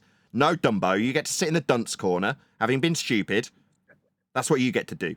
Yeah, you tried, you said tangent, you lost badly, now you can sit down and shut up. There's a tangent. Next! GPT is Next! not a source, Not you, dunce idiot. corner. No one was addressing the dunce corner.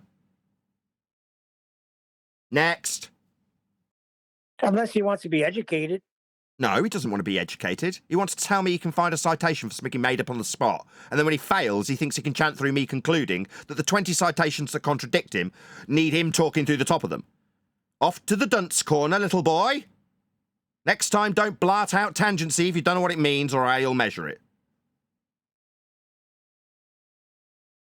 I got a question. How do you get an elevation angle off a curved surface? You don't. You need a flat surface for that. When we got to that with the last guy that ran away, he said, oh, it's okay. We can measure Earth flat. It's only because it's so big. Right on cue. Exactly as I preempted this entire session with, they'll tell you how it's okay to measure flat Earth. It's so big. It's okay to measure it flat. No worries.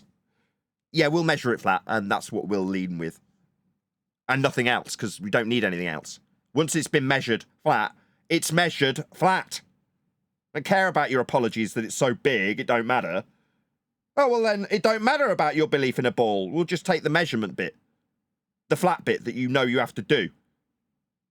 After it's pointed out that you'll have to do it and you've said it, you might want to run away or rumpus me for about an hour straight. Because it's very painful for it to be pointed out that you're measuring Earth flat to move forward with your globe belief.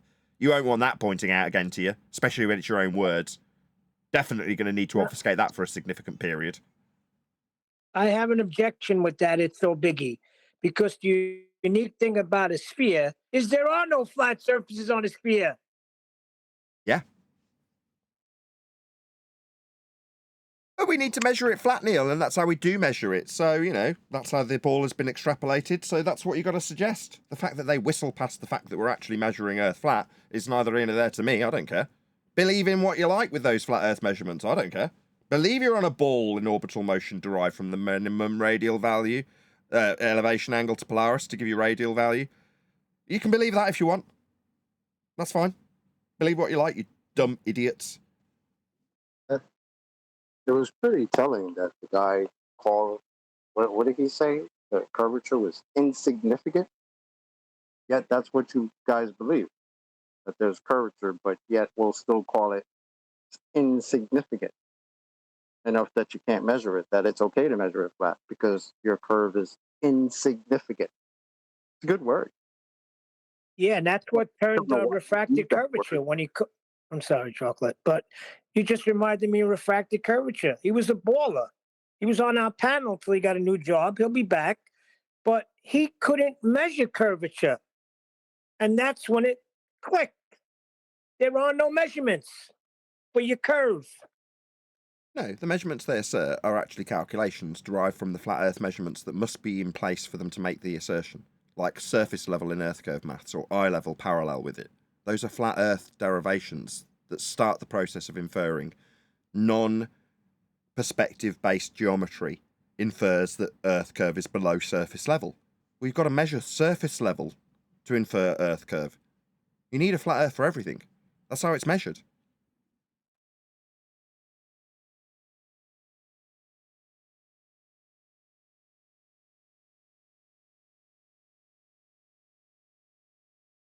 Right, we've got about another 15 or so minutes in this server, and then we're going to toddle on and wave goodbye to politics and thank them for having us. It's been a great time, as always. I've really enjoyed my time here today, I won't lie. I especially like when I've got I can unscrew the cap of my disdain. Until they start swearing at me, I can't do that. But once they do, I could, with a big fat smile slapped all over my face. Oh, that's what you want to do you? You want to chastise me and swear at me and call me stupid. Well, at this point, we've been discussing things long enough for me to smile while swearing at you. And when the audience go, oh, no, you said you'd be better behaved. You said you wouldn't swear. And I'm like, no. I'm holding a mirror up to them. That's why I've got a big smile on my face while I'm doing it. There's no disdain. It's a mirror. They don't like it, do they? When I mimic them, especially it's a really highlight and glaring mirror. When I'm mimicking them. No, make it stop. Just stop. Yeah? Now, if they're throwing a few swear words for good measure, I'll just mimic that too. Love it. Great fun. I love this server. Yeah, but 10 years ago, Nathan, they were treating us like we were dirt.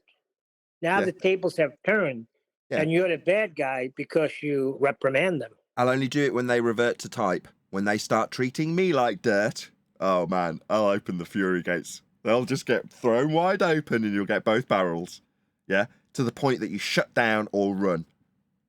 Because what are you going to do? Lash out in vitriol, swearing and laughing, like the last guy did when he's asking me about my belief?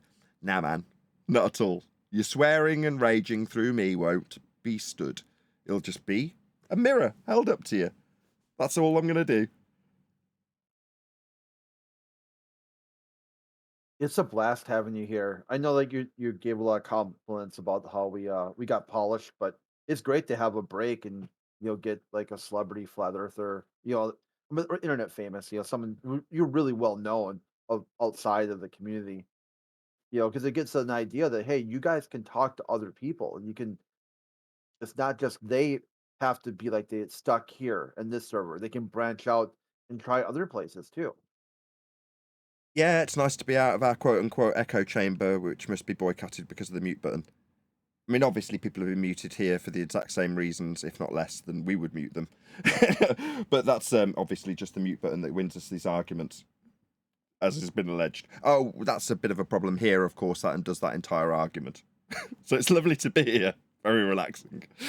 Yeah, I get chanted through.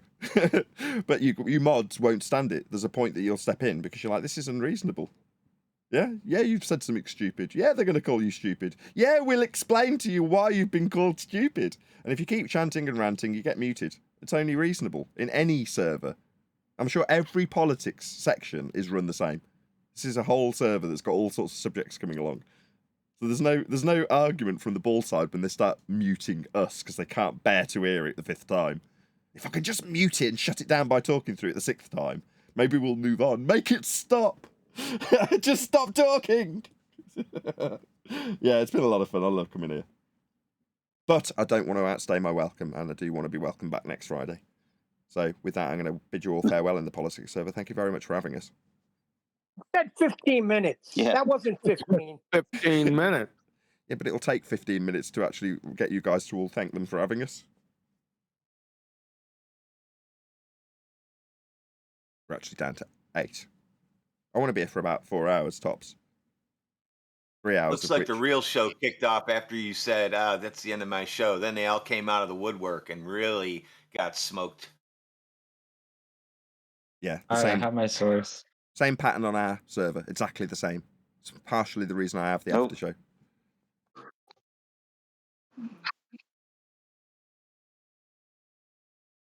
Right, I'm going to thank you guys. Thank you very much for having us in politics. Hopefully you'll have us back with good cheer next Friday. CQE, he's getting slick. He started at 6 o'clock this morning. I knew it. Don't you see? Just literally thank you. Discord server. I'm hearing Neil. Try that again. Thank you so much, politics Discord server that's not called Neil, for having us again. Hopefully you'll have us back next week with good cheer. Yeah, it was an absolute pleasure to have you today, Nathan, man. Look forward to next Friday as well. Today was really funny. Today I'm going to take the phrase away and make it stop. Yeah, you chuck yourself in the gears and make it stop, mate. Just asking a question, man. Just asking a fucking question, man. You wait a minute. You wait a minute. The guy said he has his source. Yep. Y'all missed It's in it. the chat. Are we back to Go on then, tangency? Kai. What's your... Oh no, I don't mind opening the It's door a for you. elevation calculator, and it uses a tangent. Right, Over elevation civil calculator. engineering? Right, elevation off what? From the surface. So elevation from surface level. Sea level. That would be flat Earth elevation from sea level then. So it's two straight lines. One is along the sea level, and this proves that we're flat. Excellent. It's obviously you conceding to how we measure Earth flat with sea level and the elevation angles with respect to surface level. That's level. That's having no part higher or lower than the other, so it can be a straight line for an angle. Welcome to Flat Earth. With that, like I say, I'm going to bid farewell to this Discord server, and hopefully they will definitely welcome us back next week, but I'm going to get toddling along to our own server in maybe a bit of a round out for us in our own little server. But once again, thank you very much, Politics Discord server, for having us. Hopefully we'll see you next week.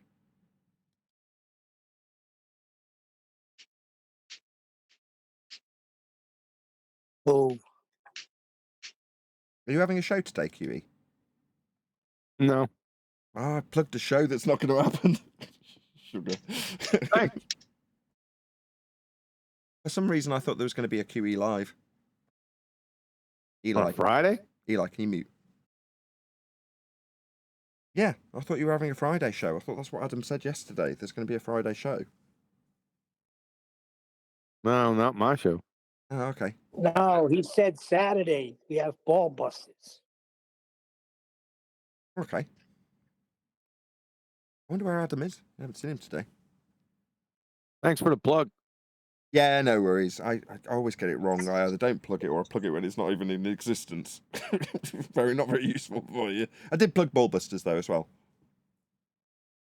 Oh, and the Quantum Eraser channel in general. I said if there's not a show because I've got it wrong, just go and watch something else there. So I did kind of do a good plug. Thank you. Yeah, fun was had by all today. I thought that was a good session in politics. You think he's looking for the tangent mirror? Shut up, Neil. I'm talking to... I'm only joking. I didn't even hear Jedi. I felt bad. It wasn't... You weren't supposed to hear Jedi. It was me saying thank you so much to politics for having us. And then I waited, and you were like, blah, blah, blah, blah, blah. I'm like, I'm inviting them to say thanks and goodbye. Eventually, Oh, I just... no, I'm talking about the other time. I got yelled at 3 times today. I'm sure they were all justified, were they not? Well, the other one was I didn't hear when Jedi came in. So. Oh, it's become a meme now, Neil, and you know it. Of course. I don't get these people.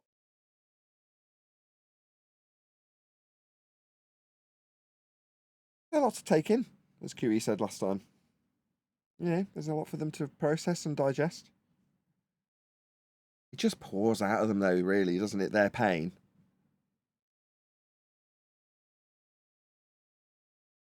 Just an effing question, man. It's just an effing question.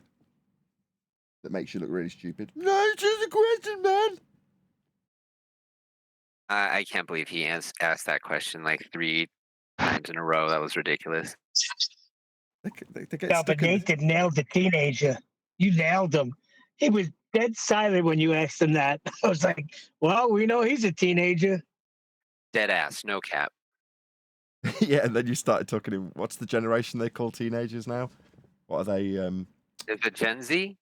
Gen Z. Or is it... Yeah, okay. talking to him in Gen Z speak. Very funny. Oh, thank you, thank you. I thought it was funny. I did too. It must hurt, like when they are trying to describe, you know, how the globe's measured, and they're talking about angle measurements and elevation angles and altitude above sea level.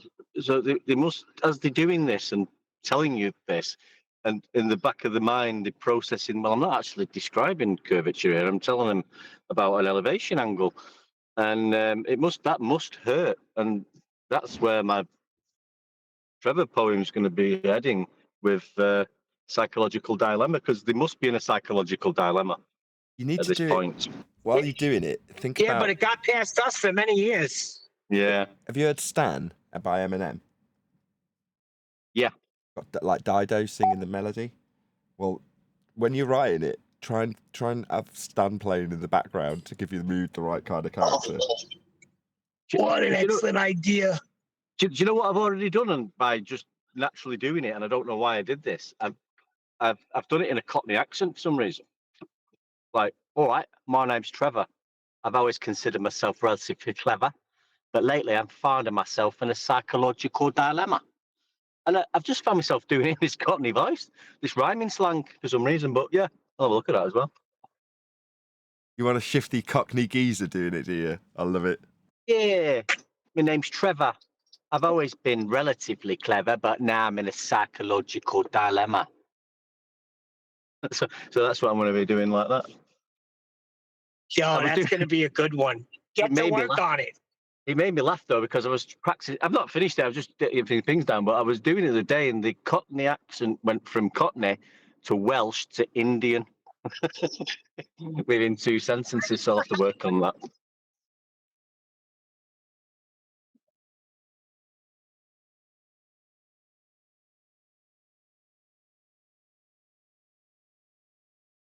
Well, you got a pretty good idea. You should do all accents because the dilemma, it's global. Yeah, true, mate. Yeah. Did you notice what the politics mods were doing? So there's obviously going to be points when there's just stony silences, and I got the impression that they want to hear a Glober getting hammered. You know, they just want it. So the guy that's rinsed and repeated 3 or 4 times are like, oh, let's just throw him back into the ring. He's keen. Watch him in with a bloody nose, get him back on the stretcher and get him out again. Let's bounce him off the ropes into your Superman punch, right? Yeah, The leg drop. Just chucking him in the ring. Have you seen that one sport in like this, I don't know, this weird country where they fight each other, and then once the fighter gets knocked out, they revive them. They spend like a minute reviving them, and then they fight again. That sounds No brutal. way. That sounds absolutely brutal. Yeah. Yeah. In some like But European that's what we country, do, like it's a, Nathan. Oh, I'll tell you something that amused me. So I like to watch shorts videos, right? You flick through them if they're boring and go through hundreds of them. It's like TikTok, but on YouTube. And in one of the shorts videos, or lots of shorts videos, I'm not going to lie, lots of people are talking about boycotting the Olympics. I'm not watching, I'm not getting involved. It's either because of the transsexual agenda that's obviously being punted in this case in the opening ceremony, or it's an anti-Christian reason. There's a whole bunch of them. There's all sorts of people. Now, I've got no particular interest in the Olympics whatsoever, so I'm completely neutral in this regard. I don't care. I'm not boycotting it. I don't care either way. I mean, it means I won't be watching it, but I wouldn't have been anyway, so it doesn't really affect me. But what amuses me the most is these exact same people who say they're going to boycott it are the first to give coverage on it. So the most recent one was, like I say, I can't list any off by name, but plenty of people that are familiar to me for saying I'm boycotting it, then saying, look at the travesty of this female boxing match. Now, I probably said enough for people who are familiar with what's going on in that particular corner of the Olympics to say no more, or if you don't know, look it up. But it's like, aren't you supposed to be boycotting it for this reason in some cases? Why are you reporting on it? All you're doing is saying, I'm not going to watch, I don't want to take part. Now, give it to all of this audience. You all have it. Look how outraged I am by it. It's like, if you're going to boycott, man, if you're going to be that guy, be the whole guy and do it all the way and actually boycott it. Then you won't be reporting on it good, bad, or indifferent. But that's what a boycott is, a legitimate boycott. But yeah, I don't know, it just amused me that they're up in arms when they're supposed to be boycotting. Anyway.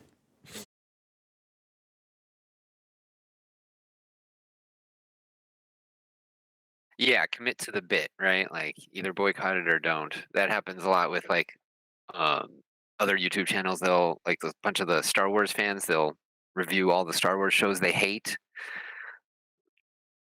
Yeah, as long as you're not saying that you're going to boycott it, you know, we can express our extreme fury to Disney.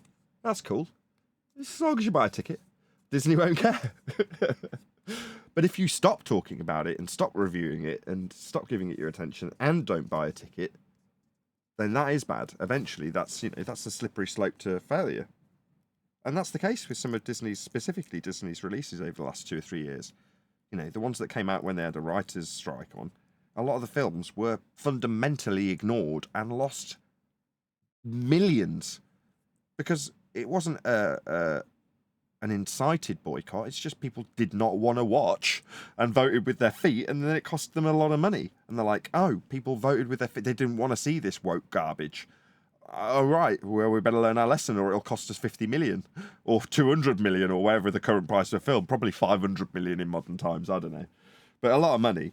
Well, that's all that speaks, isn't it? If you don't like the Olympics and you want to boycott it, don't watch it. And if everybody took the same attitude because everyone just went, oh, this stinks, I can't stand this, no one would watch and it would fade into obscurity.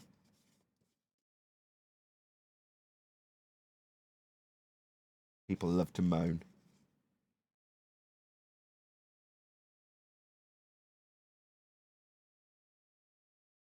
It gets the clicks.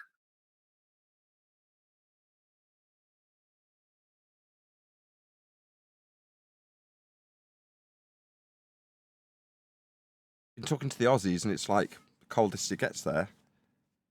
Whereas we are in the height of summer. It's absolutely boiling. Sweat is pouring off me.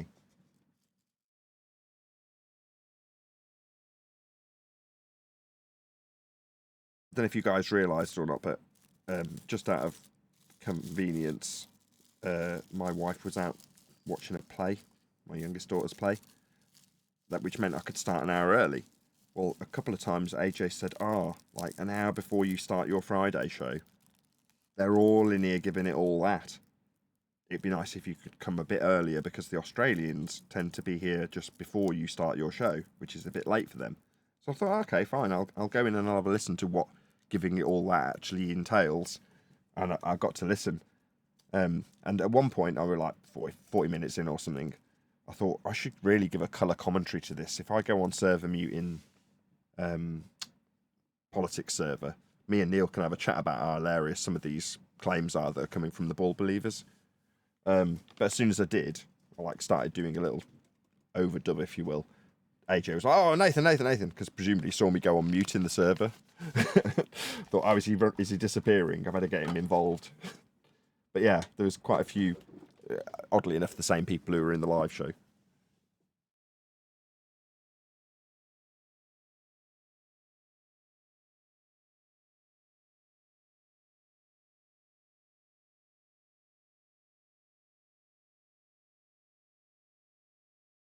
I'm glad you're all Nathan, hey set. everyone. Hey, Brian. How come the force of MacTown and all these people don't turn up to counteract the flat earth force that's joining the politics over on a Friday? I don't know. Maybe it's because they prefer to be in their echo chambers with their edited videos. That would seem the case. Isn't that what they claim we do? I mean, we literally run an open forum daily. And that's not enough. So we go out of our open forum that we invite anybody from the public to join into other that aren't our public open forums. And that's not enough either. I mean, what are we going to do? Well, I'll tell you, lose. We don't, so they don't come. Doesn't matter who you've got now. I mean, any evidence will either be a flat Earth evidence or it won't be anything to do with the measurement of Earth anyway. It's hilarious now. It's getting really hilarious.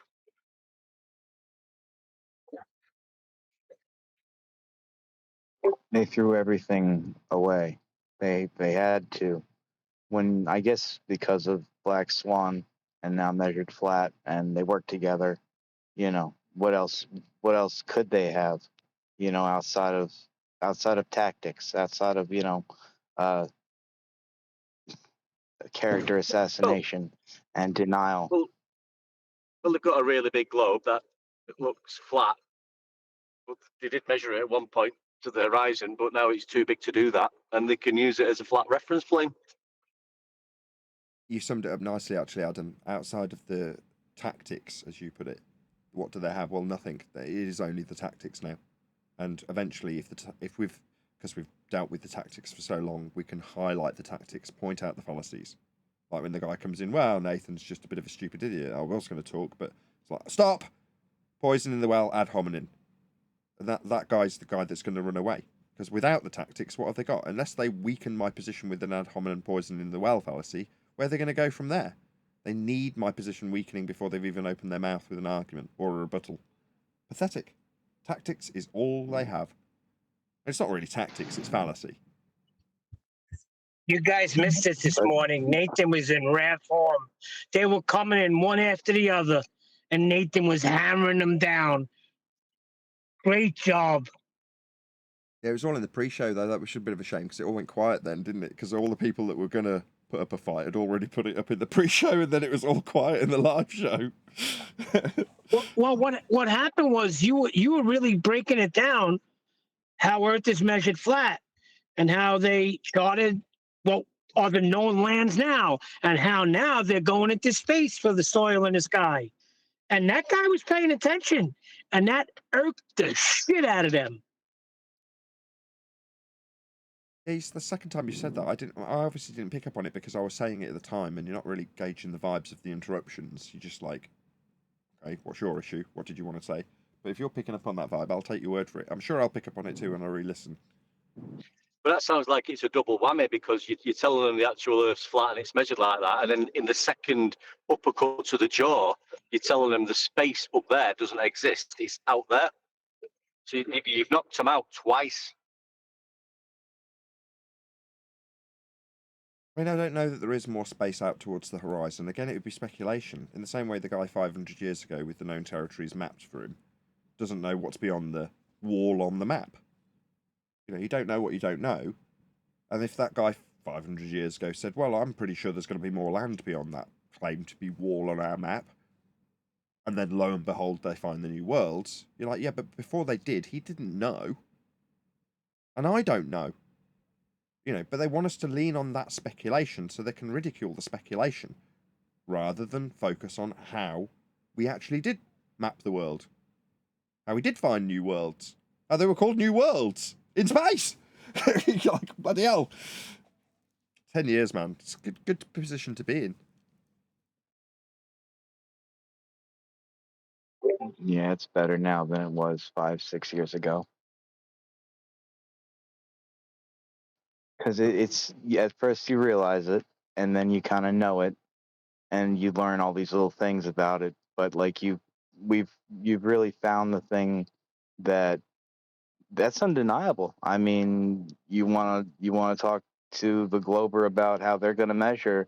You're going to be measuring a flat Earth first. It's pretty simple. Yeah, but 5-6 years ago, we were whistling right past sea level as well. Yeah, we were whistling past sea level. We were whistling past Earth so big I'm okay to measure it flat. We'd start arguing about well, no, you need to be claiming that Earth has a physical sphere edge. We'd start telling them how they should be claiming it's a sphere, rather than actually realising that they've just told us they'll measure it flat, but that's all good. And you'd whistle past Eratosthenes and start concentrating on local light and far away light, rather than pick up that it was an elevation angle measurement in the first place. Exactly. We were whistling past it. So in many ways, we were ignorant too. So it's totally unreasonable for us to say, why are you so dumb? Why aren't you realising this? When we just lay it out to them once. It's like we had it laid out to us in our opposition's argument hundreds of times and we didn't spot it. But they'll get called dumb if they're going to swear or lose their temper or want to chant through the rendition of their loss. Yeah, then we'll do it back at them. Like I say, it's just holding up a nice big mirror. No, but we needed to whistle past all of that because that's what makes the argument now so much more devastating. We concentrated, we went the other way for so long that we had to make ourselves realize what it is that we were doing. That's what happens. You're supposed to progress, right? That's the progression of our argument. Look at their argument. Look how it's regressed into, oh, yeah, it's a, yeah, you can measure it because it's so big, or science doesn't prove things, or you know, you get a curve from a, you can get an angle from a curve. Look at their argumentation and look at ours. Yeah, but we didn't have anybody explaining it like Nathan's explaining it now, like we all are. We didn't have that. That's not my say something you got it, yeah, but I don't understand it. No, I'm saying today it's a little different now. Like when refracted started breaking it down, we got it, right? So we're breaking it down for them, but they're not getting it.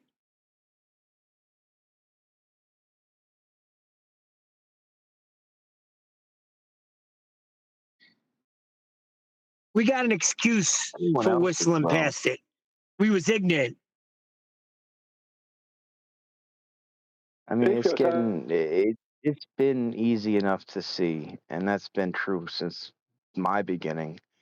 But like you notice that we don't have as many people coming and being like, okay, well, I'm going to ask a few questions and probably going to get some pushback, and then I'm going to become a flat earther.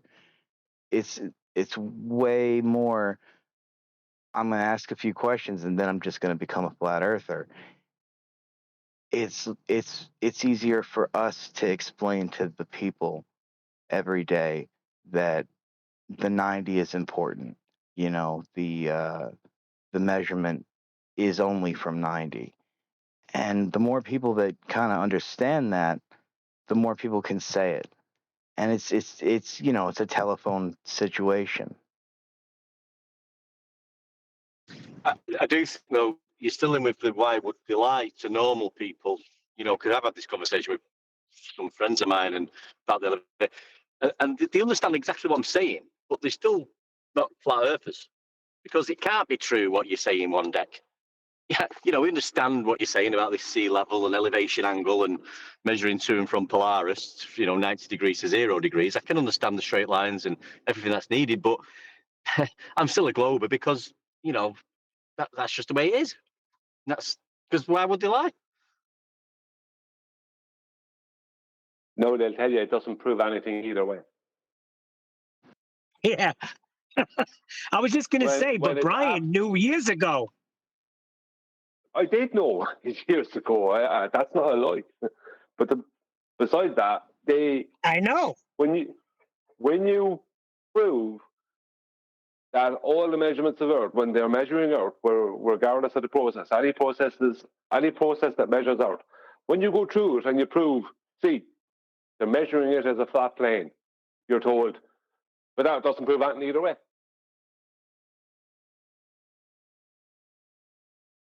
That's literally what you get told. How's it going with the pitch data? Oh, I'm being told I should go off and get it now. I should get it. Not the guy who has loads of money and is willing to put it forth for truth. Get your own pitch data. Because they can't deal with it.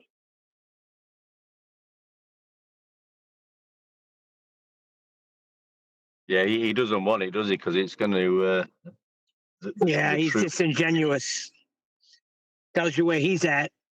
Yeah. But that was the whole purpose of it, because I never expected he would do it. The whole purpose of it was for him to come up with any reason to avoid addressing it, which he did. That's all I needed. You forced him into showing his hand, Brian. But yeah, he says he wants to spend money for truth. Then when it comes down to him spending money on objective truth, he's not. He wants a reason to not address, not even watch a video. No, he knows. He's fully aware of what the videos are about. He just wants to have. He wants to have some excuse so he can say, "I never saw them." You know what I mean? That's what he wants. Who? The man, what's his name? Duffy. The Antarctica guy. Oh, Duffy. Okay. Yeah.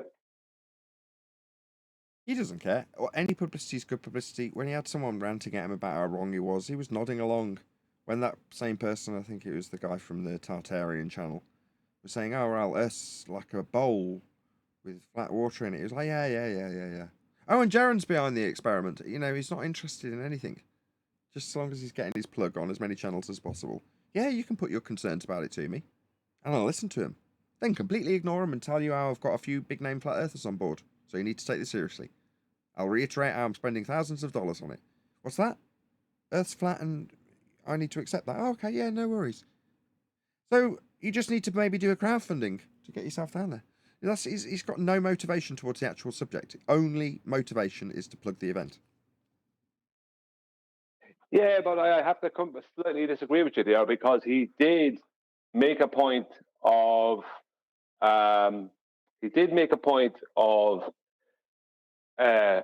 only being willing to watch the video I sent him with conditions. Now, that's not someone who doesn't care. That's someone who doesn't want to deal with that.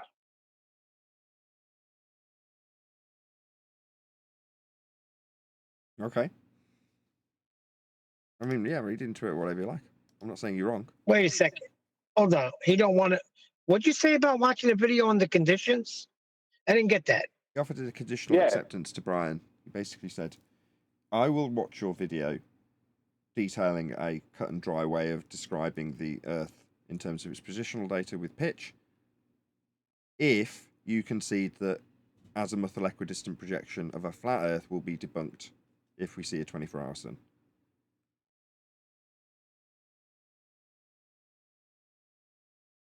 So I have to give him a... Really? Yeah. I said I have an email from him. Yeah.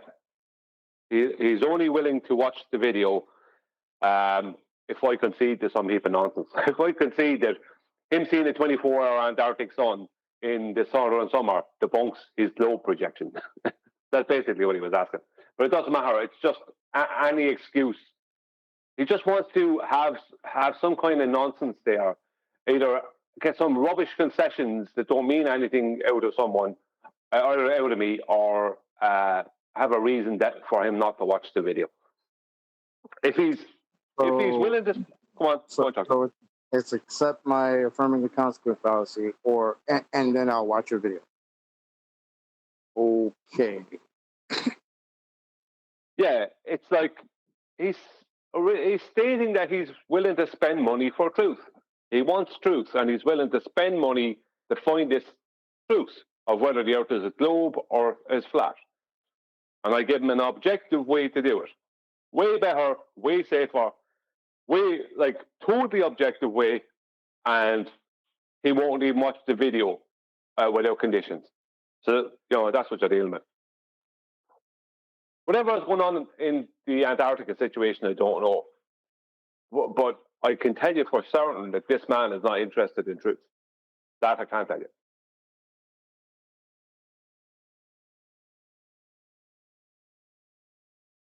Fair enough. Yeah, once you've gone through the reasoning behind why and affirming the consequent won't prove anything, if someone just ignores that, like, well, we've got a justifiable reason to lose all interest in what he's claiming.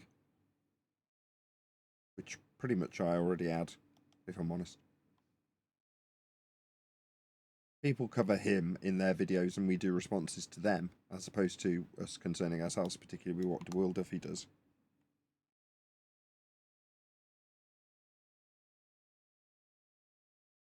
Know what I mean?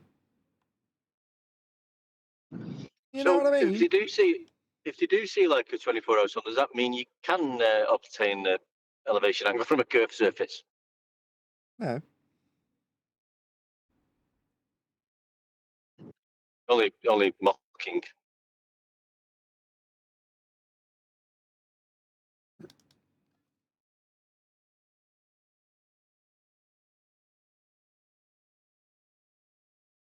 There's so many things about Antarctica that we've heard that I would need to have, you know, a little bit more information on. I need a lot more confirmation. I need to know that, you know, Antarctica is wider than the equator, because that seems that seems pretty big to me. I would, you know, like to know if they're at the South Pole and which South Pole they would be at, because, you know, in the studying that we've done, you know, we're looking at least 3 or 4 imaginary ones, at least. What else? We got there's just so much to wonder about, right? Well, but it's all wouldn't you need a just gonna globe come to have a from South flat. Pole? No, go ahead. My bad. No, I'm just saying, wouldn't you need a globe to have a South Pole? Like them claiming they're going to the South Pole doesn't mean anything, because they have to produce their globe to even claim That's that. part of it. That's So, part of it. Is I yeah, remember there's the island off of Antarctica that they were going to go to a few years back, and that was just part of it. I was like, well, why are you going to go there instead of, you know, into the middle of Antarctica, right? Because you're going to go, you might as well go the whole way.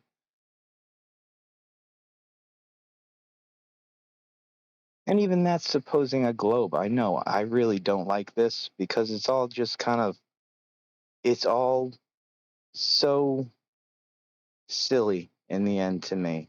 You know, they're trying to I guess reedify a map that has been made from flat into a globe and then mapped back out flat. And they say that they use it and they say that it's wrong. And they say that since it's flat, it's ours. It's just a very messy narrative to me. Yeah, it is. But with enough layers of nonsense, people won't see it. It just becomes too complicated for them. So they just say, oh, I just don't understand it. But I'm sure it's right. Consensus says it's right.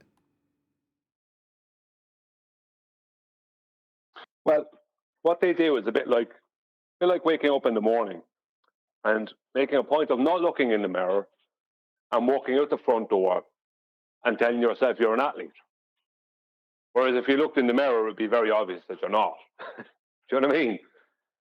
Or, well, as you're walking out the front door, you're smoking a cigarette and drinking a beer. Do you know what I mean? It's like, that's what they're doing. They have to completely deny the whole origin of their paradigm.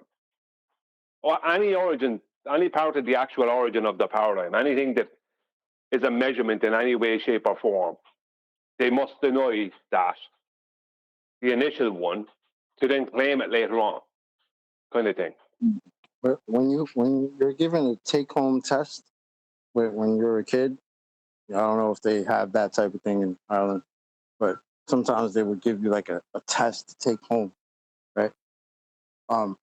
They've given you the conclusion already. Are they ever? Are you or anybody ever concerned with the origin of it or the conclusion of it? Are you saying that it's like giving you the answers to what do you mean? Yeah, that's exactly what I'm saying. They've given you the answer already. The answer is Earth is round. Earth is a globe, right? You're standing on a sphere. That's the answer. They're not concerned with the origin of where that came from. They're only concerned with the conclusion. That's how the magic works. This is why they don't like us right now, very, very badly, because we're dealing with the origin. They just want the conclusion. Yeah, I think you passed exactly. I'm sorry. I think you passed the part where you have to prove it. I think you've already kind of proven it. I think it's kind of the point where we're just dealing with the rest of the fantasy, you know. They have nothing. So what they're going to rely on is to put their nothing onto us.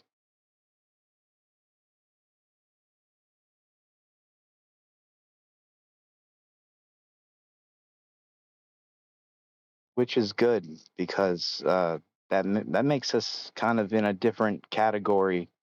We're not so much in the proving flat Earth, but showing how easy it is to show how flat it is. You know, it's not so much proving it; it's more showing how to prove it. Which is the point of the pitch data. That's been my point with it all along. Is that pitch data proves it. That's why Wolfie has spent. Wolfie's here since 2016. That's 8 years ago now. Next year is 9 years, and he's refused point blank to ever get that data. Trevor Austin, another pilot, who claims now to be retired. His claims of retirement started when I was looking for pitch data and started questioning him about the lift effect. You know what I mean? Like there was two or three other people who were claimed commercial pilots. They're not around. Like pitch data. Things What's that could wrong? have helped. Why all the excuses? Sorry? Things that could have helped their case and their cause, but they neglected to bring it. Yeah, if you have a video that proves you're innocent of an armed robbery and you're in court and you have this video that supposedly proves, it will prove or disprove whether you're innocent or not, and you won't produce it, what the hell is that?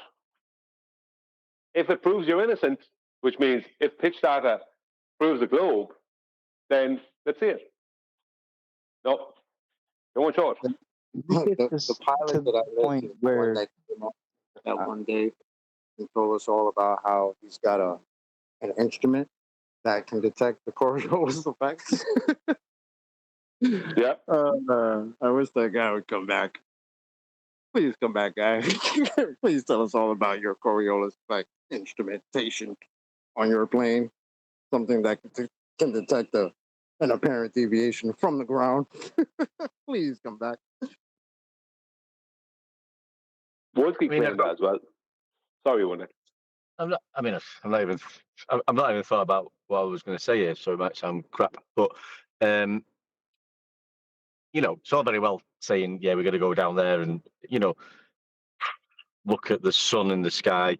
You don't know, like you say, where they are, what they're using. There could be trickery involved, like you know there is. You've seen videos of this being done anyway, and trickery. So there must be some other way. I mean, you could now, what I suggest, say, well, that could be false anyway. But well, you know, like the arm. Fucking nothing. Nice running. Oh, sorry, I was off mute.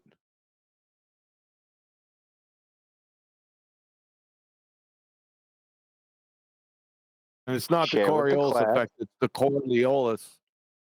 It's not Coriolis anymore, chocolate. We've been mispronouncing it for years. It's the Coriolis. What? Go on, Coriolis. Coriolis. Coriolis.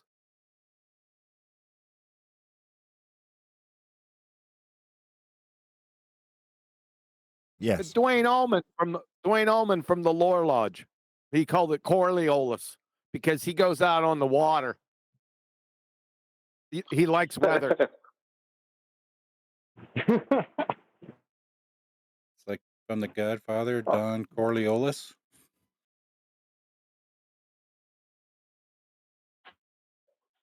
And what was funny, Chocolate, you don't know about this because you probably didn't watch the Ball Busters when we were covering that a couple of weeks ago.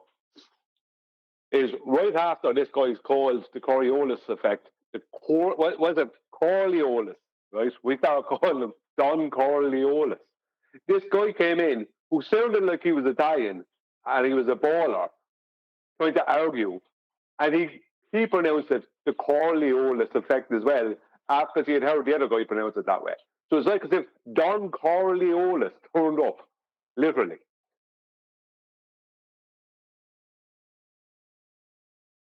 Oh, that's hilarious.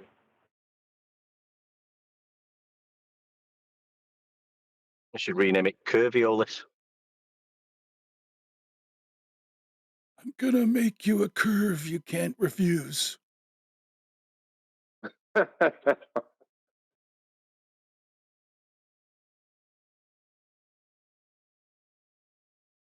Spiniolis effect. Poor rotation. Rotation doesn't get argued anymore. Oh, they're too focused on telling us how we can't even see the curve, which is the first thing they're supposed to argue about. Oh, no, they're too focused on telling us that it's too big to measure that. The poor rotation of the spherical Earth got left in the bin. Oh, so sad. Well, if people want to know just how much contempt the ballers have for ye, just remember that they're trying to tell ye and us, for years, that we live on what experience would give us as a flat stationary plane because it's a rotating globe. So you have to. There has to be a large percentage of them out there who are purely BSing us. There has to be. They can't all be as so thick that they actually believe that all the evidence that we have for reality, which points towards a flat stationary plane, means that we're on a rotating globe. There has to be a large amount of them that are pure lawyers. There's a quote from a movie in '99 called The Item. It says, when you know when a liar is lying, it's kind of like knowing the truth. And I've always gone off that.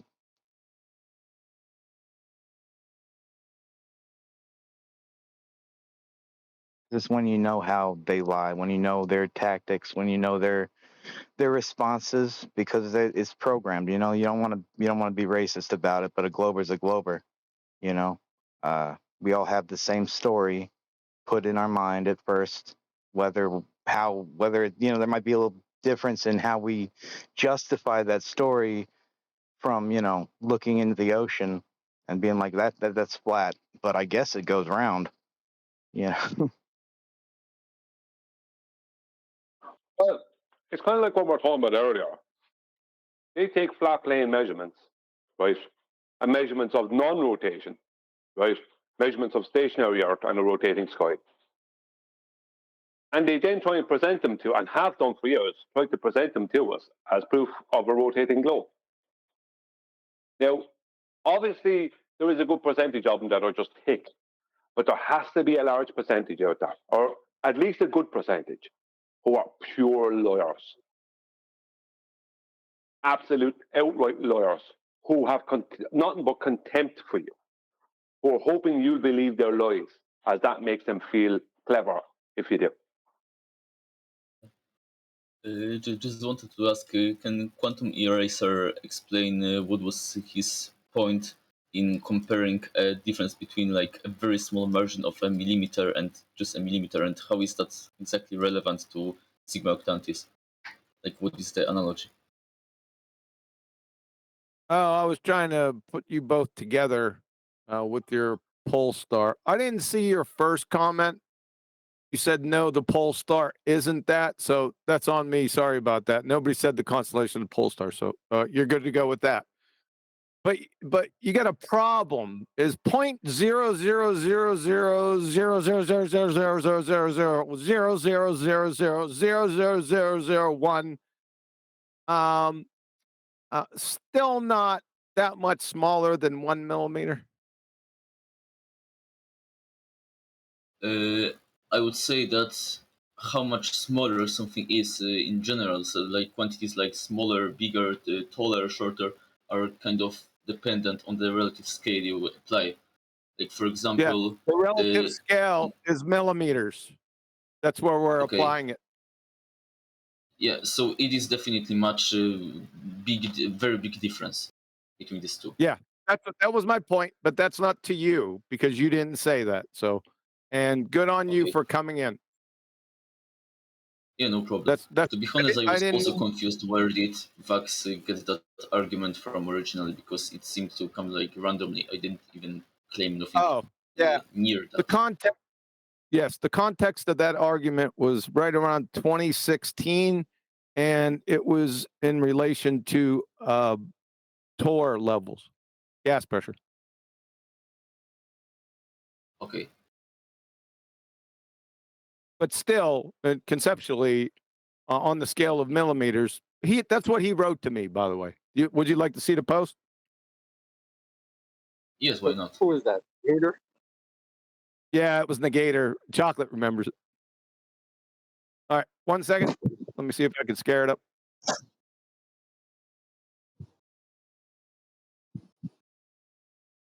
And like I said, kudos to you for coming in, standing up.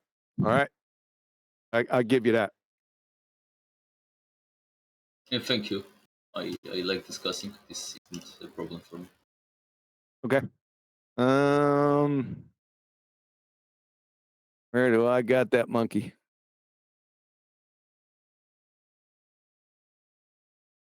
I posted it on the show the other day. I know I got it. Of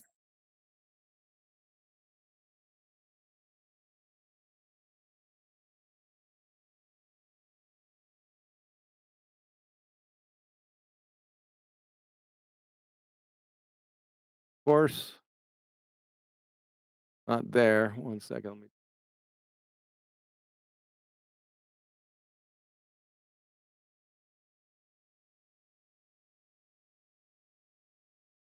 I know. Let me just search for it.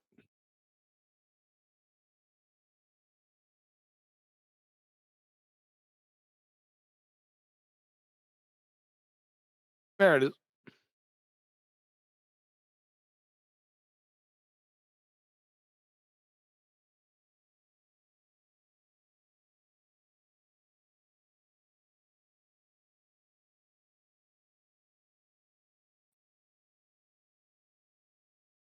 Embo, are you getting octantis and sigma octantis confused? Because you know they're two different things, right? No. Octantis is just what in your paradigm's a circumpolar constellation, kind of like Ursa Minor or Ursa Major. Ursa Minor. It's Ursa Minor, even. Big Dipper and Little Dipper. I've never had it confused in the first place. I always knew this, like a star is something different than a constellation, so you're kind of arguing against something I've never claimed in the first place. You said sigma octantis is the equivalent to Polaris. And then you're showing me pictures of octantis and not sigma octantis. I mean, you do see the little dot in your picture, right? That's supposed to be the southern pole. Nowhere near where octantis would be. The pole is inside of the area of the constellation Octantis. No, it's not. Octantis isn't near the pole. It's on the outside of the pole, kind of like Ursa Minor, or Ursa Major, Big Dipper. It's same with Cruz. You're going to say that the Southern Cross is the southern pole now? They're not. No. In astronomy, where you have the borders of the constellations, they aren't only composed of like the stars that are historically a part of these lines that you connect to make a constellation. They made at some point, like I believe in 19th century, like official borders of constellations that are even outside of these lines, and these are like simply borders in the sky. Like they create an area, and even the stars that are outside of these main lines of constellations, they are still ascribed to some of the one constellation, and the pole lies inside of the borders of Octantis. If you like have a map of the sky, you Google it. The South celestial pole will be inside of the area of the constellation Octantis.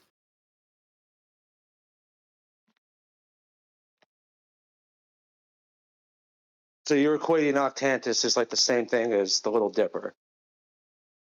There's no point in octantis that is stationary.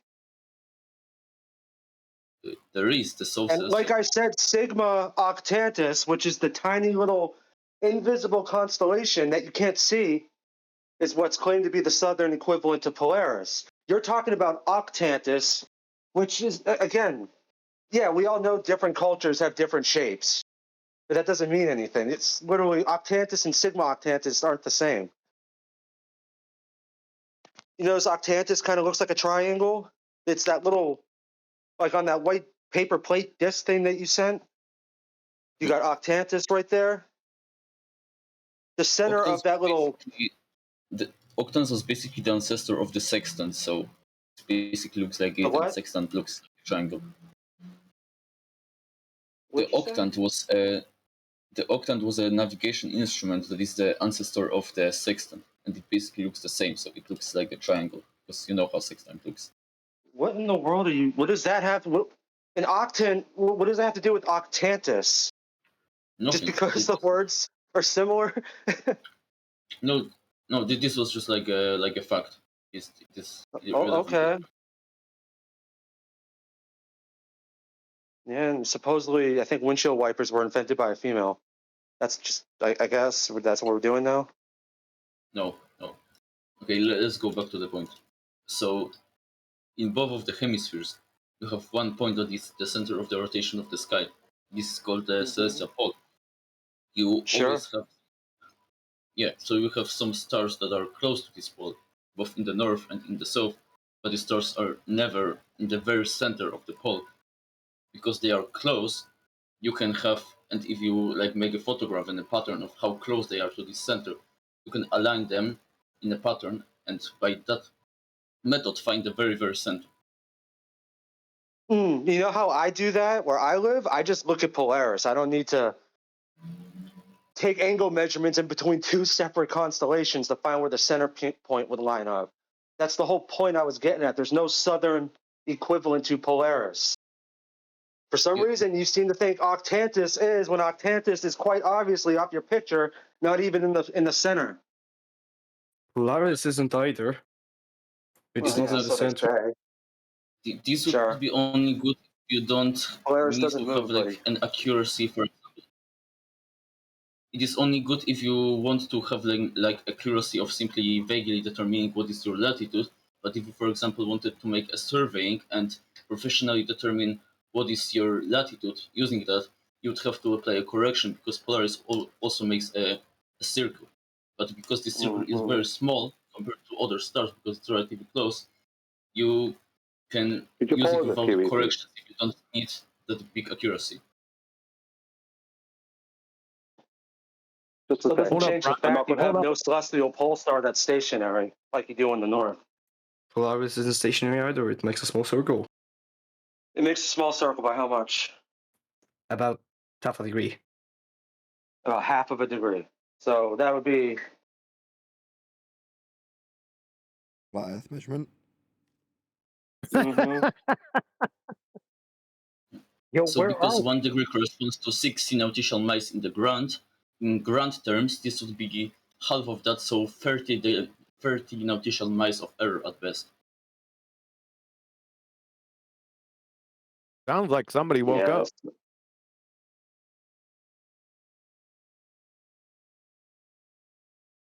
Was that Nathan that woke up? I was asking you to pause it for a second, but you don't. I think you told me. Pause what?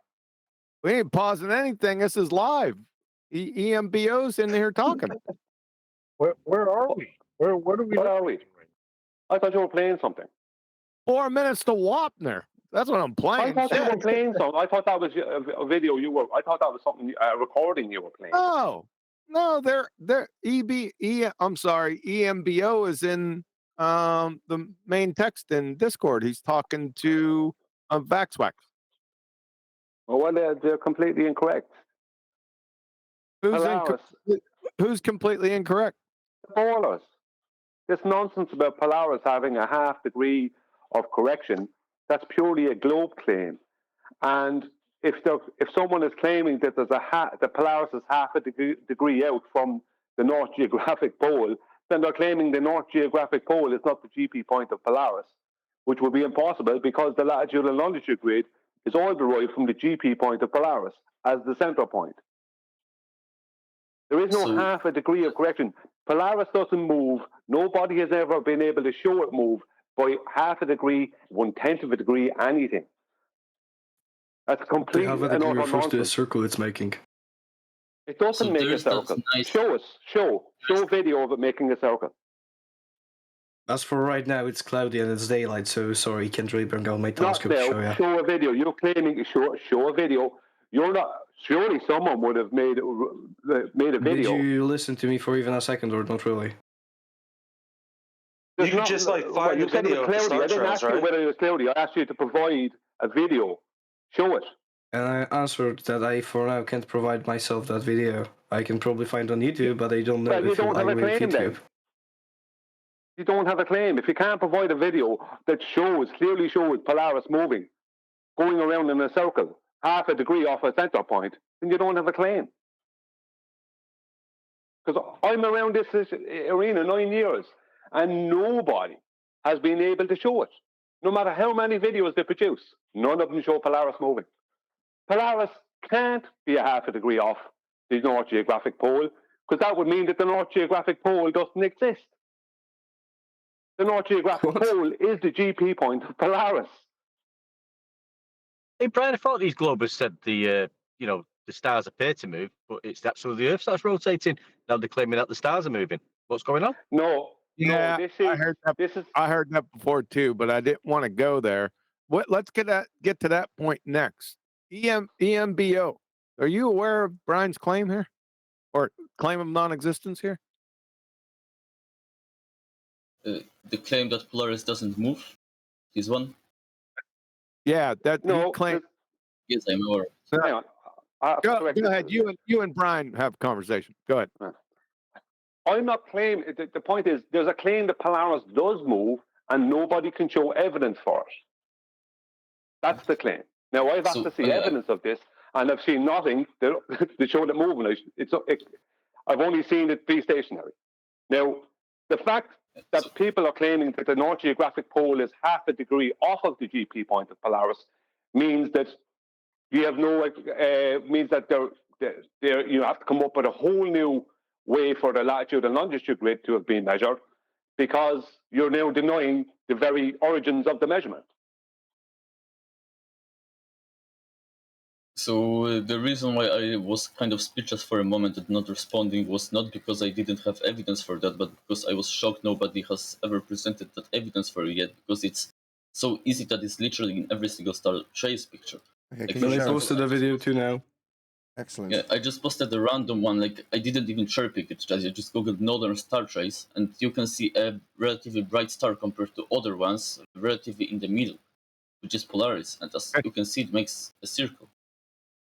I'm going to send this. I'm going to send your photo, EMBO. I'll put it into the Skype so those guys can see it, because they can't see it. You're putting in One Master second. B. I'll put in Master B. Play it here. Wait, no, it's just a photo. I don't know about the video, but the photo that EMBO, is that a photograph, EMBO? Yes, it's a long exposure photograph. Okay, I put it in Skype. Master B. How is a photograph going to prove the movement of something? Because when something is moving and you set a long exposure, then throughout that time you're taking the photo, the camera is collecting the light, it will shift in the frame and create this kind of trail. This is how star trails are created. If something was stationary throughout the entire time the camera is collecting light, it would be still just one point. Yeah, but for a moment, because of the movement of gases, for a moment that when that image was taken, for a moment, it could just be that the light from Polaris wasn't viewable for that one moment. That's why we need to see videos. I've watched video. It's funny that you're sending me an image, because I've watched video after video after video after video, and there's no movement of Polaris. And when you're saying Polaris is here, which one of those is Polaris? Yeah, no kidding. Is it the highlighted one that's kind of a purple color? Because there's 1, 2, 3, 4, 5, 6, 7, 8. There's like 9 stars more in the center than that. So Yes, what the hell are you even talking about? But Polaris is not right in the center.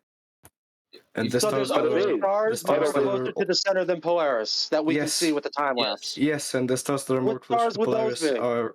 What are God their damn names? it! Can you not interrupt Everyone people? stop. Just one at a time. Guy making the claim only, Sorry. please.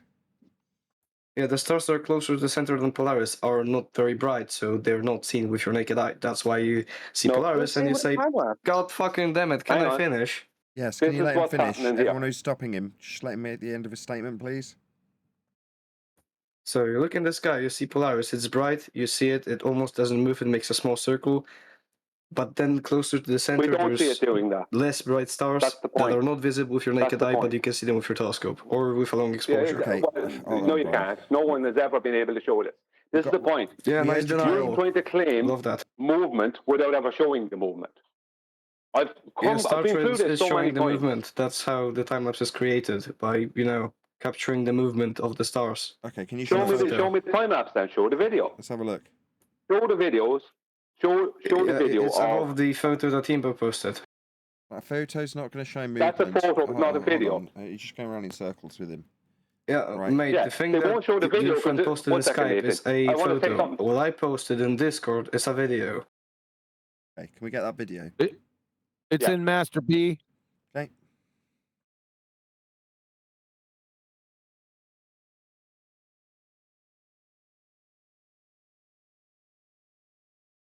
Are you going to play it, Nathan? Yeah, I'm just queuing it up. Just give me a sec. Okay.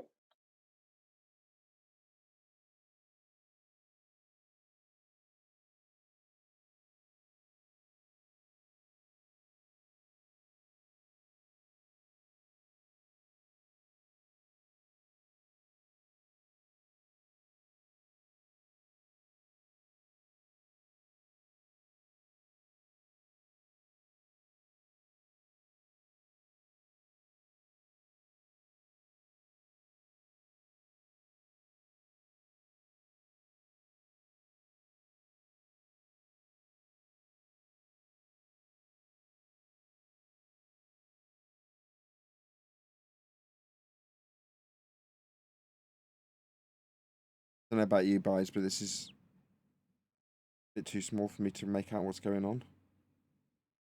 Yeah, make it bigger. I am making it bigger. Look, one of your guys posted an image in the chat that says what the declination of Polaris is, and it's not in the center of the rotation.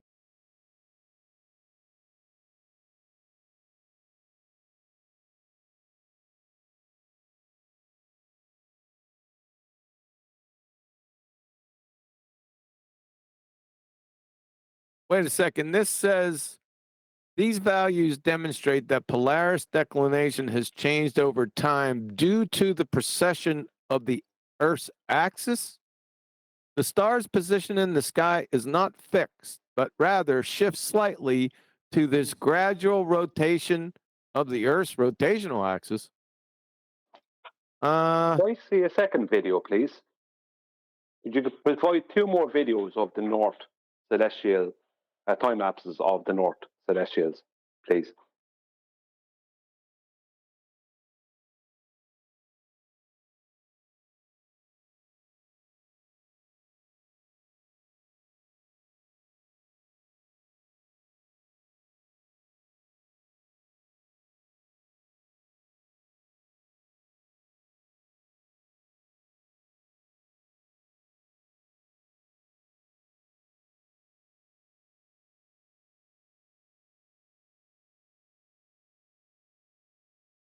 That was too. I couldn't see it, Nathan. It's too small on my screen.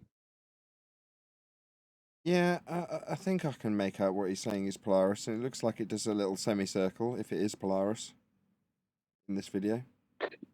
Yeah, I'm not 100% sure on this video, and I tell you why. Because I've had videos presented to me in the past that were not videos; they were made by Stellarium and things like that, or True Stellarium and stuff like that. They weren't actually videos of a real time lapse of the sky.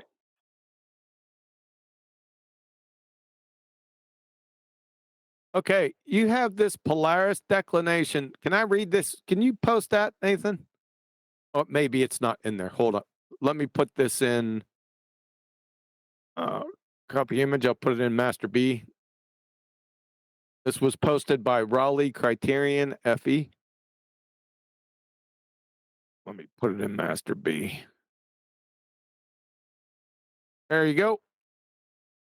Put that up on screen, and I'll go ahead and read it. Tell me when it's up. Yeah, it's up. Polaris declination. Based on the search results, Polaris declination is measured in degrees north of the celestial equator. Here are the values provided. In 1834, the official British Nautical Almanac reported a declination of 88 degrees, 540 minutes, and it posted the numbers in the almanac. In 2018, the declination was reported as a change, 89 degrees, so forth. As of 2022, Polaris mean declination was 89.35 degrees north. According to astronomical predictions, that's another big problem. Polaris maximum apparent declination, and I can't read this. Why is it so small on my screen? Plus 89 degrees. Can you guys 42 minutes, 50.62 arc seconds. Okay, thank you. These values demonstrate that Polaris declination has changed over time due to the precession of the Earth's axis. The star's position in the sky is not fixed, but rather shifts slightly due to the gradual rotation of the Earth's rotational axis. References a Reddit post.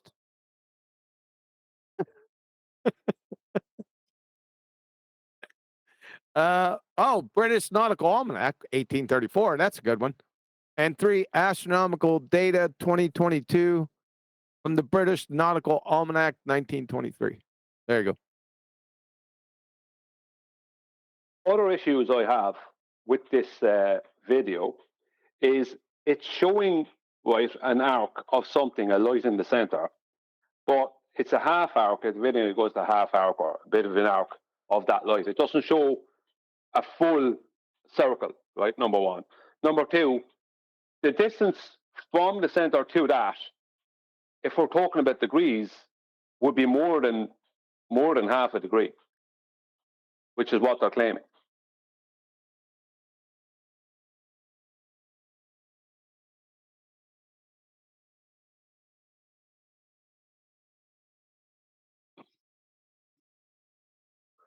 I'm just going to go and find some time lapses of the North Celestial Pole. What Give me is a the moment. purpose of this, though? Just before you do. Because the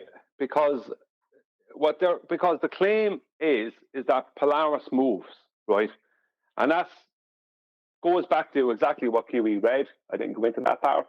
It's about the wobble of their globe Earth, right? That their globe Earth wobbles a little bit, right? And that's right. That is part of the claim. Or even if Polaris does move or did move, it's back engineered from that claim, right?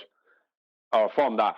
But the point being is that what they're saying is the GP point of Polaris is the North Geographic Pole, but that North Geographic Pole is a half a degree off of Polaris.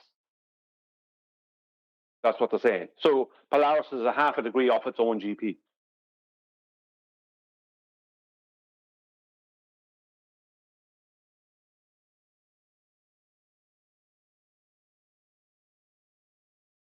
Just give me a moment. So what the issue is that would throw the latitude longitude system off a little bit, depending on when you take your measurements. Correct? Is that what it means? I don't know what the purpose of us even discussing this is, really. It means that when you're at the equator, you're not at the equator, kind of thing. 1 second, I'm just looking for.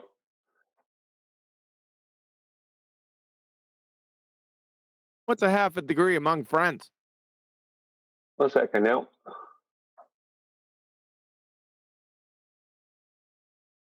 We're going to get to the due to here in a moment.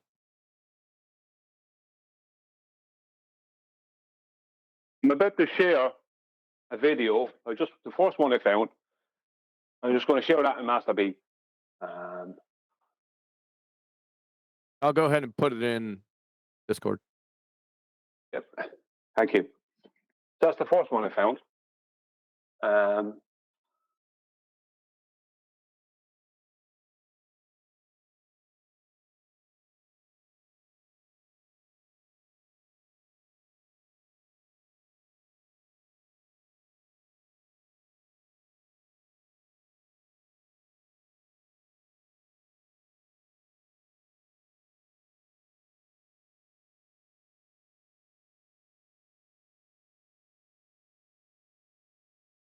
One moment, I'm getting another one.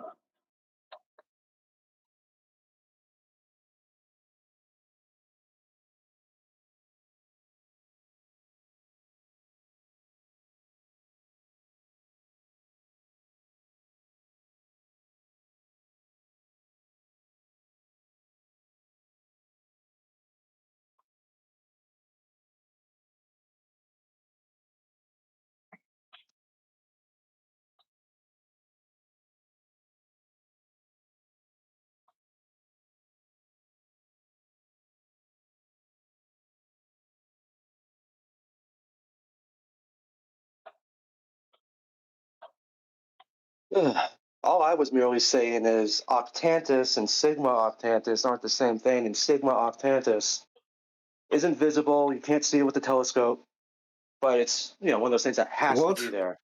You can absolutely see it with a telescope, a very small one at that. A very small telescope. Okay. Yeah, it's about, what is it, 6.4 magnitude? That's like barely above what your eye can see. Okay. Fascinating though all this is. Why are we discussing it? I just don't know where the guy just gets this from. Like, oh, sigma octant is not visible through a telescope. Like, where did you get this from, mate? Well, I've read it. I've also been Where? told it hasn't been visible. Where have you read it? Places, I guess I have to Places. pull it up. Yes, Yes. the internet. Hold on. Okay, so other than proving this guy right or wrong,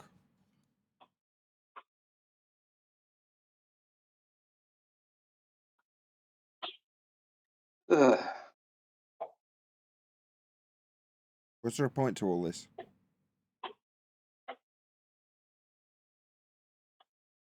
I don't know. There was simply a claim on the table, and it was incorrect, so we rebuted it. There doesn't have to be some deeper point to every claim. If they are wrong, they can be simply rebuted without any deeper meaning. I didn't really comprehend that mumbling. Oh, there's definitely a deeper meaning.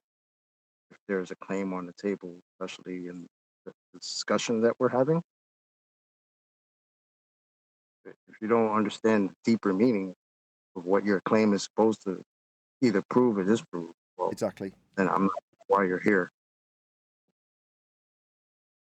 Other than proving one guy right or wrong, what's the purpose of this, or what's the motivation behind discussing this? I think it would be probably because the motivation for the claim, I guess, was to show that Polaris is a superior candidate for the Polestar compared to Sigma Octantis. And the thing determining that was supposed to be that Polaris absolutely doesn't move and Sigma Octantis does. So the deeper motivation for rebuting that would be showing that both of the Polestars are equally valid as a reference coordinate system. Okay, and if we accept that, what next? I guess that's it. I don't think there's something deeper to it anymore. Okay. Anyone else slightly confused? It would probably rebut different models with the Northern Polestar in the middle, but you don't seem to subscribe to them as some absolute truth. So I guess nothing. Well, let's put a practical example in. Yet let's use Polaris. We're celestial navigating, and we can see Polaris. Can we use that as one of the stars that are referenceable in the almanac?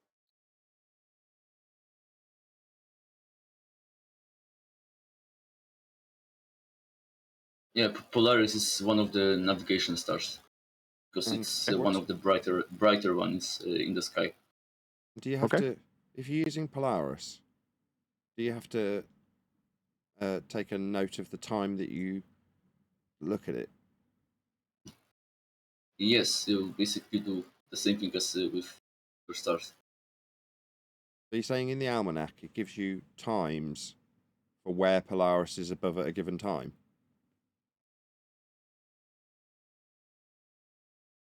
Can you show me that in the almanac?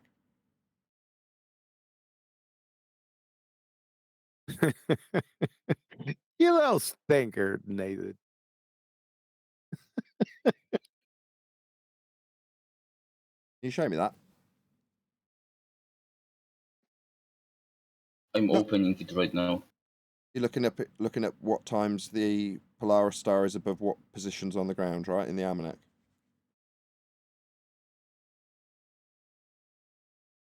I mean, I'm not suggesting for 1 second that your citation from Reddit or wherever isn't going to be useful when you're out at sea and your life depends on it. But I think we'll use the arbiter of this as the almanac, given that people save their lives with it, so it's got to be accurate.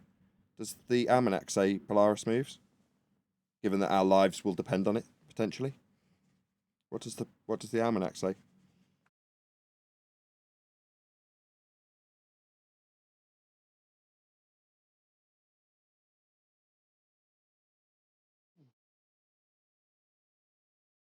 What I'm finding in every video I'm looking at, right, I'm after looking at 3 or 4 at this stage, is there is never a circle. Now, I understand that night only lasts so long, right? But there is never a full circle been able to be given for Polaris. Like, surely, You just said the reason for why it surely happens.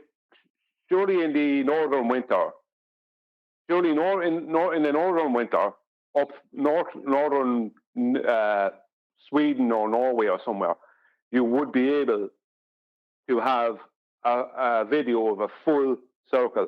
I'm not seeing that. What I keep seeing is a slight deviation of the light, then a cut, and then it's showing a streak. I'm not seeing this circle that's been claimed. So this... Yeah, if it shows a streak, that means it's moving. I don't know why do you need a full circle for seeing that it's moving. Because you're claiming it moves. Because you're claiming it moves half a degree off the center point. That would be. If you see any movement at all, that means it's already moving.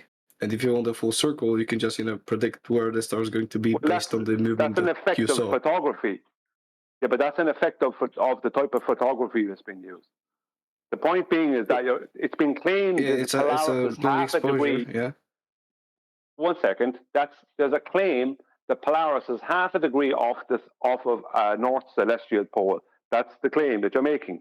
Yet in every video, like the other two I watched after the one that was presented by whoever on your side there earlier, show a deviation of the light, then it cuts to this streak. So you don't even see the whole thing being created, but no one ever shows a circle.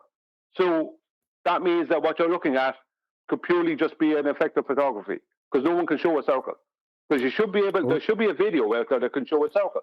Well, no. Because How is that an effect of photography? It's just long exposure. If it moves, it moves. Okay, as much as this is fun looking at YouTube videos to be the arbiter of this, we've got the almanac, right? So the almanac. Yeah, but there might be a correction in the almanac based off of a globe pre-assumption, Nathan. Well, let's have a look and see what it says. What does it say in the almanac? But that doesn't mean the that almanac Polaris says that is the declination is not 90 degrees, meaning if it's not 90 degrees, it's not in the center. And based on the declination that we were given, it's about half a degree off from the 90 degrees. Meaning it's about half a degree from the center of rotation. Yeah, but that's the declination you're given. Brian, that's based off of a globe. Brian, we've got all this. Is that what it said? I don't think you have. Is that what it said in the almanac? I posted EMBO's screenshot of what he got from Polaris and Master B, Nathan. Yeah, amazing. I wanted to discuss. So let me know when you're you screenshot and you're ready for referencing it. What am I looking at? Okay. So you have, for stars in the almanac, you basically have two values given. One is the declination, the dec. The other one is SHA. Declination is basically the celestial equivalent of latitude. So 90 degrees, if Polaris had equally 90 degrees, it would be right below the North Pole in the zenith. But as you'll see, it's for 2024 at least, at 89 degrees and 22.2 arc minutes, which means that it's approximately half degree shifted from it, because 30 arc minutes is half of degree. And the SHA is the thing that Nathan was asking for, which is the information that gives you where it will be horizontally, like the longitude at a given time, because the sky obviously appears to move from the Okay. ground. So you're saying this 89 degrees applies to December? Can you repeat again? I didn't hear that properly. Is it applicable for the whole of December then? Polaris in December? No, that's declination, I think. Oh. No, it doesn't mean December. It is a shortcut for declination, for the word declination, which is the name for this coordinate system. Okay, no worries. So the declination, 89 degrees. So it has timing data for when it needs to be positioned over a different spot then? Is it the SHA? Because declination, it doesn't change over time, because the sky appears to rotate on the longitude axis, not on latitude. The stars don't go like from south to north or north to south. They appear to go from east to west. SHA is the thing that gives it. It is basically the angle from like the celestial version of the prime meridian. I believe it's called the point of Aries, just like the origin point of the coordinate system on the longitude axis in the sky. So if you know at which direction is that point of Aries, then you simply add that SHA of Polaris to that value, and it gives you at which longitude it will appear to you at given time. I see. Oh, thank you. No problem. Could you go over that part again 1 second? Could you go back over what you just said about the SHA, please? Yeah, but can I add the last thing? If Polaris was perfectly at 90 degrees declination, then SHA for it wouldn't make a logical sense, because its entire point is to show you at which direction in making its circle it would be at a given time. But if it wasn't making a circle in the first place, it would be simply undefined for Polaris. This was my last point. Okay, but thank you. Could you go over the SHA, the point you just made to Nathan? Could you go over that again, please? Yeah. So, like the sky, obviously, we all agree that it appears to move from the Earth, or the perspective of the Earth. So you will, as the declination is constant, you will need for the longitude to have some reference in the almanac to give you where it will appear at given time. So because it would be very hard and the almanac would be very big if it gave you the exact coordinates of every single star. Instead, it gave like one universal reference to which you later add the angle from that reference to all of the star, to every single star separately. You need to know the coordinates, its coordinates for, which is the point of Aries, which is like, let's say, the prime meridian, but the celestial version, not the terrestrial version. It will be the it's literally the celestial prime meridian. Yeah, it will be like the celestial counterpart, the origin point of the coordinate system. So SHA gives you the information what is the angle, I believe, eastwards, but Bacon can correct me if I'm wrong, from this point of Aries to that star. And on the left, it is cropped out of my screenshot, but on the left, if you have the full page in the almanac, it will give you the at given time what is the position of the prime meridian of the point of Aries. So if you know that and you add the SHA of a star, it will give you the coordinates of a star. The SHA is westwards. Right ascent should be eastwards. Yeah, thank you. But the general principle is the same. Yeah. So let me to make sure I'm getting this correct. What you're saying is this is all determined from the sky, because the point of Aries, it's all determined from between the point of Aries and whatever other star or celestial body.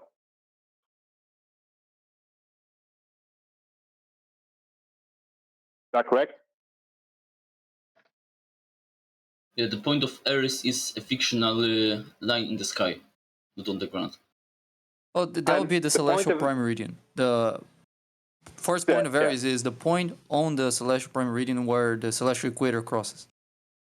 The first point of Aries is a point. The line is the celestial prime meridian. So, just say that again. The celestial prime meridian, right? That would be a celestial longitude, yes? Yeah, it is the origin point of the celestial longitude line. The same way as on the ground, you count longitude from some one particular line that we've all agreed to be the origin point of the coordinate system, which is the one that intersects London, I believe, Greenwich. The same way as you have one set prime meridian that we've agreed to be the origin point in the sky, but in the sky. And from that, you later add to it the SHA of a star that you get from the almanac, and you get the coordinates of a star. Where do you get the SHA from?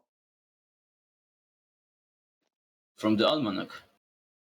From the yeah, table. But where does the information come from for SHA? Measurements. I think it cannot be reduced anymore to like more steps. Right. I think it is just measured by some astronomers in observatories. So, in accordance with the point of Aries, does Polaris move in relation to the point of Aries?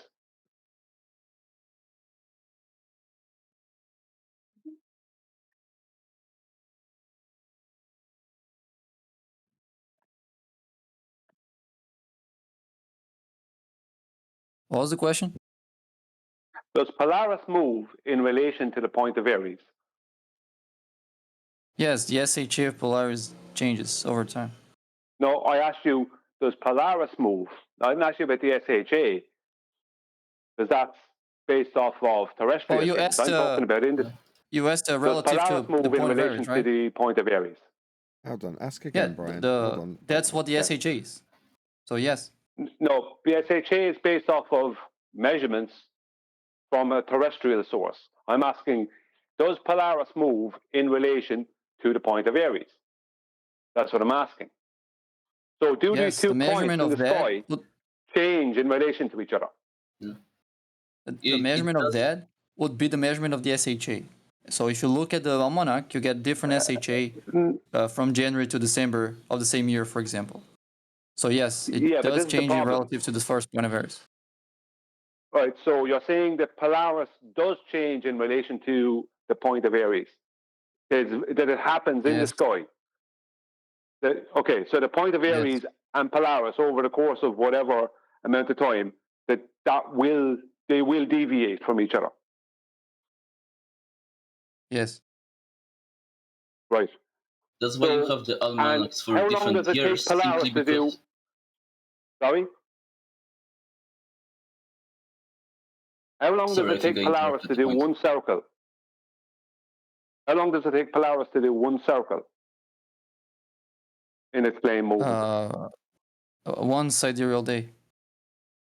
So in one sidereal day, Polaris will make one circle of half a degree off of a claimed celestial center point. And the celestial center point never moves in relation to the point of Aries, yes?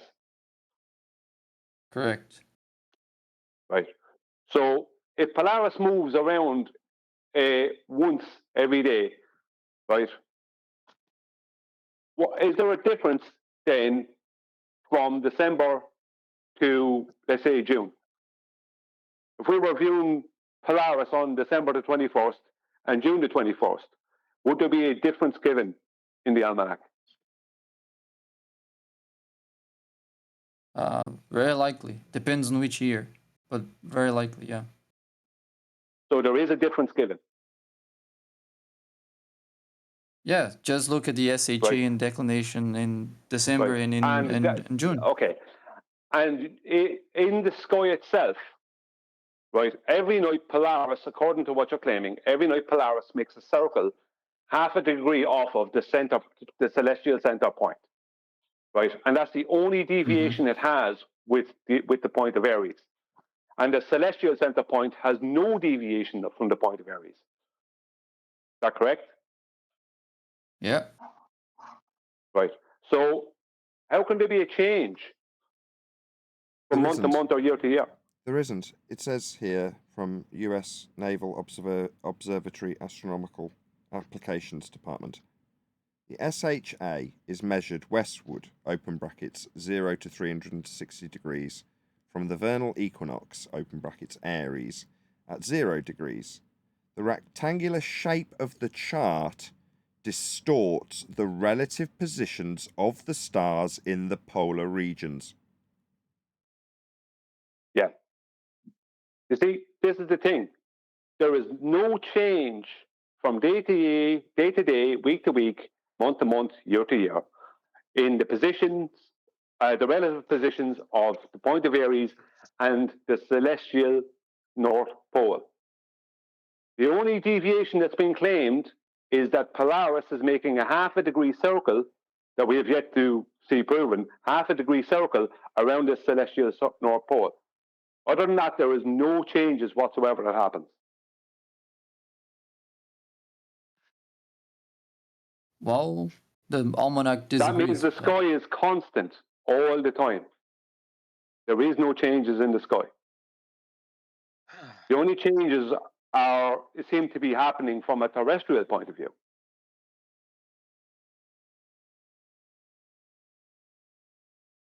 It only seems to be And relevant. whatever mutations have been given to it. Yeah, that's what we talk about. When we say the Polaris is the position of Polaris is changing relative to the point of Aries and relative to the celestial point of rotation. That's of course as observed from Earth. Okay, so but the point I'm making is the center celestial pole, right? What you're claiming as the center celestial pole, which is claimed to be a half a degree inside Polaris's claimed circle, never changes in relation to the point of Aries. That means the sky is constant. Oh, that means the point of rotation and Aries are fixed to each other. Polaris is not fixed to them.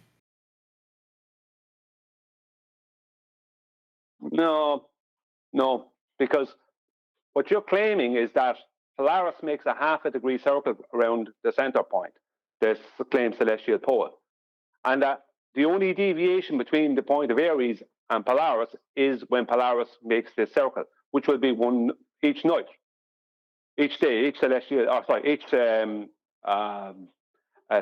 day. So every sidereal day, which is every 23 hours and whatever else, right? 4 minutes off of the solar day, that the Polaris will make that circle day in, day out. This is what your claim is. Week in, week out, month in, month out. So there's no change whatsoever in that situation. The only change, right now, point being is that the only warping that seems to be happening from a terrestrial point of view.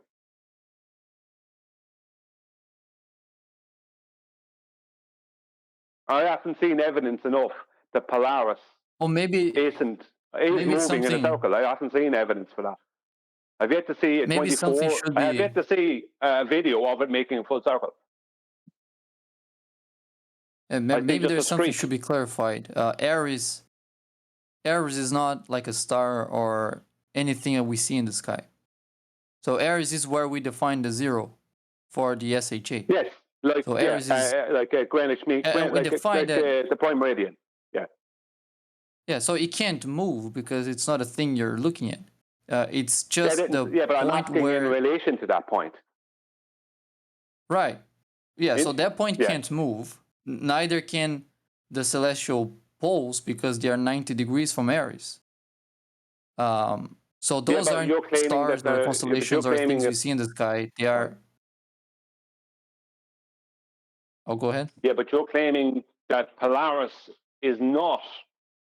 That when we have 0 degrees to Polaris, you're claiming that is not the equator.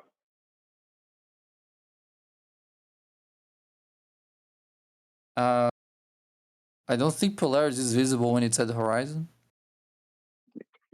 The point being is that if Polaris is at the horizon, so my angle to it is 0 degrees, you're claiming I'm not at the equator. That could be the equator, but that could not be the equator because as Polaris makes a circle, it gets above and below the celestial center. No, what you're claiming is that the equator is not defined with my angle to Polaris.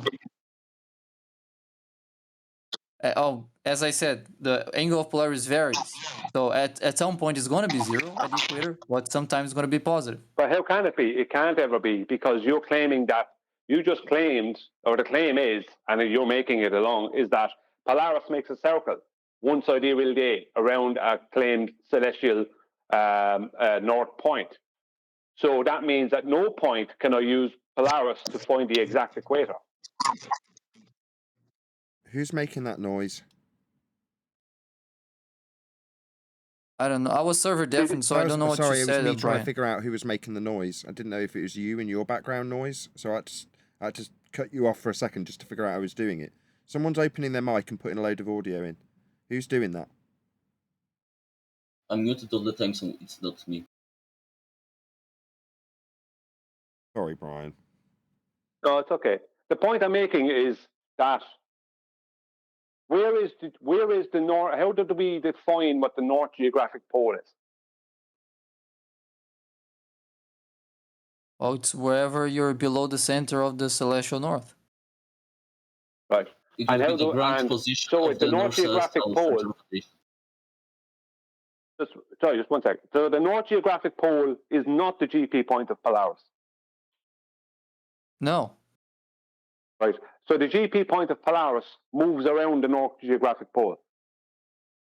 Exactly. Right. So I can't use Polaris then to define a latitude and longitude grid. Correct. Right. So where do we get the longitude and latitude grid from? Sorry, latitude and longitude from. How can I get my latitude via Polaris if Polaris is not directly over the North Geographic Pole? You can't. Let me just read this. This is from navy.mil, whatever that means. Sidereal time. Military. It's official military site. Okay. Sidereal time is the same for all locations with the same longitude. The latitude of a place is not used in the calculation. Yeah, to answer Brian, you use a meridian passage. That's how you can tell your latitude. And it doesn't have to be Polaris. Saying this in terms of where it matches with sidereal time, it's not with respect to latitude, which is specifically with respect to Polaris, but you're saying because it doesn't match with respect to sidereal time, that means Polaris moves. Well, no, it's moving with respect to this reference that's quite specifically outlining that the latitude of the place is not used in the calculation. You're using the calculation to suggest that Polaris moves. That's what you're doing. I don't know what calculation you're referring to. Again, sorry? I don't know what calculation you're referring to. You're saying there's a certain calculation that doesn't use latitude? Yeah, sidereal time is the hour angle of the equinox. Okay, the sidereal hour angle you're saying? Yeah. Or we're not talking about that. that. The hour angle of the equinox. Yeah, Brian asked how you determine your latitude. I've just read that out from the citation. Sidereal time is the same for all locations with the same longitude. The latitude of a place is not used in the calculation. It's just that simple. I really don't know what you're talking about. Well, you're talking about what Polaris does, and you're cross-referencing it with this sidereal time, aren't you? No, I was trying to answer Brian how you get your latitude, if not from an angle to Polaris. Is how you get your latitude. You take an angle to start doing a meridian passage. No, that's latitude. Point I'm making. Hold on. It's just that that's meridian passage. No, sidereal time. The hour angle can be measured with respect to the local meridian or Greenwich mean time, or Greenwich meridian. So that's sidereal time, not latitude. I have no idea what you're trying to say there. Latitude when I is say everything to do with passage, Polaris. This isn't. No, within the claim that these two lads are making, Polaris will never give you your correct latitude. You'll always be off. You must add calculation to get your correct latitude. Yeah, and the amount it's off with respect to sidereal time is the movement he's claiming. I get what he's doing. Yeah. But he just said there, when you said not, you just said a moment ago, not always. No, it has to be always if Polaris is making a circle around a center point.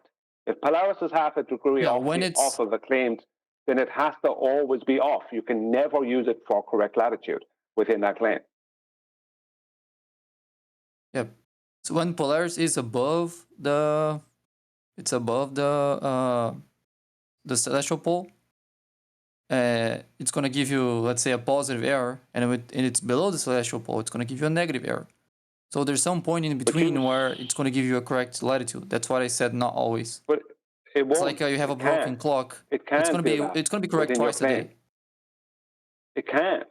It can never be correct because you're claiming its GP point is moving. That means it can never be correct. That means every latitude that doesn't mean that we get. Yes, it does.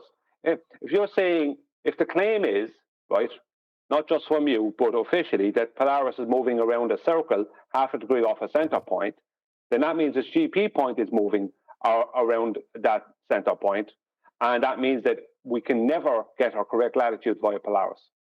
There is no, well, you can have it sometimes, maybe. No, you can't. It's impossible. Let me explain you why. Let me explain why you're wrong. So, Polaris goes around the celestial north. When Polaris is above the celestial north, if you take that as a reading of your latitude, the celestial north, that's going to give you it's described with respect to an equinox, or it's only for one particular time in the year, and everything else beyond that is deviation from it. The equinox has to do with the position of the sun, not Polaris. Polaris doesn't have anything to do with the equinox. This is with respect to the sun at an equinox for the model, then. No, the equinox is related to where the sun is in the celestial sphere. Polaris doesn't care about it. You're describing two different systems that are literally, in the words I've just read out, not conducive with one another. It makes it explicitly clear the latitude of a place is not used in this calculation. So you're talking about what the sun does, but you're utilizing that to say Polaris does something it doesn't do. It doesn't move. You're just simply talking about something different here. Could you just even finish what he was going to explain to me there, Nathan, please? You said that sometimes we can get a correct latitude using Polaris, but you're also saying that Polaris is moving around a half a degree circle off a center point. Okay, explain that then, please. So as it goes around the center pole, sometimes it's going to be above the center pole. So if you take an elevation angle to the Polaris, it's going to be higher than your actual latitude. When it's below the center point, it's going to be lower than your actual latitude. But when it's going from lower to higher, when it's making that turn around Polaris, when it gets to the side of it, when Polaris gets to the side of the celestial north, the celestial point, then it's going to match your latitude. So if when you read your angle to Polaris, it's right to the side of the pole, then that's going to give you the correct latitude. You're now interrupting him for the presumably same reason I did. I'm sorry. You're saying if you measure Polaris, it will deviate from your latitude. Okay, can you define latitude so we know what it's deviating from, please? Can you just do that for me? Just define latitude.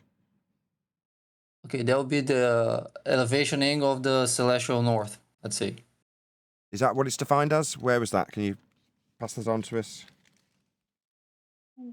Yeah. I just gave that as a simplified. No, I don't want to go anywhere. He's more than one definition of. Oh, God. He's saying it will deviate. When you measure Polaris, it will deviate from your latitude. Okay, so now we need to know when we measure Polaris, what that means, what that latitude this Polaris measurement is deviating from. So we're going to need to define what latitude is so we know what this Polaris measurement is deviating from according to you. So we need to define what latitude measurement is so we know what we're deviating from, because we're deviating from it when we measure Polaris now according to you. So what's latitude measurement?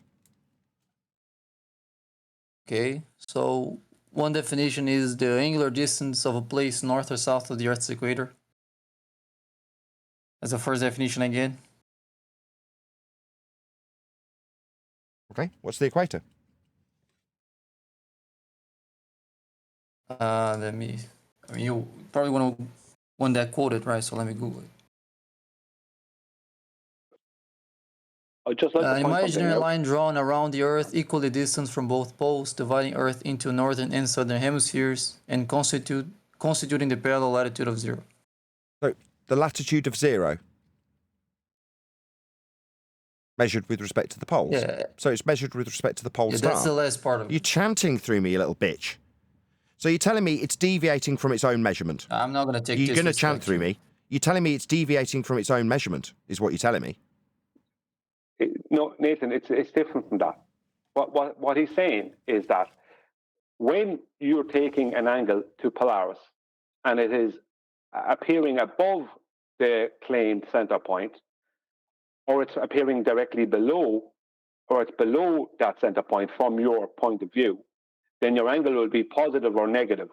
But when it's to the side, then you will have your correct latitude. But that is illogical, because you won't have your correct latitude, because you'll have an angled line that's origin is 1/2 degree off the center point. So what he's saying, it makes no sense. Because at no point could you get your correct latitude via Polaris. Never could you get it if Polaris is making a circle around a center point. Yeah, but it's that's impossible. But that's what latitude is. I know, but the point is that it's but when he's given, impossible. I got even all when this, he Brian. thinks that he- Brian, I got it all. Thanks. Yeah, thanks for reiterating. No, what I no, was- just Thank really- you. no, I this got is- it. I got give me a it. sec. I got it. Yeah. Okay, What he then, said- if you have, okay. Oh my I'll talk God. to you later. Oh my God. He's never going to stop. Yeah, I just got said all I'll that. talk to you Thanks for about the it later. repetition. No, my Relax. God. He's just going to keep fucking chanting. I'm I'm not trying to chanting. talk. Yeah, I got it. I'm I trying didn't to need point it something repeating out to to you me. and you're Oh not my God. allowing I me, didn't Oculus. need it repeating. And I don't need you chanting through me, Brian. He's telling me a Polaris measurement is deviating from the measurement of Polaris. That's what he's saying. It deviates from its latitude. Well, that's it deviating from its own bleeding measurement. It's utterly absurd.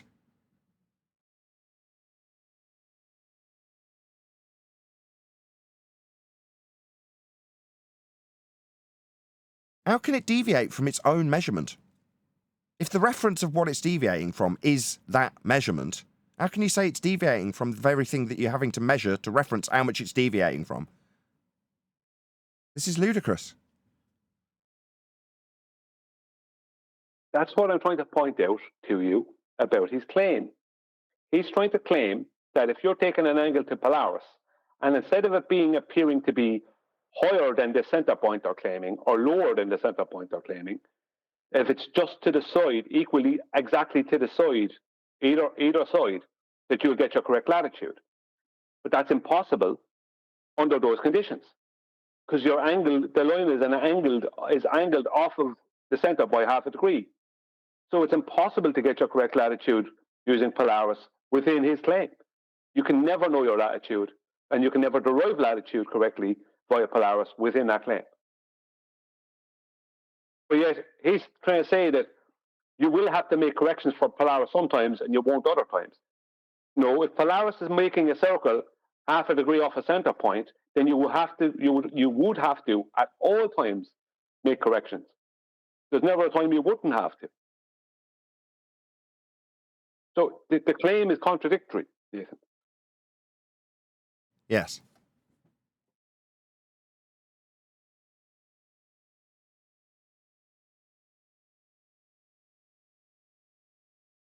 Rebecca, you're all over the chat.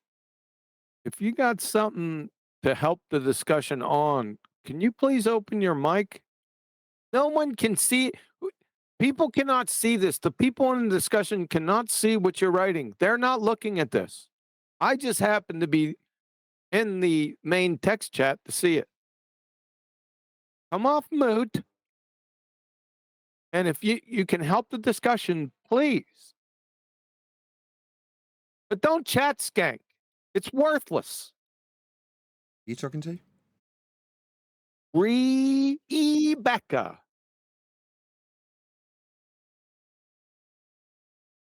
Someone in the Discord. Yeah, I got Yeah, it's someone. It's in the Discord chat. Sorry, Nathan. I figured you knew that.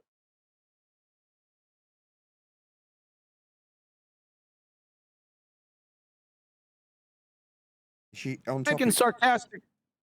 I'm sorry. Go ahead. Is she on topic with the chat skanking? It's like color commentary, some sarcastic things like these people are not getting it. This is so simple. Come off mute and educate everyone. Yeah, I would like more on the claim of Polaris. On the claim that you have to make corrections for Polaris sometimes. Yet Polaris is claimed to be making a circle once every almost 24 hours, so the real day. Almost 24.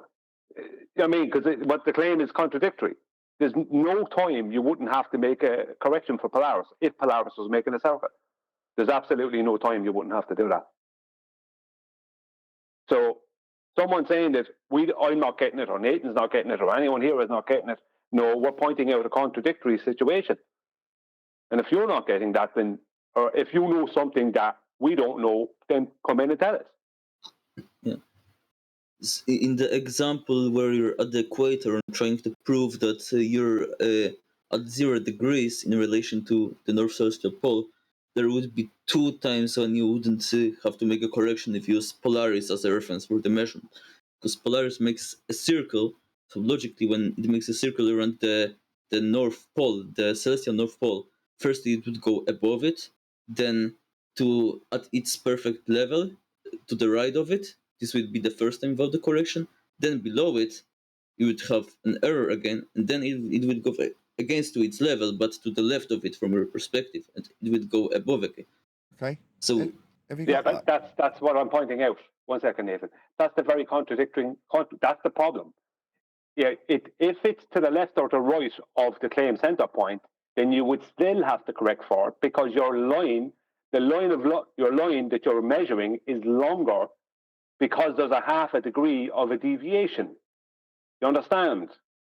You would still have to, at all points, you would have to make the correction.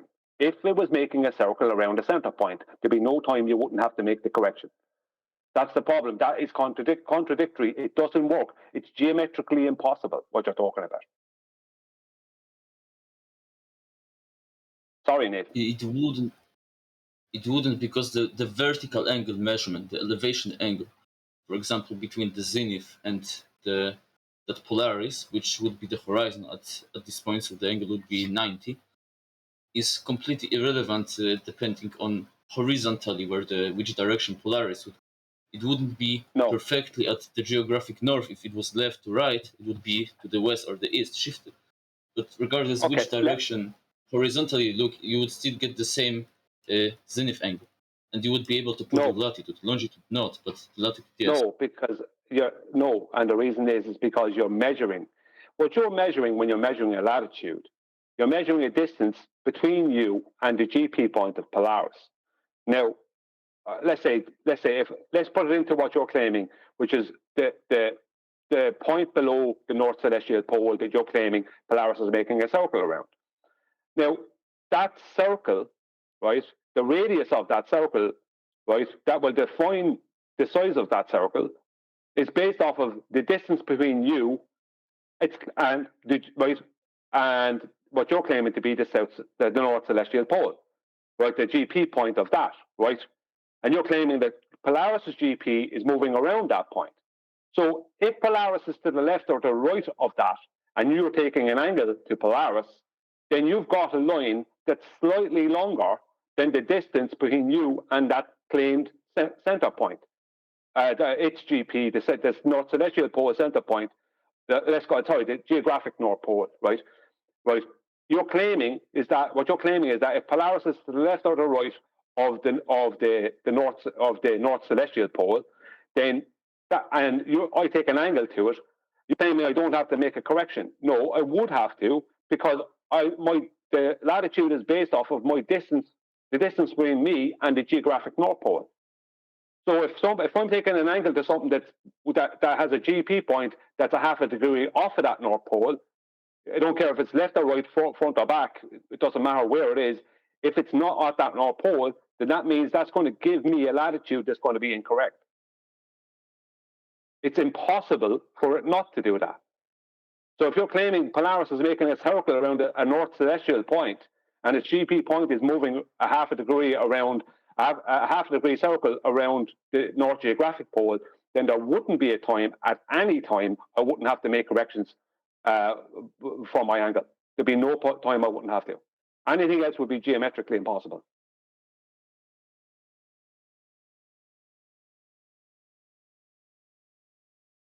I'm just reading a little bit more on our angle itself, and it essentially describes flat Earth measurements anyway.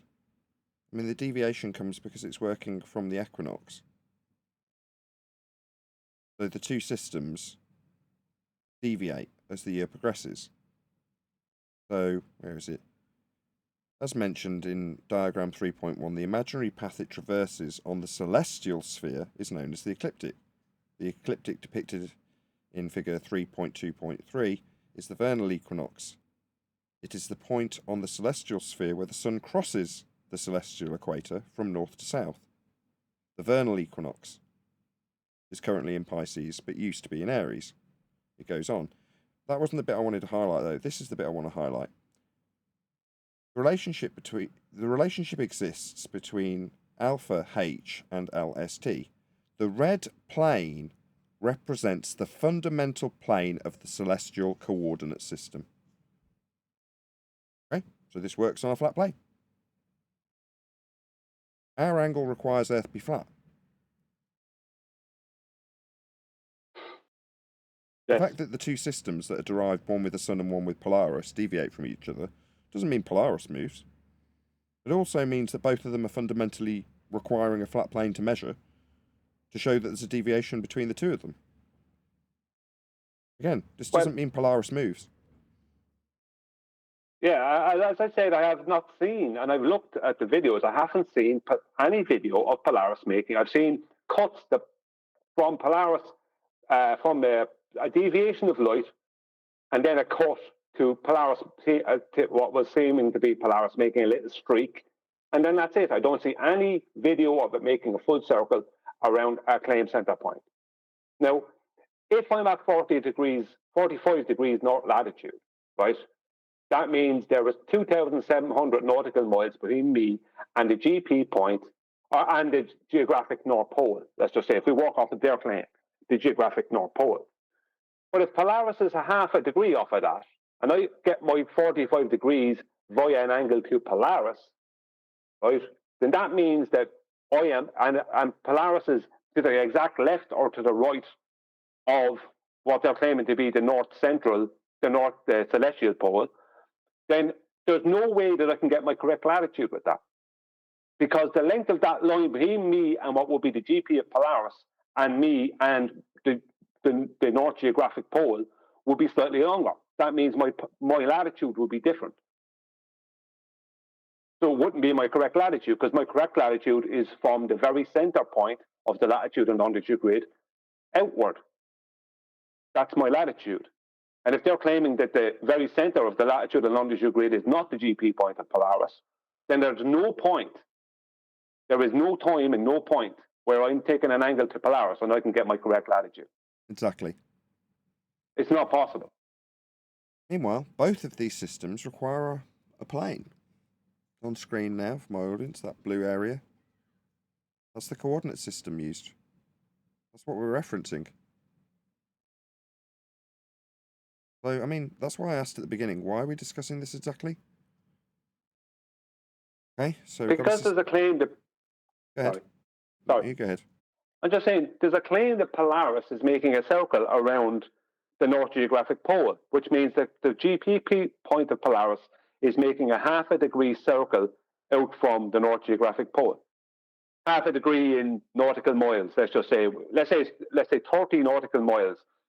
So a radius of 30 nautical miles around the North Geographic Pole is what they're claiming that the Polaris' GP point is moving a circle, that circle. Now, how could you ever, that's the claim. Now, I haven't seen evidence that Polaris is doing this, right? I haven't seen any evidence that Polaris is not the North Celestial Pole. And I haven't seen any evidence that the GP point of Polaris is not the North Geographic Pole. Sorry, the North Geographic Pole. But there's a claim that the two are different. Yet, there's also a claim that I can get my correct latitude with Polaris sometimes and I can't with other times. How is that possible? How can I sometimes get my correct latitude, right, with a point that's moving, and sometimes I can't?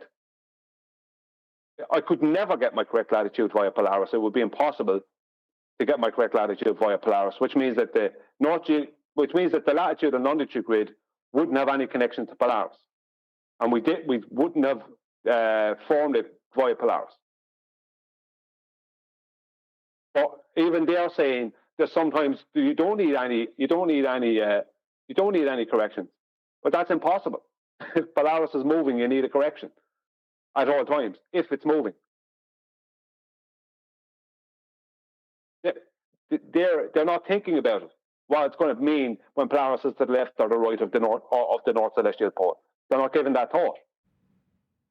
That changes the length of the line, which will be the radius of that circle, which means your circle is going to be bigger or smaller or whatever. Bigger, actually, it's going to be longer. Right. So you'll have a bigger, so your latitude will be out.